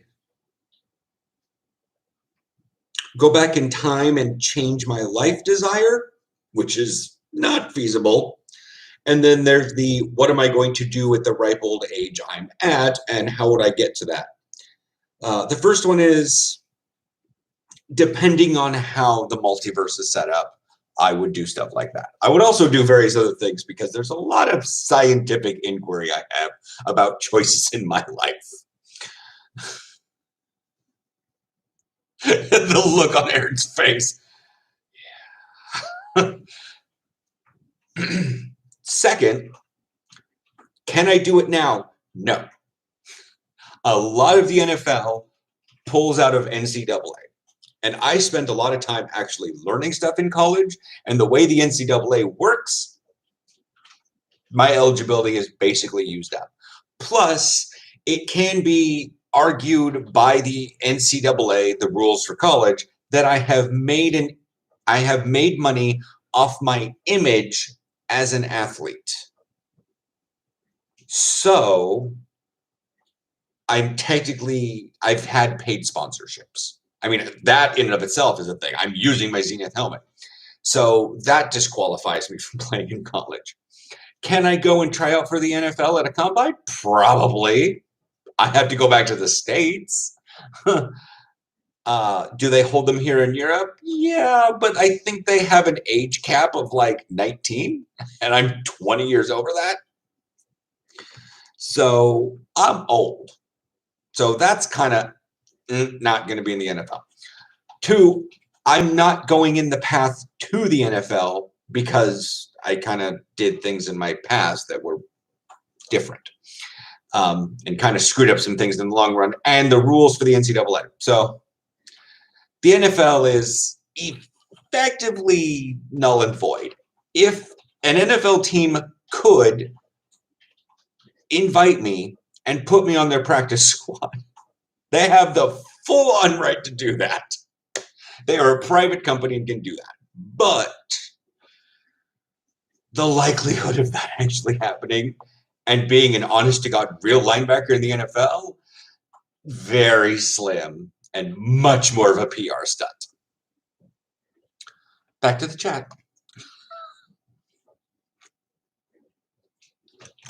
He's going, God damn you. He's gonna be wow. Yes, we live here, and our family is all in the States.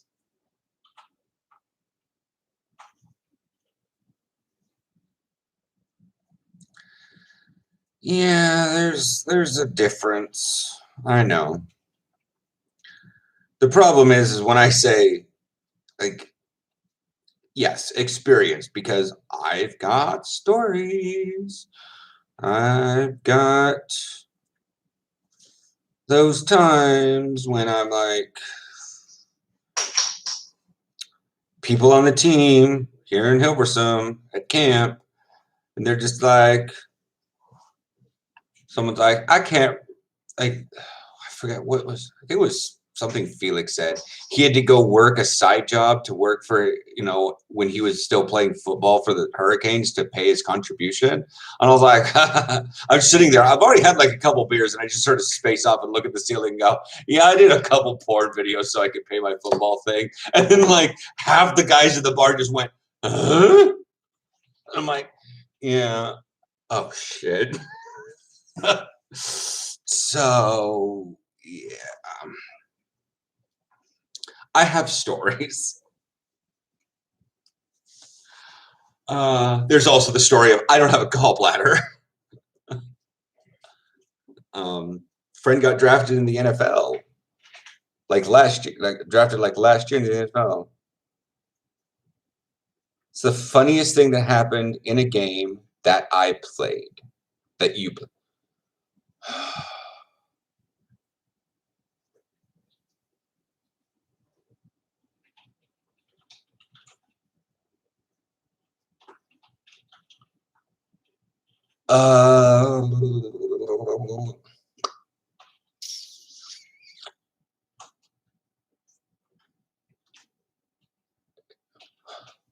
So, while I'm thinking about this one, M&M Gaming, who's your friend? Like, what's the name of your friend? I want to look this up and, see what their career is like.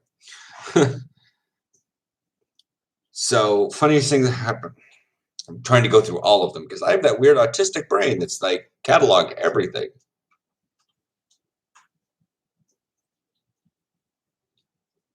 We're going to go with a weird German phrase, Schaden. No, that's That's Dutch. Schadenfreude. Self-Schadenfreude. I'm laughing at myself for it happening because I had a Doctor Strange style incident where the Ancient One reaches up, pushes on his forehead, and like thumps his chest, and his spirit leaves his body and then gets sucked back in. I basically had that in a city called Medford. I was on punt team, and I ran down the field, and the guy caught it, but I ran past him. Never been on a punt team before, especially as a gunner. But we had 22 people, so they were putting me on the field in multiple places. You remember this now, don't you? So I ran up, saw that he ran past me, and so I was running back to see if, you still run after him. You still finish the play. But one of their 34, I think, my spirit left my body, came at me. And since I was relatively new, exhausted, it's Medford, it's like 90 degrees out, it's dry as hell because it's Medford. Just look, desert. Not quite the desert, but it's really high elevation. It's just look up the city. It's a trash hole. And so I'm just running back and I'm beelining it towards the punt return. And I don't see this guy until the last bit. And then all of a sudden, it felt like my chest caved in on itself as this guy hits me. I feel my head hit the ground and momentarily thought I was in the middle of the goalposts, and then immediately came back and went, okay. Stood up, like the play was done. The play was done. I stood up, walked over the sideline, and my coach went, Theo, are you okay? It's just a diaphragm. I'll grow a new one. And I just sat down. I couldn't fucking breathe. So yes, that is probably the funniest thing that has happened that has happened. I can't necessarily say in a game because there have been multiple hilarious things that have actually happened that other people have done. But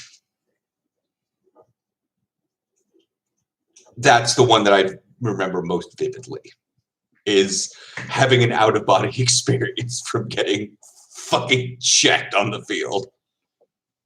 The funniest thing I remember from a game, and I don't know if this is something that you played in or if you were just on the sidelines for it, was someone was heading out after the other team and you were on the sidelines yelling, kill them, murder them. Okay. That was during the collarbone recovery. So I was on the sideline. It was a home game, and the Dutch do not understand my American intensity. Let me read what Eminem game said. Funniest thing happened to me where the ref was calling a false start on the defense, and he moved the ball back 5 minutes. Yeah, we're not going to get into the inconsistency of the refs here because you're in the States, and the refs grew up with football. The refs here went to a class over a weekend and learned football.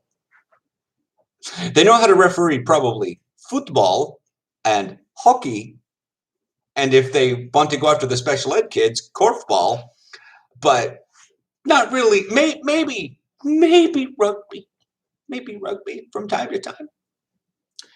But they really don't do a lot of American football. So they don't really know what to do sometimes and always have to refer to, like, our white hats are old as fuck or ex-players. So what happened is I was recovering with this. So I was standing on the sideline, and I think this was one of the first games back. So I had my jersey on, but I wasn't actually playing. And that's when we realized that even though I wasn't playing on the field, I was injured. I couldn't wear my jersey, but I could before. We had some weird issues. This was game 6, whatever. And maybe it happened during an actual game. But I remember it was a home game because they were doing kickoff.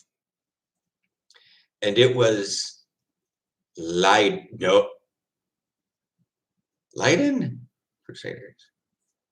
Leiden. It was Leiden. We kicked the ball, and I think it was Mitchell because he kicks really good for defensive tackle. And it lands, and the guy tries to catch it. It flies straight through his hands. My brain knows he fucking touched it.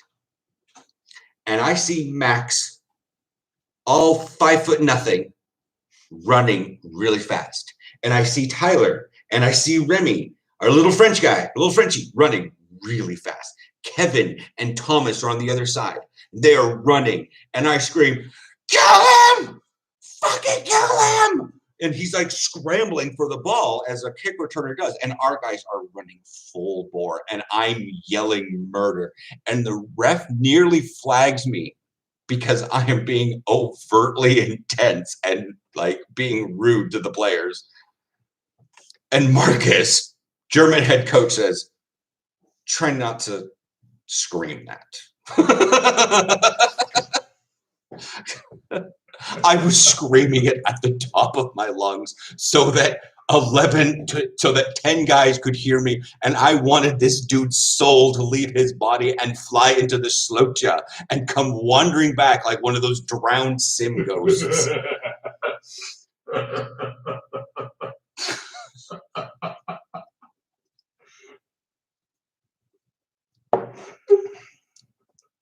Because he touched it. So it was a live ball.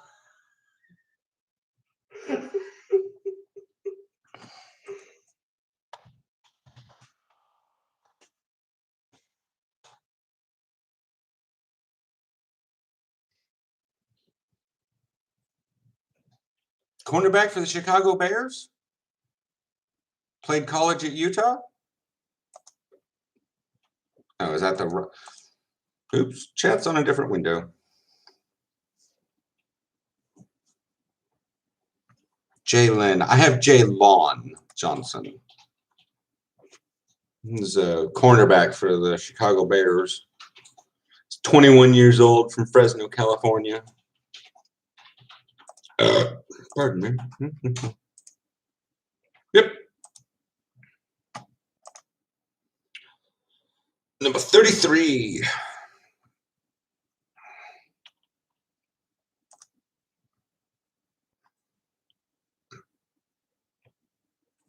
There it is, Wikipedia. 6 feet tall, 195 pounds. Perfect corner. For the NFL, he's nice and short. He's nice and skinny and probably hella fucking strong. Because that's 195 pounds of muscle. You don't get to be 6 feet tall and 195 pounds in the NFL if you are not stacked.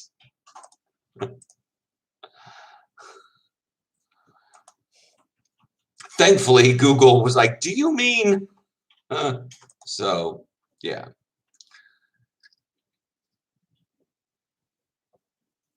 You're still growing. It is entirely possible that him at the age of 21 may even gain another inch. Like, it's crazy that people think that you're fully grown by like 17. You're not. I've seen pictures of Aaron at 17. Oh, God. You weren't as towering over your parents as you are now. To be fair, your parents are old and all old people shrink. So, but That was more an oh God about me at 17. Nobody was cool at 17. This is why they get 30-year-olds to play high school students in movies, because the actual teenagers are fucking twerps.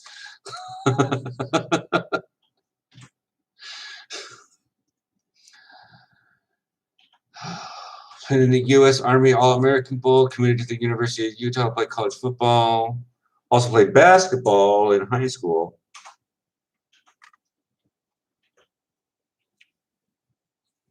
.5 40-yard dash.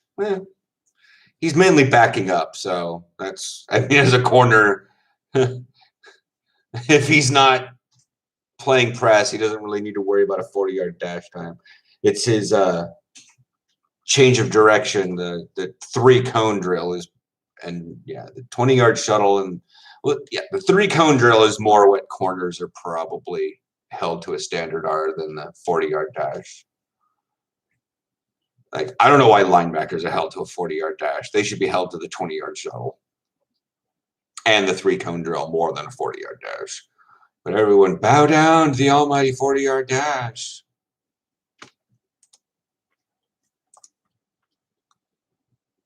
Broad jump, 10 feet, 4 inches. I think I got to 9 feet once. Willie and I were measuring at Mountainside. We just started from the goal line and jumped forward down the side hash. It was like, these are all marked by yards.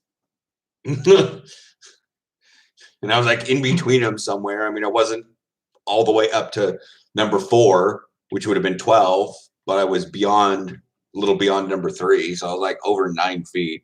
But Willie always chuck that one up because I have really strong legs, can propel my weight a long way. I looked at him. And said, "Is that a fat joke?"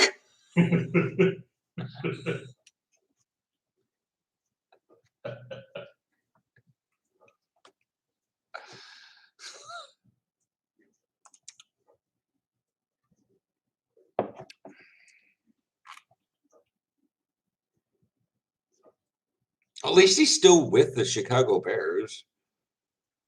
You know, he's good enough that they got him in 2020, and they still had a season for 2021, as neutered as that looked.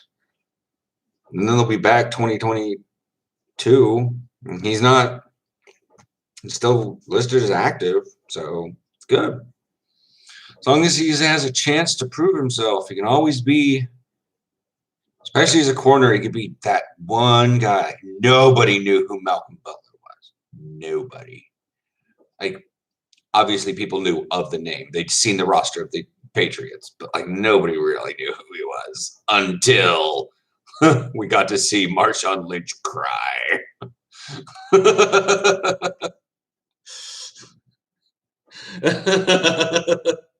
And then everybody knew who Malcolm Butler was. And just like Jalen, like people may not know, like the general bulk of people may not know who he is because he's probably not the starting corner. And if he is out there, he's semi-relief or something. Who knows? We don't get a lot of Bears games here. But I will be listening for that name now. It's one of those things you don't know. Like it's going to be stuck in my head now. I'm going to be hearing Jalen Johnson constantly. And when I'm watching a Bears game, and we're like, oh, look at that corner out there. Jalen Johnson got a deflection on the receiver, such and such. I'm like, boom, there's my boy. Sort of thing. And yeah. And that's the thing. It's like, with like, that's the crazy thing about football is like everybody overtly bows down to the quarterback and they make him like the face of the team. And that's why like last week people were like, well, who do you think such and such or such and such? I was like, I honestly, Trevor Lawrence is probably a better quarterback, but the other kid is cuter. So he looks to be more of a young, hip new face. Whereas Trevor Lawrence is probably a better long-term bet as a quarterback. He doesn't look like he's a good face of the franchise. I mean, if you look at all the first-round draft picks of the quarterbacks of the last couple of years, none of them have been fugly. So you don't have to necessarily completely agree with me on that one because bro, I'm not gay. But you know a good looking guy when you see one. And Trevor Lawrence has a schnoz.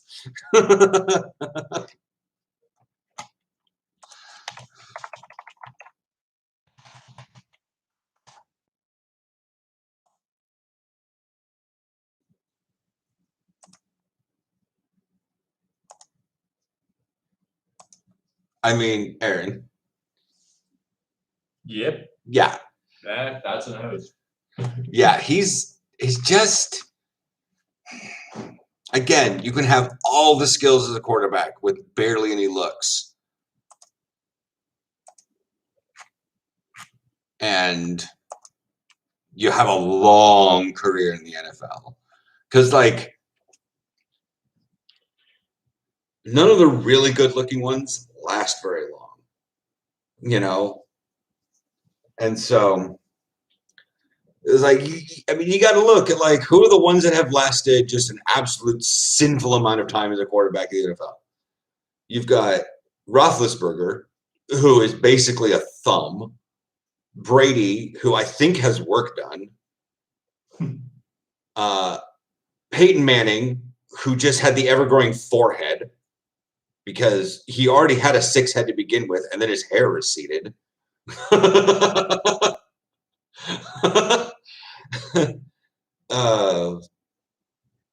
the drinking. I forgot the Saints guy. Just the Saints quarterback. He's also fairly, you know, he's up there in age too. But even when he was younger, he was not a catch. But those 4 guys have lasted a long time in the NFL, and they got a fair bit of skill. But they're not lookers. The ones that are lookers usually don't stick around that long.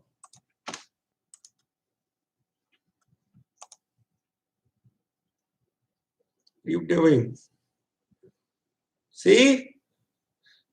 Look at that. The heat of my hand is pushing it up. Carefully set it down so we don't have a fountain here.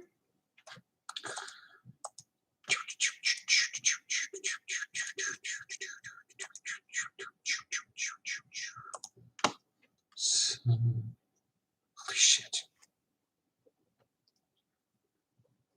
I'm still on time and date because I was telling everyone about Mount St. Helens, and then we got distracted by the Columbia River Basalt, and I forgot to tell you the other reason I'm celebrating May 18th this year.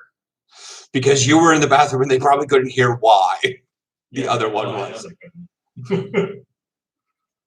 So for those of you who don't understand how fucking far north I am, timeanddate.com has a bar thing that shows daylight, civil twilight, nautical twilight, astronomical twilight, and night. On May 18th, here in Amsterdam, until July 25th, we lose night. Astronomical twilight starts and continues through the night. We do not get what is called classic night. Or conventional night, or not classic night. Classic night is pretty much anything below after civil twilight, I'm guessing. Yeah. That would be classic night. But most people are even consider astronomical twilight to be night. And really all those are just angles beneath the horizon that the sun gets to. And since we're so far north, the sun never actually goes below 18 degrees below the horizon. Because once it sets, then it has 6 degrees for civil twilight, 6 degrees for nautical twilight, and 6 degrees more on top of that for astronomical twilight. And anything below 18 degrees is night. So that's that. We're so far north that during the summer, we lose night. We're still not anywhere close to the era of like Norway or Iceland, where it may be close to civil twilight round the clock on some days. But our latest sunset is June.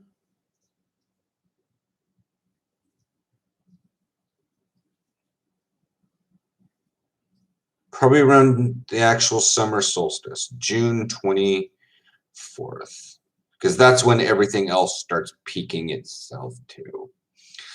Is 10:06 at night is the actual sunset, and then civil twilight lasts until 10:56, and nautical twilight goes until midnight 18.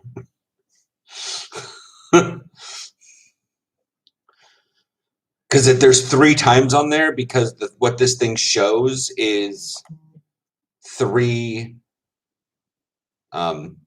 because it breaks itself at the clock break. So it says it's 22:56 to midnight, and then midnight to 18. And then it starts again at 3:06 and goes to 4:28.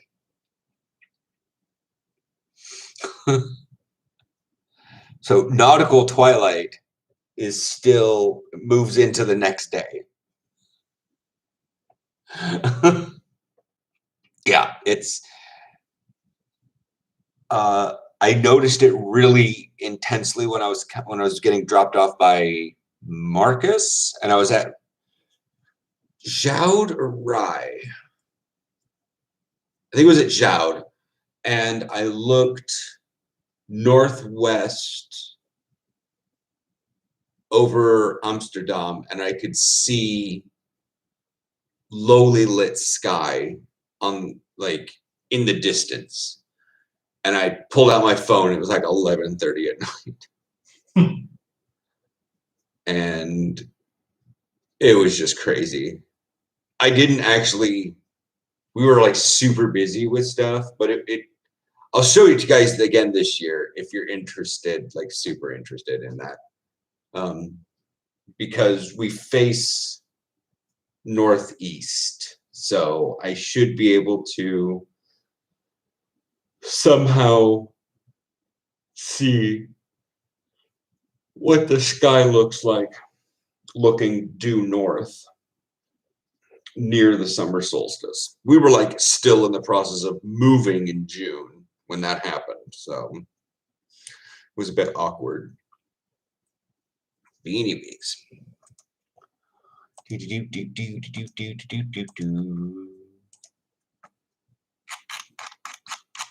did my chat freeze, or are people just tuning out? I think people are tuning out. All right. Well, I guess that's the thing of that one. I really appreciate Eminem Gaming here talking about football.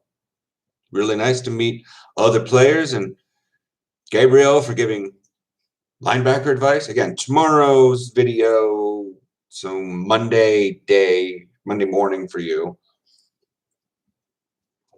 because I film on tomorrow and then it will go up the next day. So physically tomorrow's video will be the one that's on the camera and when we got our haircuts. So the Monday video will be linebacker stuff. Again, I'll try to go over basics of stance and like things you can do in your house that doesn't require a field that helps you get into it. I have another subtle thing that might help American football players, but I need to figure out if what I'm doing now applies to better stuff on the field.